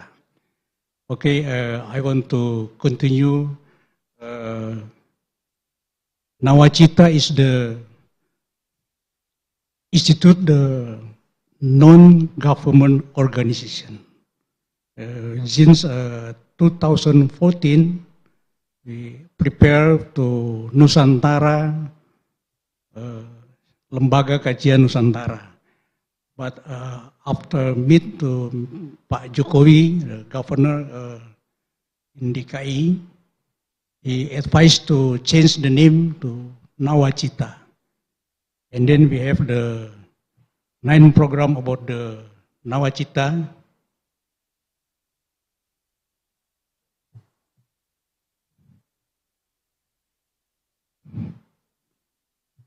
Program, the Nawacita is focused about the government of the Pak Jokowi for the second time, and then the first time and the second time, the already 9 years still ongoing about the Nawacita program.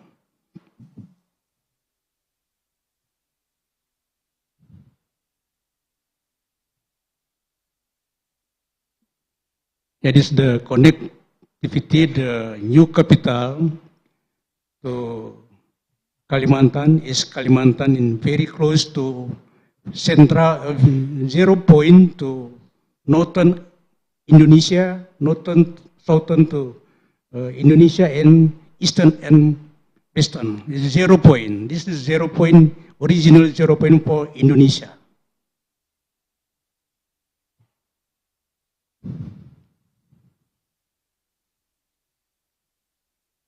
Yeah, this is the cluster, the zone of the kawasan inti pemerintah, the core government area. And then right now already over 50 to 55% progress on the development of the president office.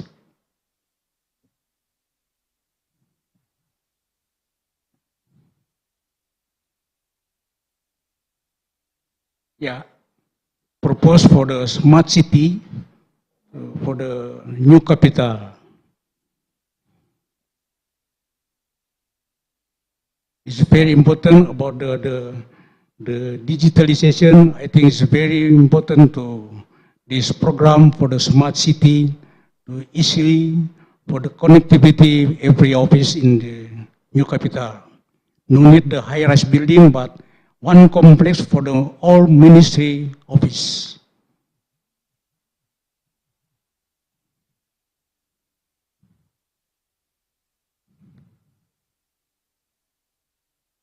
Yeah, just to remind about the acceleration of for the program of the digitalization program for the new capital.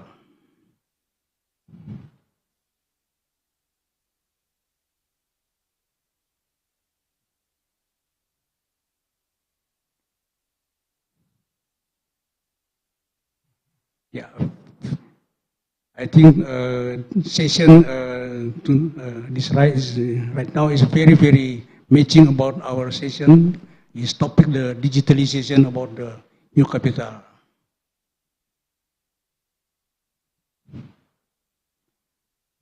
This the scheme of funding. 20% government budget, and then the PPP private partnership program for 60% with the government guarantee. The PPP is with the government guarantee 60%.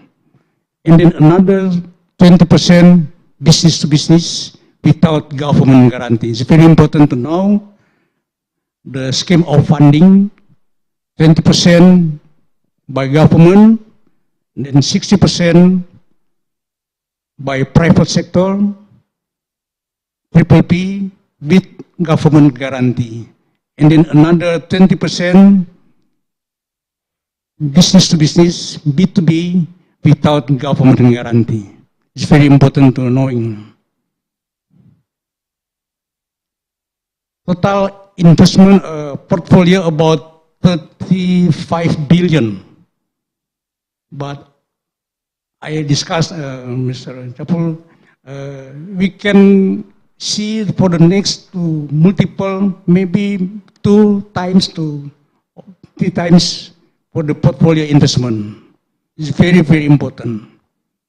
Very example, if we develop the port service, and then will be to shipping company, to port service, handling service, and another.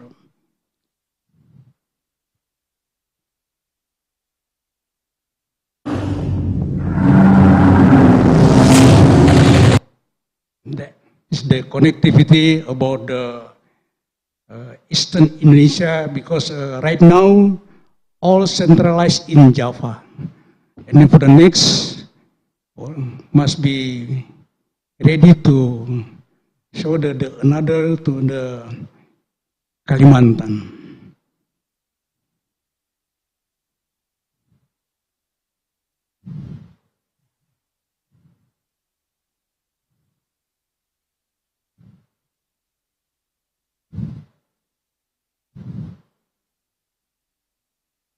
Yeah.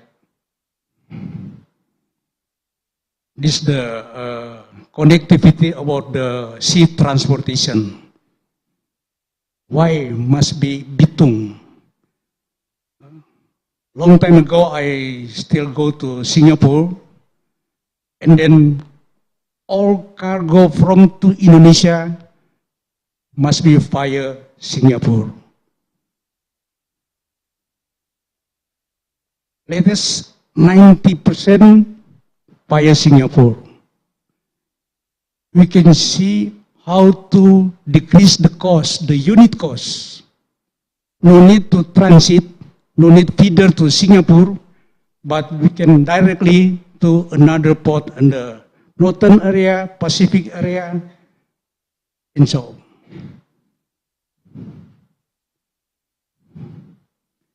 Feeder service, warehouse service, many costs will be decreased in very potential to develop about the hub international.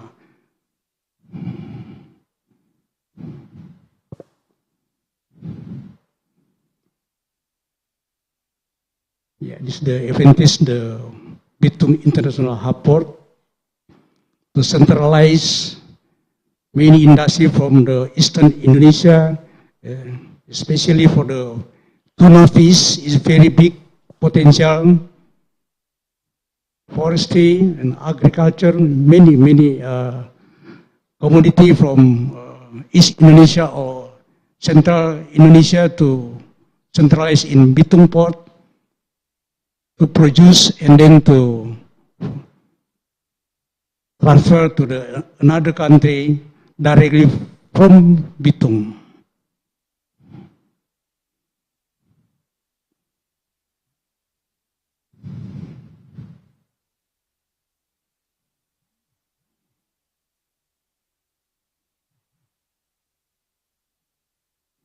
Okay, I think this very important about the slide supporting about the IKN, the new capital for the next step. Thank you. Thank you very much, Dr. Ravli. I think that's an interesting presentation. So it's not just the new capital, but also the supporting cities around it, which I think is part of the vision to really develop Eastern Indonesia in that sense. Are there any questions from the presentation for Dr. Ravli? Yes, sir.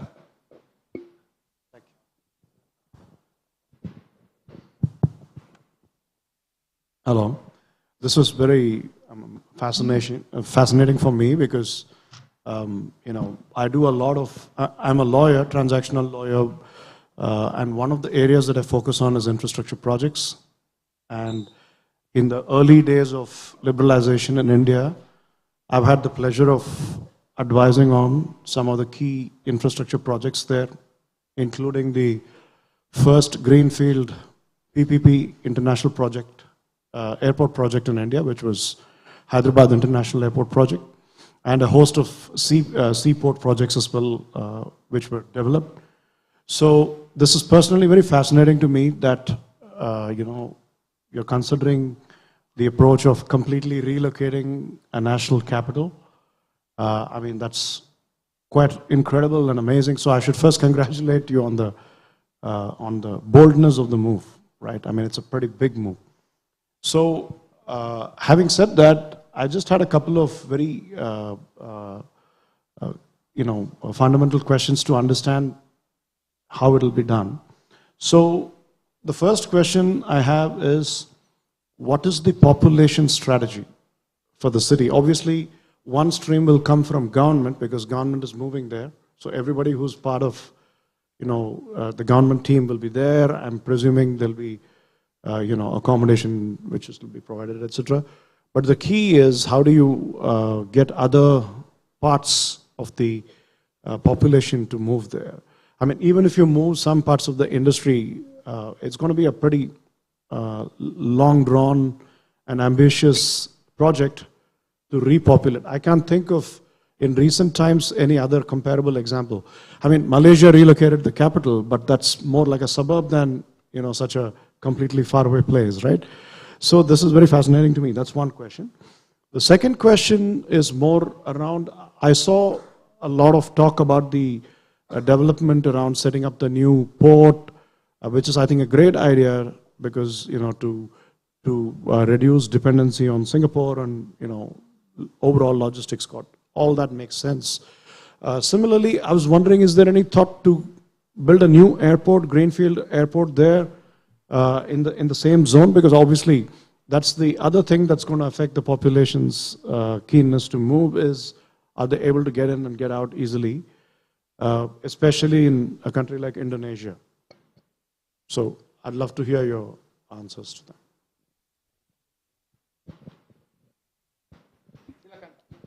Okay. First about maybe about the population, yeah. We think together about the bonus demography. It's very important for the next. And then we not only develop the new capital, but must be integrated everything supporting about the new capital project. I think Mr. Ramon is very clear about the industrial estate, the real estate. Automatically, he'll be request moving every go to new capital. We need the education. We need the hospitality. We need the animal. This is the multiplier effect about without the total investment portfolio, like I talked. Multiple, maybe minimum 2 times from 35 billion, and then all investment to 70 billion. The bonus demography must be prepared right now about the 5 and 10 years the next. So the second question about the connectivity, why must be transit feeder to Singapore? It's very, very expensive. I have discussed this, the Port Singapore Authority a long time ago, and then the PSA want to contribute how to develop the international hub in Bitung. Bitung is natural port. No need to, because the natural is already deep. Very big potential to decrease the cost. The unit cost, every industrial will be get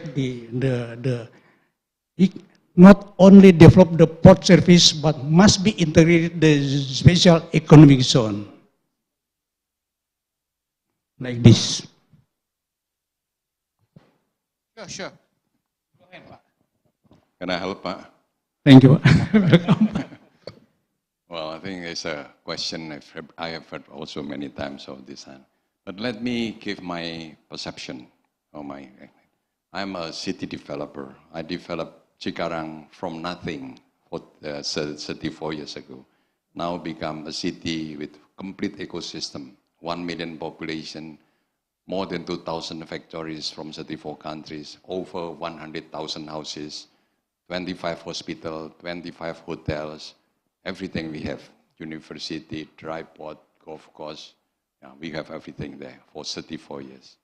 Now, this idea of a new capital city is a very good one.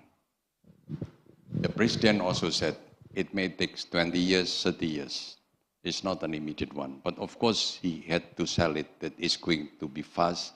17th of August, the palace will be ready. So we have to see it from a political perspective and also from commercial perspective. Don't take it everything in one terms. So if we look at the wish of the president, this is a very good hope for the people. That Jakarta is congested. It has to be moved to that place. So it's a political aspect. It's a popular gesture. We look into the commercial side now. If I were asked how to develop this one, then I would say, what kind of regulation would you give me? Because a city, as you said, how we can bring the people outside the government people to move there. Government people can be forced to go because they are employees. But ordinary people, if we have to go there, there have this a sweetener. Why we must go there? If you want to attract the ants to come, there has to be sugar there. So what do we need to move there? Now, Java is overpopulated. And also a lot of young people will find difficulty to get jobs, especially with the digitalization. So this is an opportunity for government actually to say, if you move to this capital city, government will build public housing. And it would be much better than the public housing in Jakarta. It has to be, right? And it's give them a place that not to buy, but to rent, like Singapore, right? Singapore, how many years? Yeah, the people 99 years. 99 years rent. Government build this one. It's owned by government. Now, did Singapore government lose or make money from building public housing? Making money, right? Millions. So, but long terms, not immediate. So this is what the government must build. Public housing first. Then we can move 100,000 young people to go there. From high school leavers, train them there, ready for employment when industry come. Now, what kind of industry can we attract to Kalimantan? Now, Indonesia selling point, or my selling point in industry land, always cheap land, cheap laborers. This is our competitive edge. We don't talk about technology and so on. We check about cheap labor, cheap land. People come. So if we move the young people to go there, then we provide housing, education, train them, not in a university, just to be competent in what? In welding, in something special, which if they are trained for 3 months, they will be ready to work. And also give them some sort of military training, like in Singapore. No need for 2 years, just for 1 month. So they become disciplined, they are ready. Then if I were manufacturing companies, I said, oh, this is good. I've got cheap laborers there and competent. And cost, well, because they are still students, so we don't have to pay with the minimum wage. We give them pocket money. So it will be cheap laborers. And no union allowed there. Then companies will come, textile companies, garment, shoes factories who need cheap laborers. And we will. So this is the beginning of creating jobs there. There will be population. Then the rest will come because they need entertainment, right? So we can sell shop houses. So now private sector will come. They will buy land, building shop houses. Shop houses for what? for making, for opening shops for restaurants, barber shop, massage, whatever. This can also become a tourist attraction. Like if you go to Shenzhen 40 years ago, the young people are there. They sell everything fake. You can buy Rolex, you can buy Gucci, you can buy Hermes, everything made in China at maybe 1% of the normal price. So this will create industry, creative industry. So that is the kind of thing. How long it will take? Maybe 20 years, maybe 30 years. But it's possible. Why? Because we have a lot of young people. You said the bonus demographic. But we cannot just let them then just apply for a job. They have to be trained. And this bonus demographic, sorry to say, maybe not always clever. Yeah. So they don't need to be taught like in the university with so many subjects. Just specific use, more skill. What do we want to do? We ask the manufacturing, what do you want? We will tailor-make the education. Yeah, so that way then it's possible. So government now started by building first infrastructure, the palace, right? So this is to showcase that government is serious about it. And then private sector has been invited also to do something there. So already a group of my friends, private sector, the property developers, already agreed to do. This is a social one, not commercial. I think they go it because the president asked and they want to show they love this country, they want to do something. So it's beginning to do that. I think they are not stupid either. I think they will possibly build shop houses, golf course, university, which will be needed there. So this is the group of the private sector who love this country, who become rich in Jakarta, and they want to do something for the country. Then we can attract the foreign investors to come. That would be the later on. So this, I think, is the spirit of the president. So I also asked about, is there any plan to build a new airport over there? Sorry? Yeah. Is there a plan to build, as a part of this whole scheme, is there a part, as a part of it, is there a plan to build a new greenfield airport? I think that's all undergoing. But yeah. Now, the basic infrastructure for a new city, or especially for industrial, there are 7 basic infrastructure and now being built. First is harbor. Number 2 is airport. Number 3 is toll road to the city from the harbor airport. This is also being built. Then electricity, then gas, internet, and then water. Water, actually not enough water now, but there is also about 100 kilometers away. So there will be built tunnel to this place, dam. So water will be plentiful. Electricity, no problem in Kalimantan. Not immediately, but step by step. So that's why the span is, I am talking about 20 to 30 years. Yeah. It wouldn't be like what it in Kuala Lumpur? Putrajaya. Putrajaya. We already built Putrajaya around Jakarta. BSD, Jababeka, Kapo, they are all like Putrajaya. But it doesn't solve the problem because it's become dominatory town. It's like a suburb. Putrajaya is virtually like a suburb. Yeah, suburb. But this one in Kalimantan is completely different. And I think then every governor, every mayor should build also their own capital city, new one, new cities. So we need example from the central government to build this one first. If it takes 100 years, so what? It's a large country, it's a young country, only 78 years old. Yeah? And I remember President Sukarno, our founding father, he said, my country will live for 8,000 years. Yeah, so that is the spirit. I think that has to be seen from that perspective. Thank you. Thank you, Father Mono. Yes, I think one last question before we have a quick coffee break and stretch our legs a little bit. Yes, Ashish. So it's not a question, it's more of what Pak Darmono said. I want to give 2 other examples of recent cities, not so recent, but cities that we are aware of, and totally opposite when it comes to the nature of the countries. So one is Canberra in Australia, which is a relatively new city. And it has almost a population of 500,000, which is about 20% of Australia's population. So that's a relatively new, successfully developed city.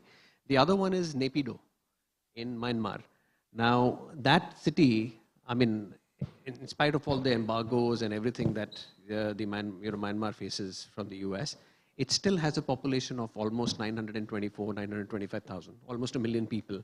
So those are two classic examples of newer cities that have been developed recently. I mean, it's going back in our generation if we look at it that way.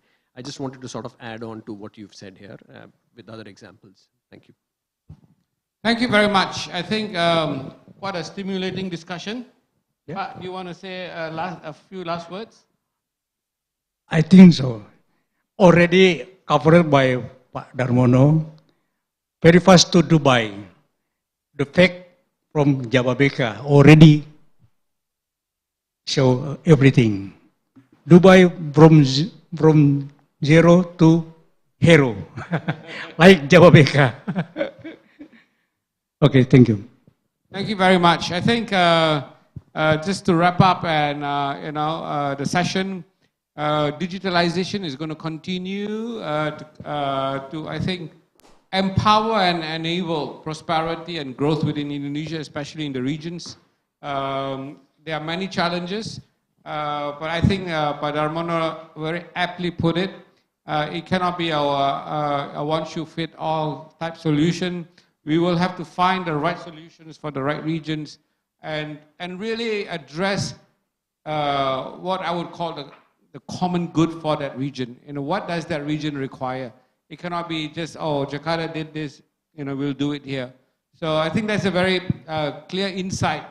And I think from Pak Darmono's experience and in fact wisdom in terms of developing not just Cikarang, but many other special economic zones. I think that's one way to go, where you build the city along with a special economic zone, where you attract investments, you attract labor, you attract ideas. Yeah, I'd also like to thank Dr. Ravi for his presentation on IKN, and I think it's a very ambitious project for Indonesia. I think let's not dance around that, but I think as a country, Indonesia needs such a project to move it forward, where it can bring everyone together and to really show that it will have everything. It's a new capital with new ideas.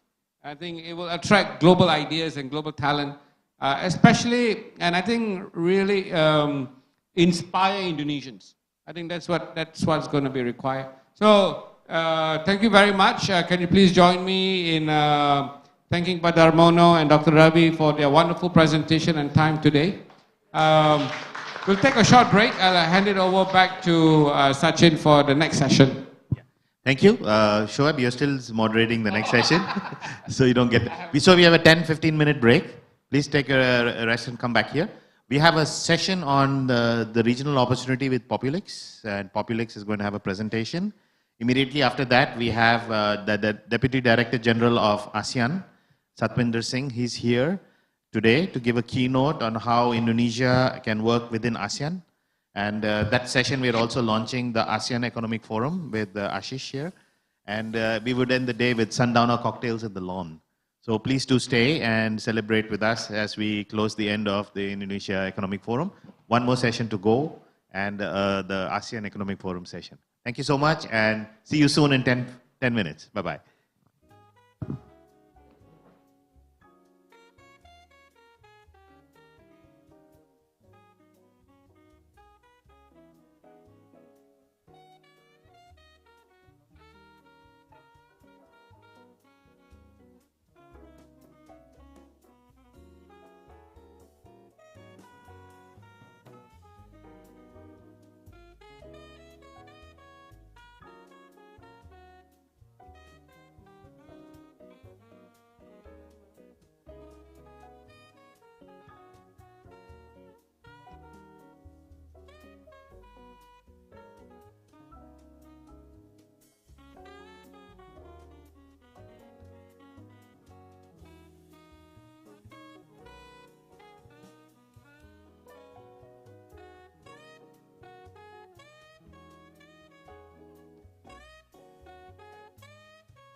Okay, good evening, ladies and gentlemen. A warm round of applause for Satwinder Singh, Deputy Secretary of ASEAN. He's here with us today. We get a chance to actually interact with you a little earlier than we planned, which is great because we wanted to spend more time with you. We have also here Brian from Populix, and we have a presentation. And Shoaib is our moderator for this session. But I just wanted to remind you that the reason why Satwinder is here is because the Indonesia Economic Forum is going in a few directions. Last year, we partnered with Poonam Sagar to create the Indonesia-India Business Forum, which is a vertical of how Indonesia and India can work together. We are working with Investor Trust. Primus here is the chief editor of Investor Trust. And we are working with Primus to create more Bahasa Indonesia content related to what IEF has been doing. Primus is our partner for all content related to Bahasa Indonesia in respect to India, ASEAN. All that will be amplified working with Primus and his team. The Investor Trust media is a media for business people at the age of 25 to 40. So the issues are different, the sectors are different, the channels are different. They have TikTok, they have Instagram, they have all these various ways to reach the youth. So it's a very interesting way of how we are combining the interests of ASEAN, IEF, IIBF, and working with the local media to get more narrative out there and understand more about how the young people in Indonesia can interact in Bahasa Indonesia. So that's how we have put this whole thing together. So without much further ado, I'm going to hand over to Shoaib to moderate this current session, which will be both a combination of Populix and directly going on to ASEAN. Thank you so much. Thank you, Sachin, and a warm welcome to His Excellency Satwinder Singh, Deputy Secretary General of ASEAN. A pleasure to have you here. And thank you, all of you, for staying with us and helping us to close the 10th Annual Indonesia Economic Forum with a bang. So thank you so much. We'll go straight into a very interesting presentation by Brian Thur. He's the Vice President of Growth for Populix. I think he has a very interesting presentation on data, right? And data and how we use data to make business decisions. His bio is on the screen, so I won't go much into it. Just to know that he is he's been very involved in this research, and his strategic visions and hands-on approach is instrumental in the growth of Populix. So Brian, the stage is yours. Thank you, Pak. Okay, it's going to be a short presentation about we're going to previously discuss about digitalizations. So it's going to be a quick one, actually.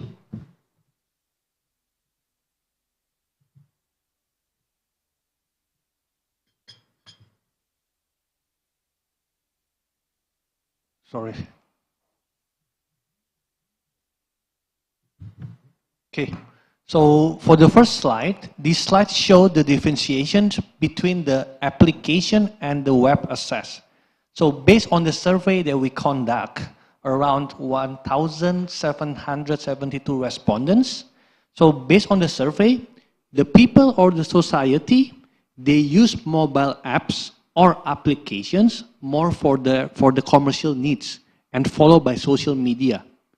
Meanwhile, if you see, if the web access through their PC or laptop is mostly used for studying or working. And there's also a few across, like they're using for e-commerce and banking. So what makes it interesting though, even though people make more purchase in terms of frequency through the mobile apps, right? However, in terms of the dollar value or the spending size, web access through PC or laptop have a more significant usage. One of the reasons, because of these high value items, which is the main concern of the people in Indonesia, why they use like PC or laptop to buy like a high purchase product, is because of like cyber security. So they want to, they feel safer if they purchase it through laptop or PC. And another reason is like they have a better view of the product, which is it's easier for them to surf the webs and see the product itself. Okay. And then the one thing that interesting, what Pak Reza from the ministry before saying, one thing that I want to highlight as well. So shopping on social media has been really, really growing for the past 2 to 3 years. So in general, 4 out of 5 respondents have tried to shop at least once or 3 times through the media platform, mainly from TikTok shops or WhatsApps. If you see, there's a 46% people prefer TikTok shop to purchase. It's almost doubles than WhatsApp or the second position. The reason why, because live shoppings, they likely to have interactions between the buyer and the sellers. Even sometimes the buyer cannot see, even the buyer cannot see the sellers who buy the product, but when the sellers see the people that like live shopping with real human touch, they prefer that and they like it. And then, as you can see as well, from our study, clothing is the main category they purchase. Like clothes, t-shirts, jeans, shirts. Clothing are the main category, which is around 61%, followed by beauty product and F&B. And then on average, people use like spending around $20 US dollar, roughly, or around 200,000 rupiah per month. Now, to conclude, what I'm trying to say is like, just to follow the previous discussions, digital economy is growing. Yes, it's getting stronger, it's getting better, but the distribution is still uneven. As like Mr. Sob said, like, it's only focused more on the major city. Yeah, it's improving in the tier 2 and tier 3 city. Yeah, we can see that, but there's still a lot of like uneven and about the speed and the internet infrastructure. So the reasons like usually, so we need to focus more first on the infrastructure of the high-speed internet, and also another topic that like quite right now, I think yesterday is also talked about a little bit about cybersecurity. So cybersecurity need to be as strong as well. And then later on, if we make that 2 pillars to be our infrastructure and the cybersecurity, then we do believe the uneven distributions can be better solved. That's it for me. Back to you. Thank you. Thank you. Wow, very sharp and very sweet. Are there any questions for Brian in terms of what the survey is showing?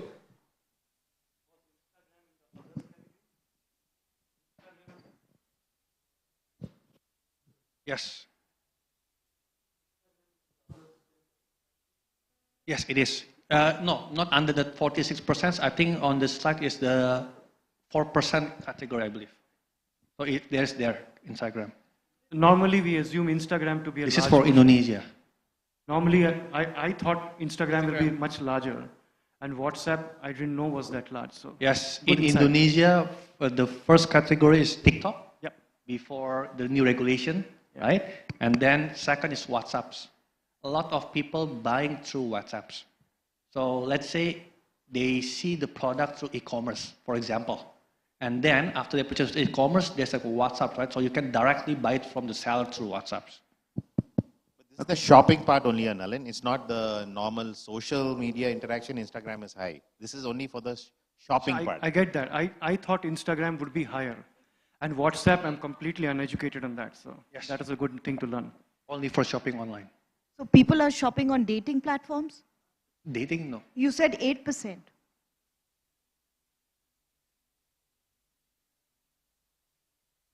Dating online? I don't believe we do have that though. Maybe mistaken. Yeah, I think you're saying things, Poonam. Where did you read that, Poonam? Online dating. Yeah, it's there. Where is it? It's there. Go back. Sorry. Yeah. Yeah. Wait. Online dating, 8%.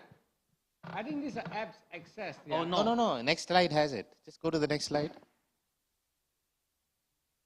No, this one? No, one more. No, one before. Sorry, one before. Just one before. Yeah, stop here. Online dating, 3.8%. Okay, so this is not for the shoppings though. So, But interestingly, online dating access on mobile phone is higher than PC laptop. yes, because people use like online dating through their mobile, right? So this slide show the usage between mobile apps and through laptop or PC, not the live shopping though. Because you've got spend 78,237,000. Yes, but in online dating application, now like for example, like Buying they're credits. buying the subscription, right? And they're buying the credit for them to be able to do the online dating. Or they're buying stuff we can't discuss it this phone.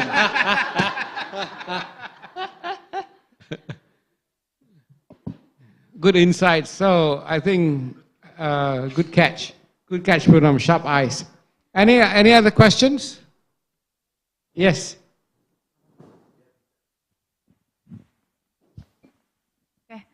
Thank you, sir. As we know, retail is a platform that we sell consumer goods. And how about the consumer good in online shopping? Because as you said before, clothing is a main product. And how about the consumer goods? What do you mean by customer goods? Yeah, consumer good is such as Consumer. toothpaste, shampoo. Oh, okay. And Beauty. yeah. FMCG products. FMCG Yeah. products. Yeah. Okay. So, can we go back to the slide, please? So basically, based on the slide, if you consider consumer goods like shampoo, lotions, it's all under the beauty product. Beauty product is 43%. So number one is clothing, right? And then beauty products. It's number two. Number two. 43%. 43%, and then followed by food and beverages, right? And then let's say home appliance is like rice cookers, refrigerator, and all that stuff, right?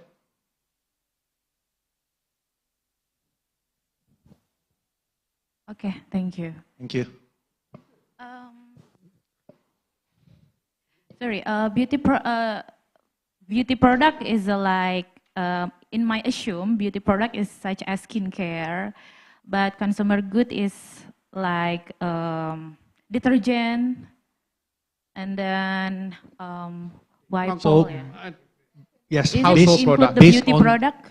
Based on our survey, Yes. so let's say like detergents and like soap for like clothing, we filter it, we consider it part of the home alliance, and if we don't put it here, it means it's below the 30%.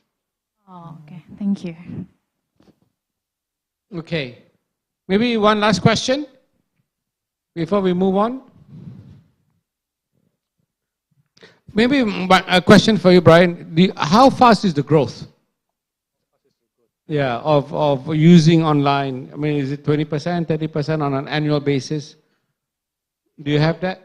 Basically, if it's like totally like in Indonesia, the growth is roughly around 18 to 26%. Okay, but it's very different between city though, like tier 1 city, tier 2 city, and tier 3 city. You can find one case, for example, if the government is enter the city and they improve the infrastructure, suddenly the growth will be like 3 times, 4 times, because we just like invest on that city, right? So, but overall, it's around 18 to 26% roughly. Okay. Thank you very much. Last words from anyone? Yes. Just a comment. Sometimes this is the numbers is the approved, I think, confirm for me because I handle too many SMEs. But these numbers not just from the SMEs. Sometimes SMEs we think they open the shop, they have the warehouse to sell the products. But we need to think we have plus demography with the from the influencers. Indonesia, young people, many make money from the affiliate marketing. So this is the power of the Indonesian ecosystems, not just for the SMEs, but with the affiliate marketing. So nice for the statistic. Thank you. Thank you. Okay, thank you very much, Brian. Can you please join me in thanking him for his very insightful presentation. So we'll move on to the next phase of our afternoon session. Maybe I hand it back to Sachin, and then I'm handing over the baton to you, Poonam. Thank you very much, and we should get moving on to the next session, which is very interesting. Brian, are you going to stay with us, or? Yeah, okay. So this session is actually an example of collaboration and partnership that the Indonesia Economic Forum has been doing over the years. I think I gave a little bit of a background. We are in the 10th Annual Indonesia Economic Forum. It's been 10 years since we started in 2014. But for, I would say, about 6-7 years straight, we were basically a conference. And we were a thought leadership platform. So we considered ourselves as connecting the dots on the various things happening in Indonesia. We would take up different themes. But the one theme that we took very early on is digital. So from the early days, 2014, 2015, we started addressing how digital transformation is taking place in Indonesia. And as you can guess, our speakers were people like Nadiem Makarim, who at that time was only the CEO of Gojek. He is now the Minister of Education. But these are the kind of people who came through the Indonesia Economic Forum, and I'm very proud to say that I think all the major players, Traveloka, all the other major players, they've all been at Indonesia Economic Forum events, and we've been a witness to their journey and the witness to how Indonesia has progressed over the last 10 years. And we were majorly impacted by COVID, where we had to change from being a physical networking platform to completely digital. And it taught us many things. It taught us many things. And I would say the most important thing it taught us was when we had a platform where we had 700 to 1,000 people coming to the Indonesia Economic Forum, suddenly when we went digital, we had 5,000 to 10,000. So our reach just went dramatically up. I still remember Shoaib going to the studio with Groovy and broadcasting live to a large audience, which we would not meet, but we would have interaction with them because there was nobody here like we have today. Talk to the camera, exactly. And we would all be in different parts of the city to monitor, to see how good is the quality, and all the questions, moderation, everything was done online. And then when COVID's effect went away, last year was the first time we went back to a semi-model, and we decided that the format that works is hybrid. We would have a team of speakers in the room like we have today, and all of you are qualified speakers who add to the discussion on the day. We would have our key speakers on the day, but the audience would not be here. The audience would all be online. And with that format last year and this year, we are continuing to keep to our 7,000 to 10,000 people reached out across 49 countries. Because the power of what we do today is not just live, because at this moment, in the time zone we are in, we won't be expecting anybody to log in from the US or Europe. Yeah, Europe maybe yes, but US definitely not because of the time zone. So everybody in the other part of the world would follow us on the recorded sessions, which would go onto YouTube. So all that we discussed today goes onto YouTube from tomorrow onwards. It's available to people across the world, any different time zone, doesn't matter, because we go on demand. So that's the power of technology, and I think we have really benefited at the Economic Forum by a change in format, and that has really expanded our reach and the kind of people who we can interact with. Next year, we're looking at getting more hybrid speakers so that we can actually have speakers from the US, from Europe, and interact with them sitting in a room like this on a screen, which I think is of a different kind of value. And so that's something that we would do more of. But beyond that, we've been doing more collaborations. And the collaboration is another way of extending our reach to sub-communities and to people around the region. So the first one we did last year was to collaborate with Poonam. And Poonam is here today because she is our partner for a year now on a expansion called the Indonesia Business Forum. And what it does is it connects the Indonesian and the Indian side to work more closely together, and officially we are partners of the Indian Embassy here, as well as the Indonesian Embassy in New Delhi. So you can see how very quickly that idea has brought together the most key stakeholders between the two countries, and that is running very well. Thank you, Poonam. You've done a great job in running that. The second outreach that we did was with Investor Trust. Pa Primus was here, of how we can get our across the language barrier and see if we can work more with the Indonesian Bahasa side so that we can also reach Bupatis, Wali Kotas, and governors in the region. So next year we will be doing a lot more work in the Daira, working together with Investor Trust and with One Tiknas, because One Tiknas has One Tikda, which is in the Daira. So that collaboration would help us to reach across within the region. When I say regional, is within Indonesia. But there's another word, regional means within ASEAN. So today we have here Ashish, who is the CEO and co-founder of the ASEAN Economic Forum. Ashish is from Singapore, and he's been discussing with us since now, what, 8 months, 7 months? 7 to 8 months, about how we can collaborate. And there is a reason for this collaboration, because Ashish is based in Singapore, which is the headquarters of all the technology companies, and they're all headquartered either in Singapore or in Thailand. Not here. Very few are actually headquartered in Indonesia. So our connect to the industry is coming from where Ashish is based, but ASEAN Secretariat is in Indonesia. All the embassies, the ambassadors of ASEAN are all in Jakarta. Therefore, the partnership between Jakarta and Singapore makes absolute sense. So we will have a back office in Jakarta, which would be taking care of operational issues, running programs, working with the ASEAN Secretariat, and working with all the various stakeholders who are based here.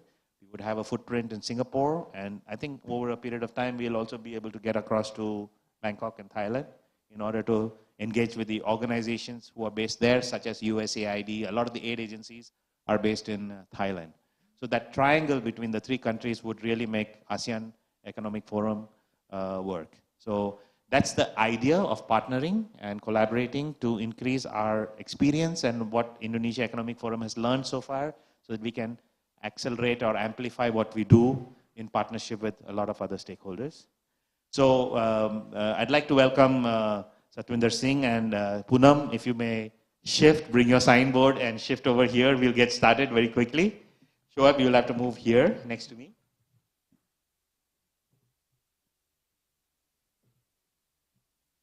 I'll join you. No, it's okay. Oh, okay. Yeah. I can move here. Brian, do you mind moving here? Yeah. Later on, Ilham will join us later at around 5.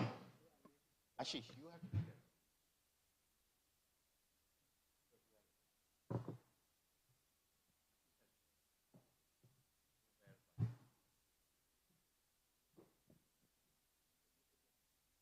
Oh, yeah.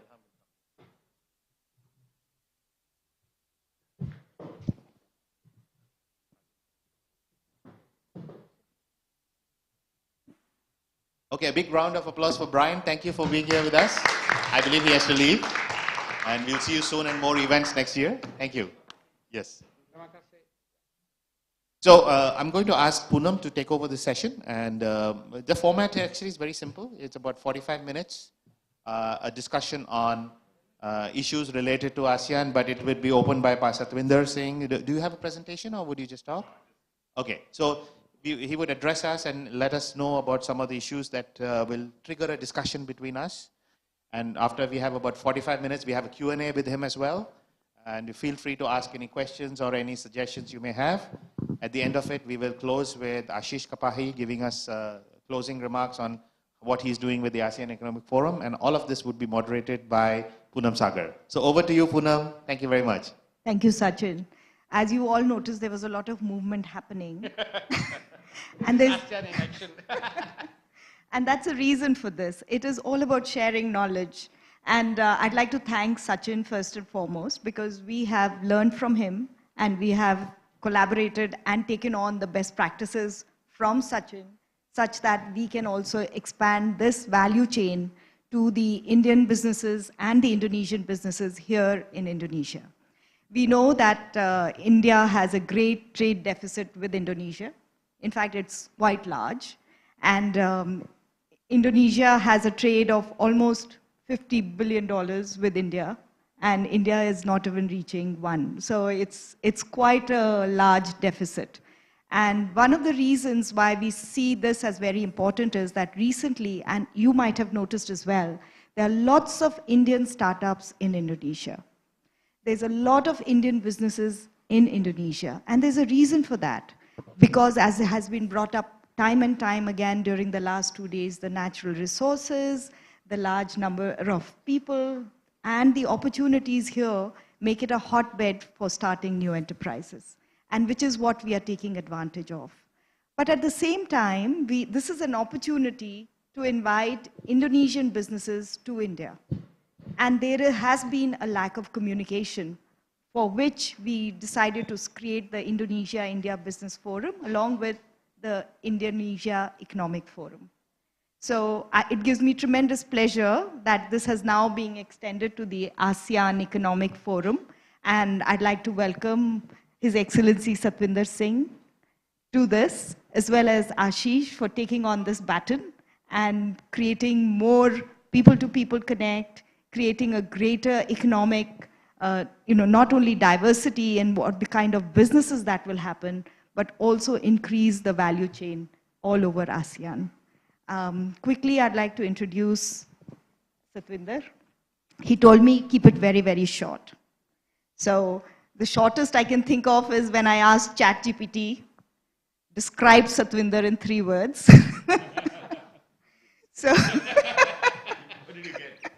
So what I got was, the first word I got was strategic. So Satwinder, you're very strategic. And the second word it said was experienced. And the third word that it said, responsible. Responsible. So those are 3 words for you, Satwinder, and it gives a lot of hope that this ASEAN Economic Forum, in your capable hands, will probably move forward very quickly, very action-oriented. So, his intro will probably come on screen, but I'd just like to share. No need. So he is a very dynamic person. He's the Deputy Secretary General of the ASEAN Economic Community. And with a wealth of 27 years, he's a seasoned professional. And he is a strategic visionary, contributing to the advancement of ASEAN's economic integration agenda. His journey includes not only an undergrad in social sciences from NUS in Singapore, but also participation at the Harvard Business School Advanced Management Program. So join us as we explore Satwinder Singh's insights and strategics driving ASEAN's economic future. Thank you, Poonam, for the introduction. Thank you for keeping it short. I appreciate that. First of all, a very good afternoon to all of you here physically in this beautiful location. We are in a fantastic library. I think this is the Habibi Library, right? Amazing location for us to meet, and amazing distinguished place for us to launch our ASEAN Economic Forum together. And let me also please acknowledge Mr. Sachin Gopalan, the founder and the CEO of the Indonesia Economic Forum. Thank you for reaching out to us. I must say that since I've touched base and become the Deputy Secretary General for the ASEAN Economic Community since 2021, I've been based in Jakarta. And I've been watching Sachin and what he has been doing. And clearly, the Indonesian Economic Forum is one of those platforms that attracted the attention of ASEAN. So even though we are in the same city, it's not like we get to meet each other every day, right? So we were watching the work that you do, and we also have been trailing you in terms of your impact that you're making in other ways, including your ICT projects with the Indonesian government, training of digital skills to the teachers, and we've been extremely impressed. So clearly we've been watching you, and we were looking for partnerships in Jakarta, how we can actually reach out to the people of not just Jakarta and Indonesia, but the people of ASEAN. How do we build much more impactful collaborative platform on the business side to tell people more about what we are doing at the ASEAN level. ASEAN, as you know, is been around for 56 years, right? This is a agglomeration of the 10 countries. Timor-Leste is an observer waiting to join us. But ASEAN today is noticed by the world. So we are no longer, we don't need to tell people who ASEAN is. Today, all the largest dialogue partners in the world have ambassadors to the ASEAN, from the United States to China to Japan, to many of the European countries. They have actually appointed dedicated ambassadors to the ASEAN. I think that kind of shows you today that ASEAN matters. And why shouldn't it not matter? Because today our GDP is no longer small, right? When we first started the ASEAN Economic Community in 2015, when at that time our trade was somewhere around only about, roughly about maybe $2 trillion. Today, in 2022, trade stands around US 3.8 trillion, right? Today we have become a destination in the world where only after the US we are the largest recipient of FDI as a collective, the 10 countries. Only the United States actually collect more investments than us as a region. And in the developing world, today we have displaced China. We attract more investments than China. So clearly we matter today. And what has happened and what has changed, I think in the last several decades, what we have seen is the leaders of ASEAN. It doesn't really matter which party comes to power in which country. All the leaders of ASEAN have a very strong dedication towards economic growth and the betterment of their people.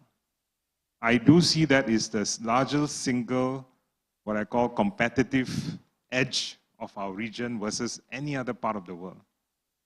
And that has actually allowed, it doesn't matter who sits at the table in the ASEAN summit, most of the leaders understand the language of economic growth, they understand the language of improving the lives of their people, and they truly understand how to get there, I think much better than many regions in the world.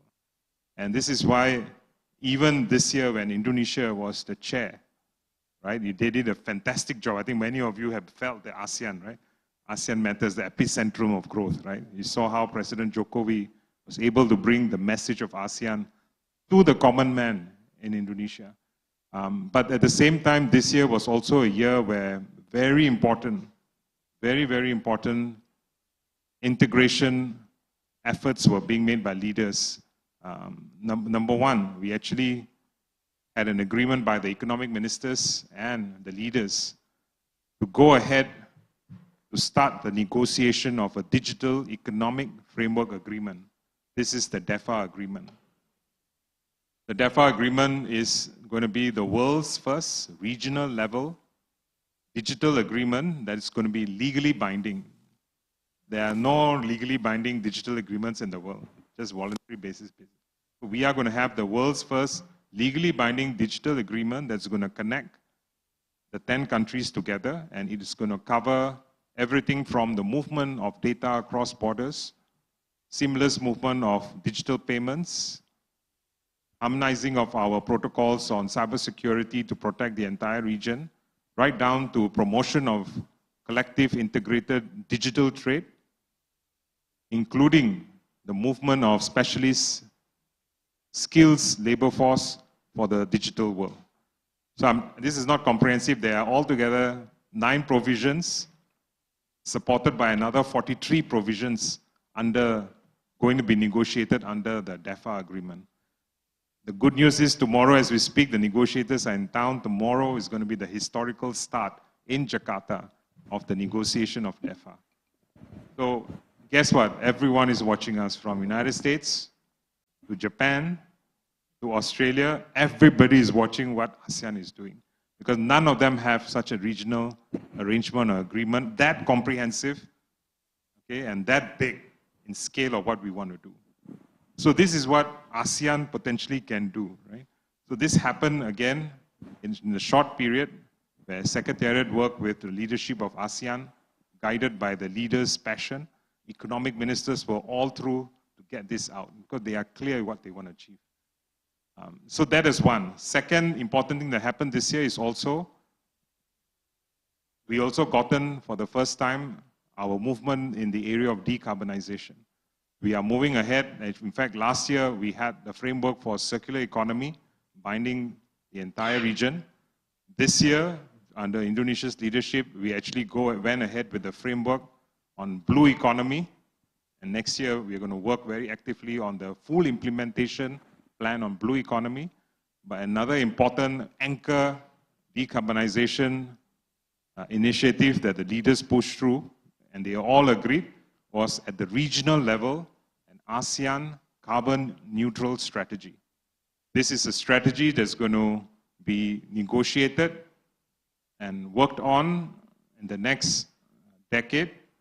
And this will complement the efforts of each of the individual ASEAN member states on their NDP plans for Paris Agreement.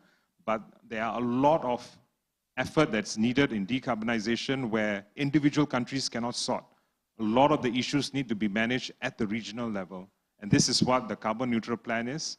8 strategies, 16 identified no regret move initiatives that the leaders have now sanctioned, that we deliver them. I give you one or two of examples of the 16, what it looks like. For example, when you want to decarbonize, one of the most important things is circularity, right? A movement of goods. Today, you cannot move any reuse, waste, remanufacturing products across any part of ASEAN or the world. Most of economic agreements don't allow the circularity movement of things easily anyway. But when you talk about the future of decarbonization, the future of circularity, that's probably one of the biggest important elements we need to sort. And we are the earliest region in the world, not even at WTO they can achieve. ASEAN is the first region in the world we are beginning to embrace in wanting to include circularity into our ATIGA FTA, the FTA that we have in ASEAN. We are now in the process of upgrading that. In the next 2 years, we are negotiating towards adding circular elements into our ATIGA. So it is examples like that. This is just one of the 16 initiatives. The second one I can talk about is, as part of our decarbonization plan, we need to connect our power grid, our connectivity, right? This is where it's going to be one of the biggest decarbonization initiatives. The ASEAN power grid needs to be up and running, and we need to create a tradable electricity market for the region. Again, this is another one of the 16 initiatives that have been identified. So I can't go through all of it, but I want you all to look out for the ASEAN Carbon Neutral Plan strategy. But you don't have to worry, because these are the kind of things which are going to center and become part of our conversations under what Sachin has described, the launch of the ASEAN Economic Forum. We are wanting to work with the group in order to develop outreach, which sometimes the Secretariat alone cannot handle ourselves. We are so busy on the technical parts of negotiation, but when it comes to conversation to private sector, I notice we always lag. This is where we value partnerships with the Indonesia Economic Forum group, because we think you have proven that you can do effective outreach, and we want to work with you through your partnership and network to grow out this relationship to the entire region. And again, it's not just physical events, but also presence online that we're looking for, and we hope to work with you in the next couple of years to bring out some of those conversations, discussions, and engage the private sector to be able to feed in and also to be able to take out what's happening at the negotiations that are taking place at the ASEAN level. Sometimes ASEAN becomes like a black hole. There's too much happening. It's not easy to navigate, not easy to translate. This is where only a businessman can translate what another businessman needs to know. This is how we value this partnership with Sachin and Ashish for coming together in taking this venture with us. We are a knowledge partner to them at this stage. We are going to be hoping that they are able to take some of our content to be able to bring out to the business community, and maybe over the years we can strengthen our relationship step by step. So I hope I've given you enough of a breadth of the kind of things that are coming. There is a lot happening on the ASEAN side. Like I said, today we matter, but sometimes what I worry is within ASEAN, sometimes we don't appreciate what's going on in our region. I think for the older generation, I was just telling Sachin, I think the older generation business community, they were a lot more connected. They have a lot more friends across borders. They know each other a lot better. But now the second generation that's taken over, right? Many of the second generation business families, the children are sent to schools in the West. So they have a lot more friends in UK, they have a lot more friends in the United States, in European Union or Australia. When it's end of the year holidays, where they want to travel, they will go and visit their networks and friends that are located where they studied, you know, and that's what they are familiar with. How many of those generation of CEOs want to travel to Manila, want to come to Indonesia, or how many of them want to come to Thailand? Maybe Thailand, they will go to Phuket for holiday, or Indonesia, they will go to Bali. But how many of them want to come to Jakarta to meet business people and make friends? I think that's what's lacking today. And I'm hoping in some way you guys can help us break that barriers and bring the decision makers of our next generation to the platform to be able to influence decision making, even guide our growth and development that ASEAN needs to get to, because so many of the transformations, whether it's digital or sustainability, would require the new generation of our leaders in business community to drive. And we need them with us. We need to move this journey with them. So I think with that, I'd like to keep it short and sweet and leave more time open for you guys if you have any questions for me to clarify. Thank you. Thank you, Satwinder. That's a big agenda that you have there. Not only to connect whatever's happening in the ASEAN community, but also to bring together all the business heads to talk together right here within the ASEAN countries. So shall we go to Ashish first, or? So I'd like to give a short introduction to Ashish. So after I looked up ChatGPT for Satwinder, I had to look up Ashish as well. So what ChatGPT says about Ashish is that he's global. And the second word it says is collaborative and experienced. So I think you've found a good fit in Ashish for the ASEAN Economic Forum. So just very briefly, so Ashish Kapahi is a business leader with over 25 years of experience in the dynamic world of technology. He earned a nomination for the Outstanding Chief Executive Overseas Award from IE Singapore, a testament to his exceptional skills. He's currently, as you can see, he's co-founder and CEO of Gates APAC. Beyond his corporate achievements, Ashish is an advocate for public-private partnerships. He has played a pivotal role in initiating and leading various PPP and intergovernment projects, both regionally and globally. And he continues to be a driving force in shaping the future of the technology channel ecosystem. So Ashish, over to you. Poonam, thank you so much. Did this come out of ChatGPT as well? That was days of research. Okay. Well, thank you for that. His Excellency Satwinder Singh, dignitaries, delegates from the ASEAN Secretariat, colleagues, and my dear friends, it's a privilege and an honor to be given this opportunity to lead such an important position or such an important opportunity to be in the driving seat of the ASEAN Economic Forum, which is a think tank that will work towards inclusive social and economic growth for ASEAN. I am extremely thankful to DSG Satwinder, his team in ASEAN Secretariat, Indonesia Economic Forum, and all the others who have patiently worked with us in the last 8-10 months to come to some sort of an order where we could give this a shape. As you know, ASEAN is almost 60 years old, 56, 57 years old to be precise. It has stood the test of time several times. It is poised to be a 6.6 trillion economy. A very large portion of that, I think between 10 to 14% will come from the creative economy. I was also made to understand that the digital part of it would be approximately $1 trillion. So there is a very bright future for ASEAN.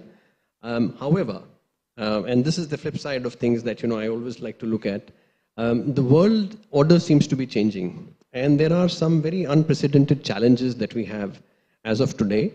I like to give it a little term, and I don't want to shake anybody here, but I call it the brave, dark world. And there is a reason why I call it the brave, dark world, because we haven't seen times like this. There is today a phenomena of retreat from globalization. There is a phenomena of de-dollarization. There is challenges on the population dynamics. There is rise in global conflicts. And of course, there is the artificial intelligence, which we have been speaking about. Like the internet, which was meant to democratize the world and do good for the bottom billion, unfortunately, it did not. It created a different level of elitist.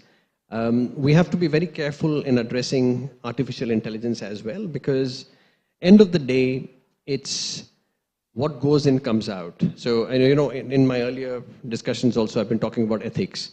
So it's very important that any of these transformations and artificial intelligences are looked at carefully and processed accordingly.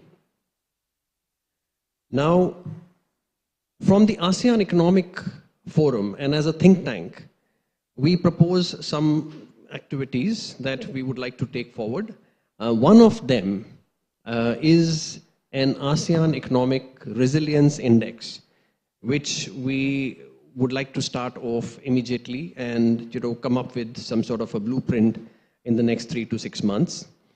Be able to present it possibly in our first meeting. We are also launching, along with Indonesia Economic Forum, the ASEAN Economic Forum Academy, which is more towards skill development and employment. And of course, there are sectorial priorities that we would be working with the ASEAN Secretariat, like the DEFA, decarbonization, and some of these others, which Pak Satwinder has pointed out. And the mining sector, of course, that's the core. That, in fact, there is some discussion that Sachin and I had on that as well. With that, I'd like to pass the floor to Sachin for his words. Sachin, if you may. Sure. Thank you, Ashish, and thank you, Your Excellency, Satwinder Singh. Firstly, for your kind words of support, because I think it's very important that we have the support of the institution that empowers us, and it allows us to actually do what we need to do. And the reason I say need to do and want to do is because I think the key word in all outreach is the narrative, and shaping the narrative and having the right narrative in place, because if you don't have one, somebody else will make a narrative for you. And then it's very difficult to undo a wrong narrative that's out there. Then you're playing catch up of trying to say, okay, how do we fix that? How do we correct that? Because we never did our job of setting the narrative in the first place. It is the most important thing in the start of any communication that we have to decide what is the narrative and how should it be out there, and how will that empower all of us to achieve the things that we need to do. So there's a lot of strategic work in what we are setting out to do. And for that, institutional support is absolutely important. So I thank you very much for your endorsement of what we do, and also your partnership and the spirit of cooperation that will help take this forward in the right direction. So that's the first one. The second point I would like to say is, yes, there are many stakeholders in the topics that we talked about. DEFA, for example, is absolutely full of various types of stakeholders who earlier were not there in the conversation. Now we are talking about including the governments, we are talking about including the ministries, we are talking about various stakeholders that we actually did not identify as a stakeholder in the past. So what is the communication? How should that story be told? I think there are different levels of communication. It's not just one story fits all, right? The levels of communication for the different recipients of that information has to be crafted carefully. And that we can do when we understand the issues a lot better. So which is why I support Ashish's need to create some research-based products, because that gives us the capability to understand and assimilate and tell that story in a much better way, because we have research ability to understand. And that needs people, that needs technology. I'm sure, you know, ChatGPT and things like that would be a part of it, but we need people on the ground who will be able to help give us the tools to tell the story in a better way and shape the narrative the right way. So I welcome Ashish's initiative to create some research-based indicators which would help us shape the story and tell the story, because there are many various tools of how a thought leadership platform would work. And I think the third important part is the people and what are the activities and activations we would be doing so that people sit in front of each other, discuss with each other. Sometimes it can be on digital platforms and virtual platforms too, absolutely no problem, because we're dealing with the rest of the world. I think the key point which DSG Satwinder Singh mentioned today, which was like a light bulb for me, was the whole world is talking about ASEAN. You know that until you made that statement, I never did really think of the impact of that. Which means we have a story to tell to the whole world. Therefore, we have to now start thinking of the messaging for the rest of the world. What do we do? I hadn't thought of it to that level until you mentioned it, because... So I'm intervening today, Sachin. This morning, we actually had a DEFA roundtable. We had 650 people wanting to get into a room for 250 people.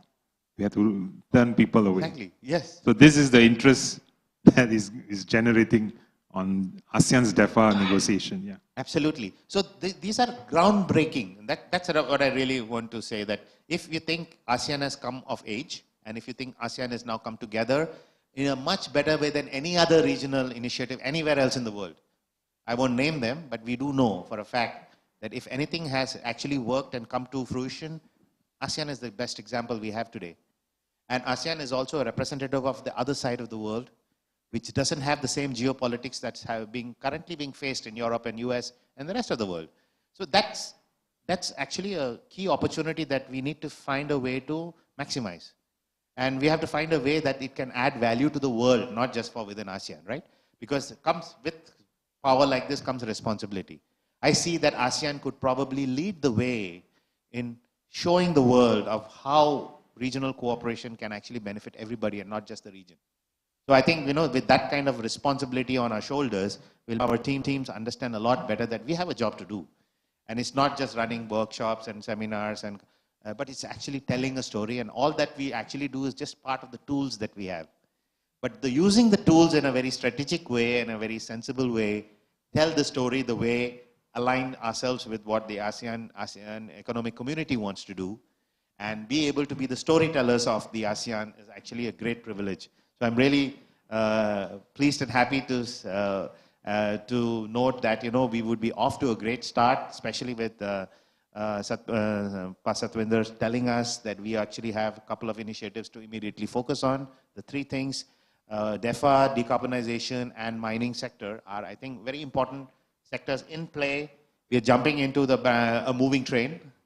So I think that's a great opportunity. As long as we jump in the right way and we stay on the train, then we can help guide the train in the right direction.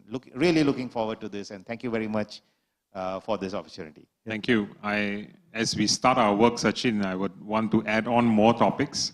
The other big topic is our own ASEAN integration in trade, our ATIGA upgrade. I think businesses in this region need to know what are we negotiating and what needs to be put forward as we finish our negotiation in the next 2 years, right? But another important thing is we, from the ASEAN Economic Community, we have a blueprint that started in 2016. It's ending in 2025. This is the 10-year blueprint. We are working now for the next phase of the blueprint, and Indonesia chairmanship, the leaders came together and they agreed that the next phase is not just 10 years, but it will be from 20 basically 2026 to 2045, full 20-year, a 20-year visioning for the economic development and growth and integration of ASEAN. So the amount of fodder that we have to work on is limitless.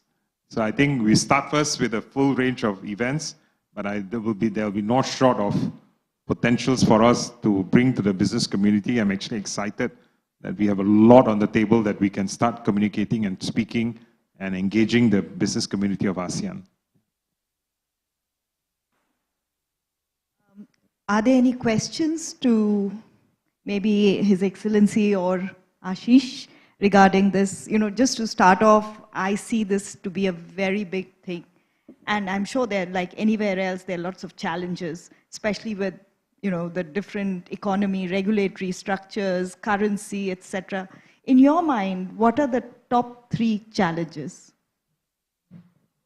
Challenges in context of setting up this project, or Yes. challenges of ASEAN? Of setting up the ASEAN Economic Forum and making it bring value as envisaged. Yeah. So I will say that naturally when you set up a new platform for anything new, we will have to show very quickly value on the table for businesses, for them to be able to see that they want to be engaged in this. So the challenge is an opportunistic challenge where we will need to move very quickly, and I am very determined that the quality of what we are able to work with the ASEAN Economic Forum platform, I think that may not be so difficult. I think what I'm a little bit more worried is, can we speak to decision makers of the next generation, which I said earlier. I think that's one challenge. I'm not sure, but I think that's where I'm going to put the buck onto Ashish and Sachin to please find us the correct way of being able to reach out to them. I know they all sit in YTP clubs, young professional clubs, YTP clubs in all of our ASEAN capital cities, right? But they all meet only in very high, fancy events, right? So how do you bring those guys to come and talk to us in our business forum? I think that's a challenge, right? So the third, I will say, will be, Sachin, you mentioned about how this forum is not just talking to ASEAN, but to the world. I think we will need to then also be able to take on that role effectively. But sometimes when you want to speak to the world, it's a different content, versus you want to talk to your own people of ASEAN and sort out your home, it's a different content. I think that ability to differentiate the value proposition, I think that could be quite challenging, but we will have to be conscious about that, you know. So not every content is useful to the outside world. And some of what I call the dirty linen that we need to clean in our own backyard, I would rather keep it within the ASEAN family, you know. And then we will tell them what they need to know from us. I think that's how maybe we will have to manage that with some savviness. Yeah. So I think those are some of the challenges. Yeah, I think it's just in line with what Sachin said about setting the narrative right, and what is the perspective that we want to present to the world globally. Vijay, please go ahead.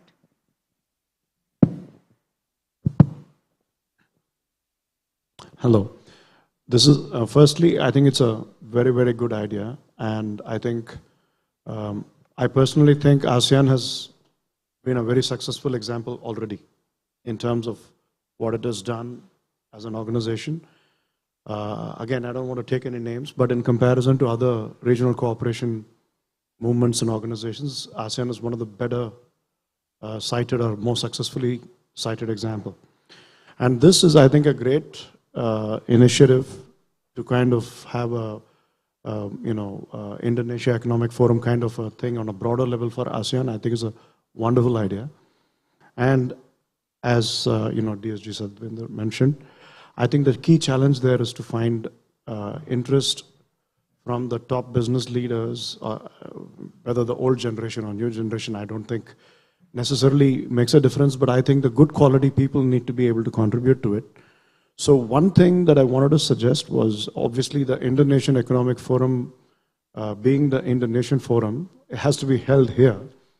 But if the forum has to be about ASEAN, then maybe one thing to consider is that you also hold it in other ASEAN countries so that there's a more a feeling of involvement from leaders in that ecosystem.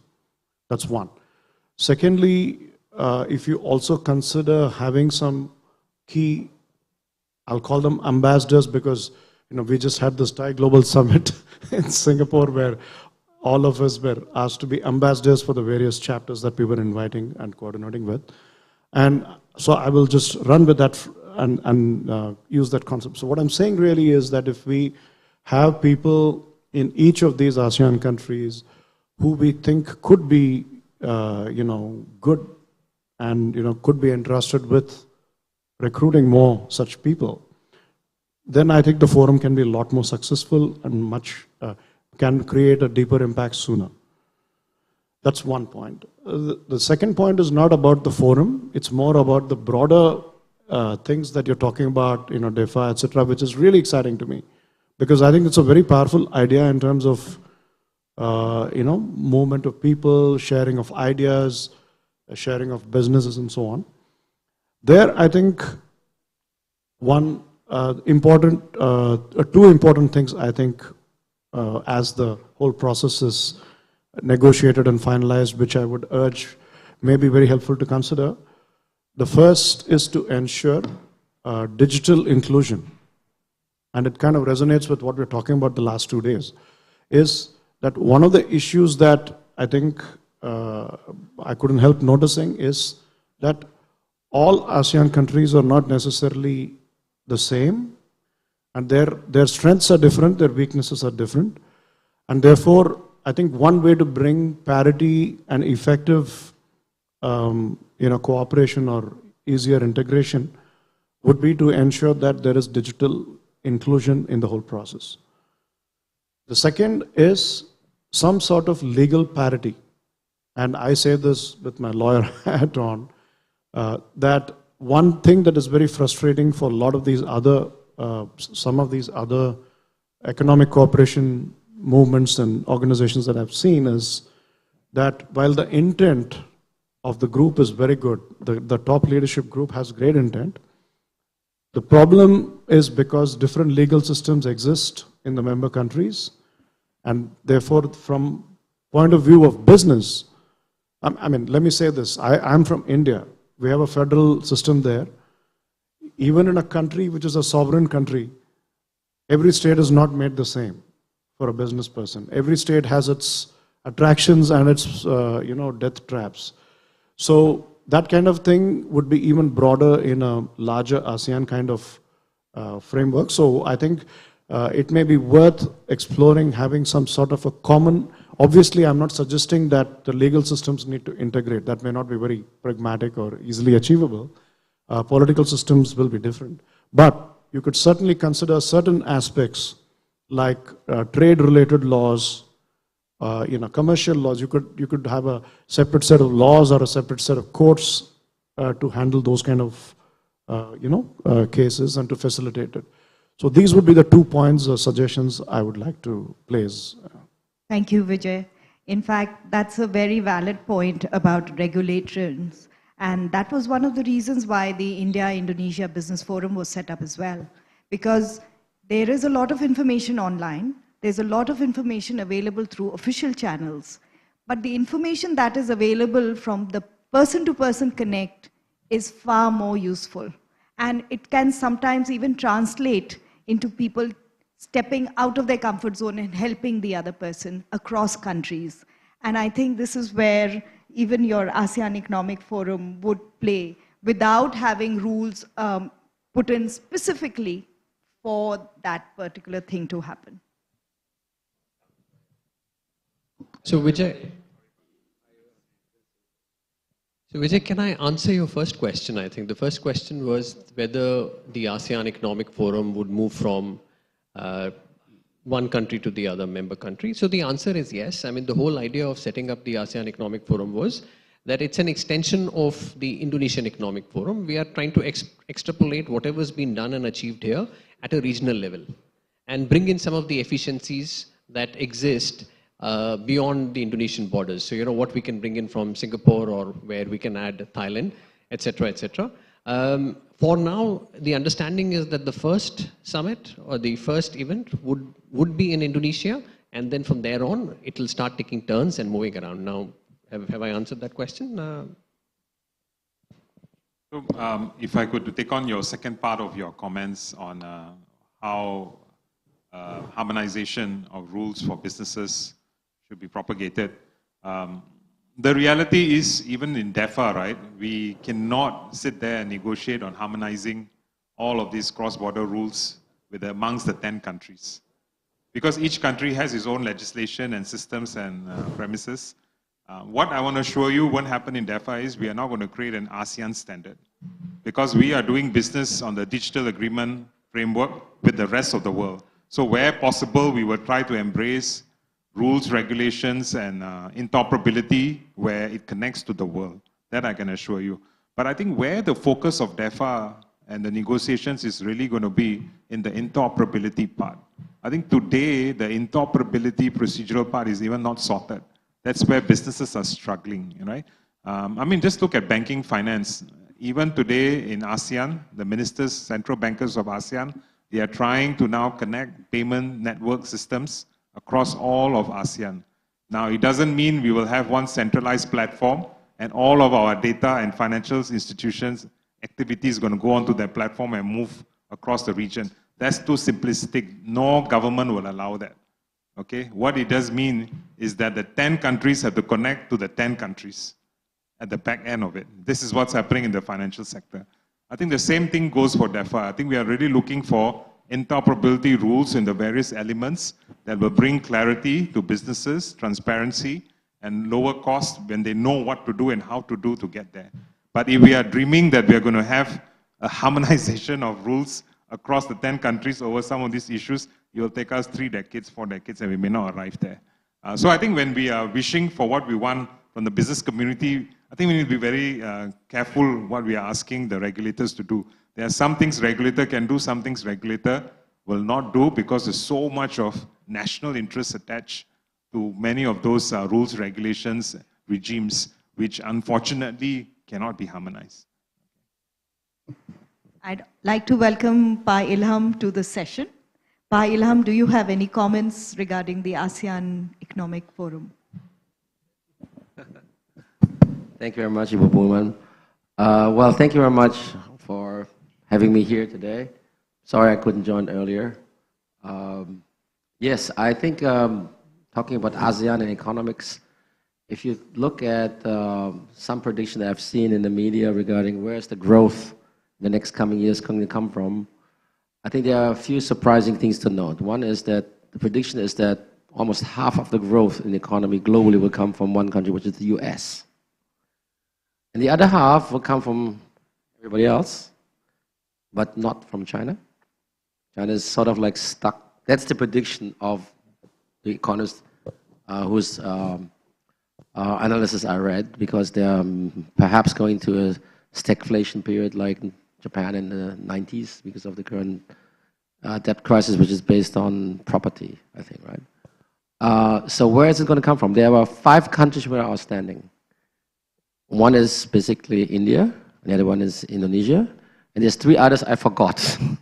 But I mean, so the other 50%, or a bit more than 50%, I think it was 45% US, and 55% of the global growth, I mean, on top of what we have today, is going to come from these 5 countries, and Indonesia is definitely one of these 5, and India is another. That would be one comment. So I think this area is growing, and for good reasons that we all know. Another thing I think that is probably in everybody's mind is that we are a little bit aside from the global hotspots, right? We have a hotspot in East Europe, we have a hotspot in the Middle East right now, we have a potential another hotspot in Northeast Asia coming up, yes, in Southeast Asia is sort of bordering to that, but economically speaking, we are relatively shielded from that. But what will happen to Southeast Asia when the Northeast was going to go more critical, that I don't know that. I cannot predict. I would say there will be impact, yeah. But the area itself is perhaps strong enough in order to have a decent growth because we live within ASEAN in a very peaceful way with one another.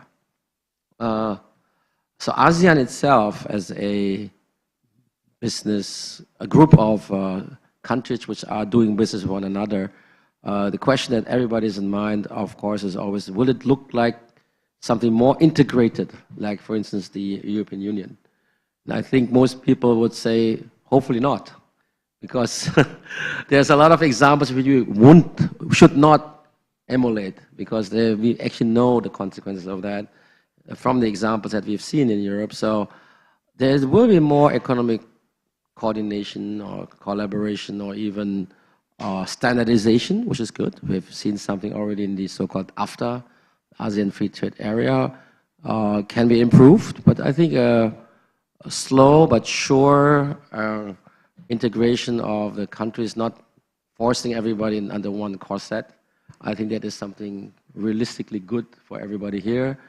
The vision of a very unitary form of ASEAN as a super state is probably scaring most people. So I don't think that's going to happen. And I think it's also very difficult because the countries are just too different from one another. Another thing that I'd like to comment is ASEAN is always asking itself about the relationship with two powers that are very dominant in this part of the world, or actually globally, which is US and China, obviously. For Indonesia, I think it's politically probably neutral, but maybe from a political system more leaning towards US. However, economically, it's almost the reverse. US doesn't play a big role here, but it's China, which is so dominant. Yeah? And I think for ASEAN, it is very important to somehow position itself in a way that it can be like that, having very good economic and very healthy economic relationship with China, which is our neighbor. And that's not the case with the US. But politically, I think for most countries, I shouldn't say most, but some countries here, it's maybe from a system standpoint of you're closer to the US, not being an ally of the US. Some of the countries in ASEAN are really allies of the US, like the Philippines, like Thailand to a certain degree. Others are closer to China, like Cambodia or Myanmar, Laos probably, Vietnam not so much. Yeah, so I think it's important to sort of somehow allow political diversity in order to get economic benefit. And that is, I think, what I can say for today. Thank you. So the ASEAN Economic Forum makes sense because we need to talk. Just today, maybe some people don't know, but a giant of world diplomacy has passed, Dr. Kissinger. And what I learned in the many eulogies I've seen today, or read, or seen on TV, that he was the master of bridging the unbridgeable. Because what he always wanted to avoid is war. Just keep on talking and we will find. But even small steps, he was a master in that. So basically bridging US and China in the early 70s, and then doing the aftermath, cleaning up the aftermath of the Yom Kippur. He got, I think, a Nobel Prize for that, et cetera, et cetera. And that's always little small steps, diplomatic, masterfully crafted and implemented. I think that's really a good example to follow. Yeah, talk. Don't stop talking. Yeah, and that's not what's not happening between Ukraine and Russia, by the way. Yeah? They're not talking at all, and hence the solution is just far away because they don't talk, but they have to talk. Well, I think we are talking all the time, and I said sometimes too much, but we need to act as well. So yeah, I think that's all I have to say. Thank you. Can I just add that at the ASEAN level, for the leaders, existential issue on the geopolitics between China and US is front and center every time. And we've made it very clear, even in the latest summit that took place in September in Jakarta, the leaders had made it very clear, we are not choosing. Right? America is the #1 investor in Southeast Asia. China is the #1 trading partner to us in Southeast Asia. We can't choose. We want to work effectively with both, and nowhere are we going to make that choices, because we've also seen countries who choose end up in not so favorable circumstances, right? And I think in the world today, we have to work with all superpowers. They both bring value to us, and we need to harness that value in the best way we can with all parties. And I think that's what's going to bring wealth and relevance to ASEAN. I think that's I would say, the wise positioning of our leaders, how they have come together to collectively make a choice, to tell the world that they are not making a choice. They want to work with both.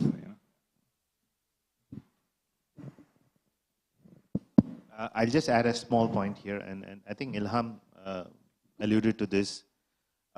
When we look at the key messages of what we're doing in ASEAN, it's also important to have the right people behind us saying the things that we want them to say about, because there are a lot of various opinions. If you look around and talk to the world, there are opinions which are based on reasoning and logic. There are opinions which are based on agenda.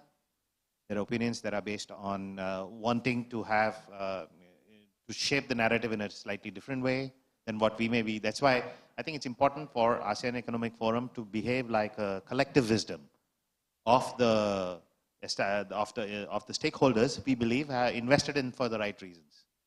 So our ability to tell the story would also be our ability to bring the right people on board who will help us tell the story, will help us to shape the narrative and help us to drive forward the vision of what ASEAN Economic Community wants for itself. And I think, Ashish, that's going to be our homework of how do we make sure that we have the right people who are able to be cheerleaders for the ideas. At the same time, pragmatic as well, right? We have to balance in a way that we come out credible and we come out in a way that everybody believes that this is actually the right points that are to be made in telling the story. So a lot of work in terms of bringing together a lot of more people, a lot of champions of the ASEAN cause. And we're seeing, like what Ilham said, it's just not just an ASEAN economic community, it's way beyond that. I think if the world is going to be shown a pathway of peace and stability, it might not come from anywhere else but from here. And it's becoming more and more apparent with the things that are going on in the last 6 months to a year. We are seeing that the ability to manage conflicts within a community that keeps talking all the time, like Ilham said, is much higher than it would be when walls are driven, and walls may be driven are a failure of the system of many of the other parts of the world. So I think Satwinder Singh has said it very well, that the importance of having a common agenda allows us to talk. Otherwise, what do we talk, right? Having DEFA, having decarbonization, these are pathways to keeping the conversation going and building cooperation between the ASEAN nations. And I think our ability to be in that story and being, is a great privilege, and I really look forward to what we're going to do over the next 1 year. Thank you. Thank you, Sachin. Starting anything is really hard. It's just to keep going on it till it finds its own momentum and just moves on its own. So yes, a good start is everything half done. So if there are any last comments, yes, please go ahead. Thank you. My name is Funky Miswar from Indigo Telkom. Indigo Telkom is the incubator and accelerator in Indonesia. Honorable for me, I can talking to the top leader. So maybe I will starting from the startup point of view. The key of the success from the startup is the collaboration. And one of the dreams of the startup can expansion market to across nation. But the challenge from the startup is they need to knock the door one by one, maybe for venture capital, investors, or the partners, anything too hard. Then maybe spend a lot the money for that, gitu. So maybe my purpose is maybe we need to some initiatives for maybe from the ASEANs. We need to like institution every countries just for the investor windows. Investor windows is like if the startups need to consultation with the what we need to do. If you wanted to expansion, or I need to investor from the another country, what I need you, what the regulation. Sometimes we need like this to support our startup to can grow the another country, maybe like that. Thank you.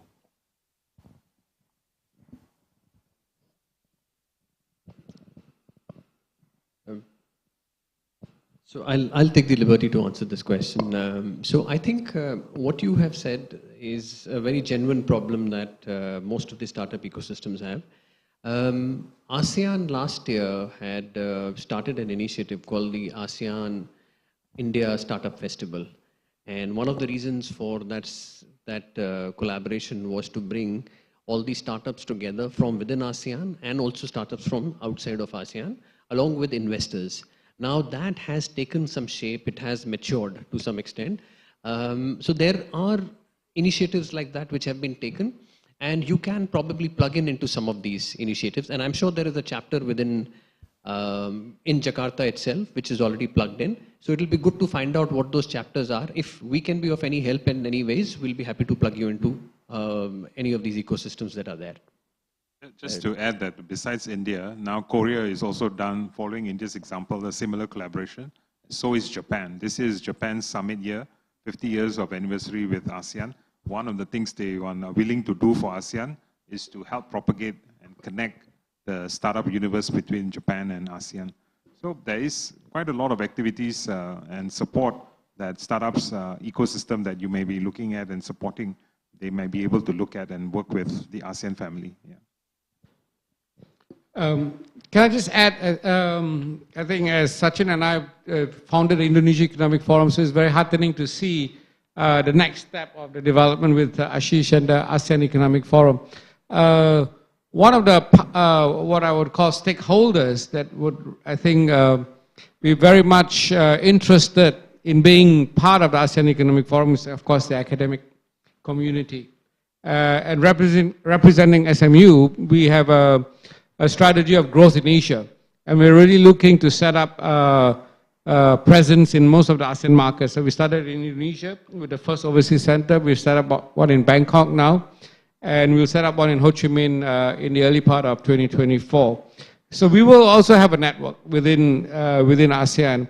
And I think this would be a great partnership also with, of course, Singapore. So we have 4 countries within ASEAN already. Thank you.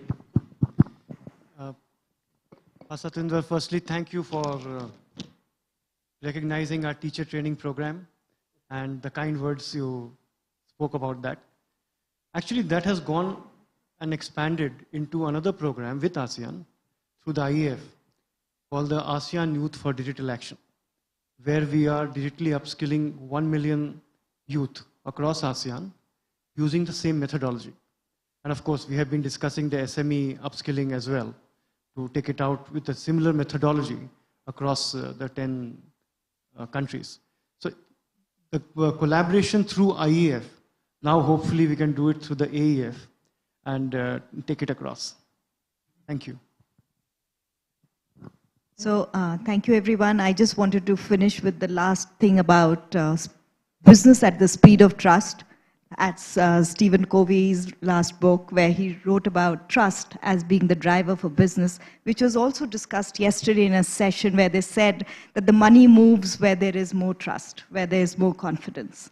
So I hope that setting up the ASEAN Economic Forum will drive that trust and increase business. And then with those last words, I'd like to move it to Sachin to close the session. Thank you. Thank you very much. That was an excellent session. A big round of applause for Poonam, His Excellency Pasaklinder and Ashish, and Ilham, who joined us. I'd just like to, first of all, thank you for spending 2 days with us. I know many of you are here for both the days, though we did decide to fragment the sessions into 4 parts, half a day, and the next day, half a day, for a reason, because we usually have a lot of conference fatigue.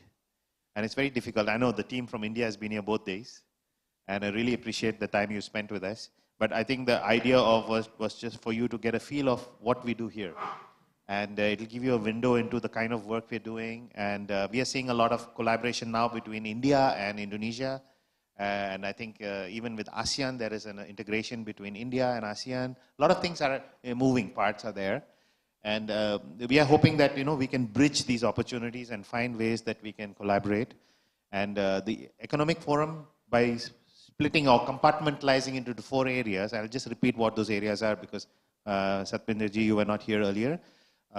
We split up the topic being unleashing the power of digitalization across the nation. And the word unleashing was important because sometimes you can unleash a tiger or you can unleash a dragon. And depending on what you unleash onto the people, you might either have a good experience or a nightmare. So understanding the management of an unleashing of digitalization is important so that we don't get too far ahead of ourselves and find that we have not built the basic infrastructure or the digital society that needs to be there to receive digitalization.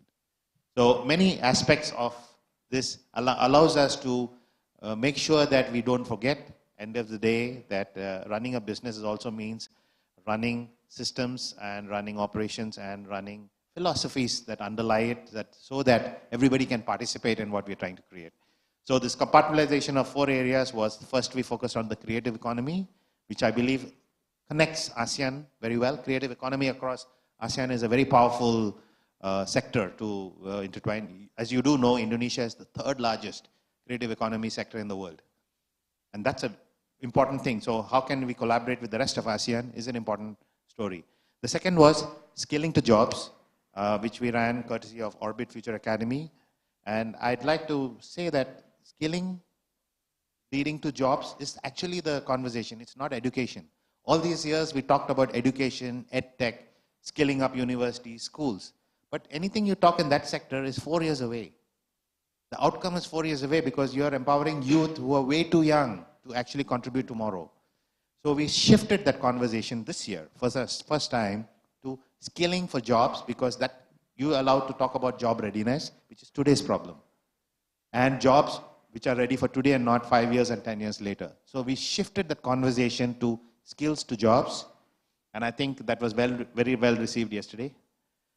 This morning we started with digitalization by itself, the digitalization economy, because the size of the digitalization economy is $170 billion, which is an 18-fold increase. So how do we actually do an 18-fold increase in 6 years? It's a huge multiplier, and we need to find multiplier effects in order to multiplier factors, I would say, amplification factors, which would result in a healthy economy being developed 18-fold with least amount of disruption and least amount of distraction. So that was a very good session this morning we had, and then we had this afternoon session which is about regionalization. There are 2 parts, going in within Indonesia and then going outside Indonesia, which is what we capped it with. We were blessed to have fantastic speakers. Yesterday we started with Gita Vriawan, who flew down all the way from Stanford University, where he's a visiting scholar, just to be at the Indonesia Economic Forum. And he's been a speaker with us for many years. He's one of our top received speakers. So he opened Indonesia Economic Forum with the right mood, talking about geopolitics, actually. In fact, that was one of the key messages he had, followed by Shinta Kamdani, who was the chair of B20 during G20, and she's currently the chairman of Apindo. And she's on our advisory board as well. And she was able to give us a very good view about how Apindo represents the interest of the SME sector and the MSME sector. And something we should not forget. We had Sandiaga Uno, the Minister of Tourism, who led the whole discussion on creative economy yesterday. For those of you who were here, very insightful session. And in the afternoon, we had Director Generals and representatives from the Ministry of Manpower, and we also from the Ministry of SME and Cooperatives. So we had all the right stakeholders in the room. That was the beauty of what we did. Same thing this morning. We had a session with Ilham, though because he was on a plane. We did a recorded session. And that was on this morning. We had a series of very competent speakers. We had Dr. Naveen from SMU, who was here. And in the afternoon also, we had sessions with Pa Refli, Pa Darmono, who are the original entrepreneurs of the industrialization of Indonesia. Pa Darmono, who set up Jababeka group. I would say he's a super industrialist because not only is he an industrialist, he brought many other industrialists from all over the world to come into Indonesia and set up factories across all of Indonesia, and he continues to do that. So it's this kind of depth of speakers who have supported not just this year, but they've been with us right from the very beginning of the IEF journey. From 10 years, these are the speakers who've been telling the stories and amplifying. And I think, Ashish, my takeaway is that now when we go into ASEAN Economic Forum, we would identify similar people in all these places. Pa Ilham Habibi has been, I think, our biggest supporter, because it is thanks to Ilham that we have been able to call this wonderful venue the home of the Indonesia Economic Forum. So thank you, Ilham. I think Ilham allowed it because he believes in what IEF is doing. He's been a constant supporter. He's been there at every event. And I feel that we have a lot of common vision between what he does. And I'm happy to say that Ilham would also help us guide the ASEAN Economic Forum because he has a lot of interesting views. And he has a network within the region, which we'll be able to, leverage off and find, common people who can, help tell the story. So that's the one thing that if I could say I summarize these 2 days, great topics, great speakers, and great, fellow panelists who are here. That's the formula going forward even for the ASEAN Economic Forum. We have to do it across 10 countries. So the 10x factor is something that we'll have to work on in the next 1 year. Thank you very much. Please remember, we have a cocktail evening here. There's a sundowner cocktail. We have wine, red and white. We have beer, and we have a fantastic single malt bar by Aberfeldy. And they make great cocktails. So enjoy the evening. And I would say let's celebrate together the completion of the 10th Indonesia Economic Forum. Thank you very much.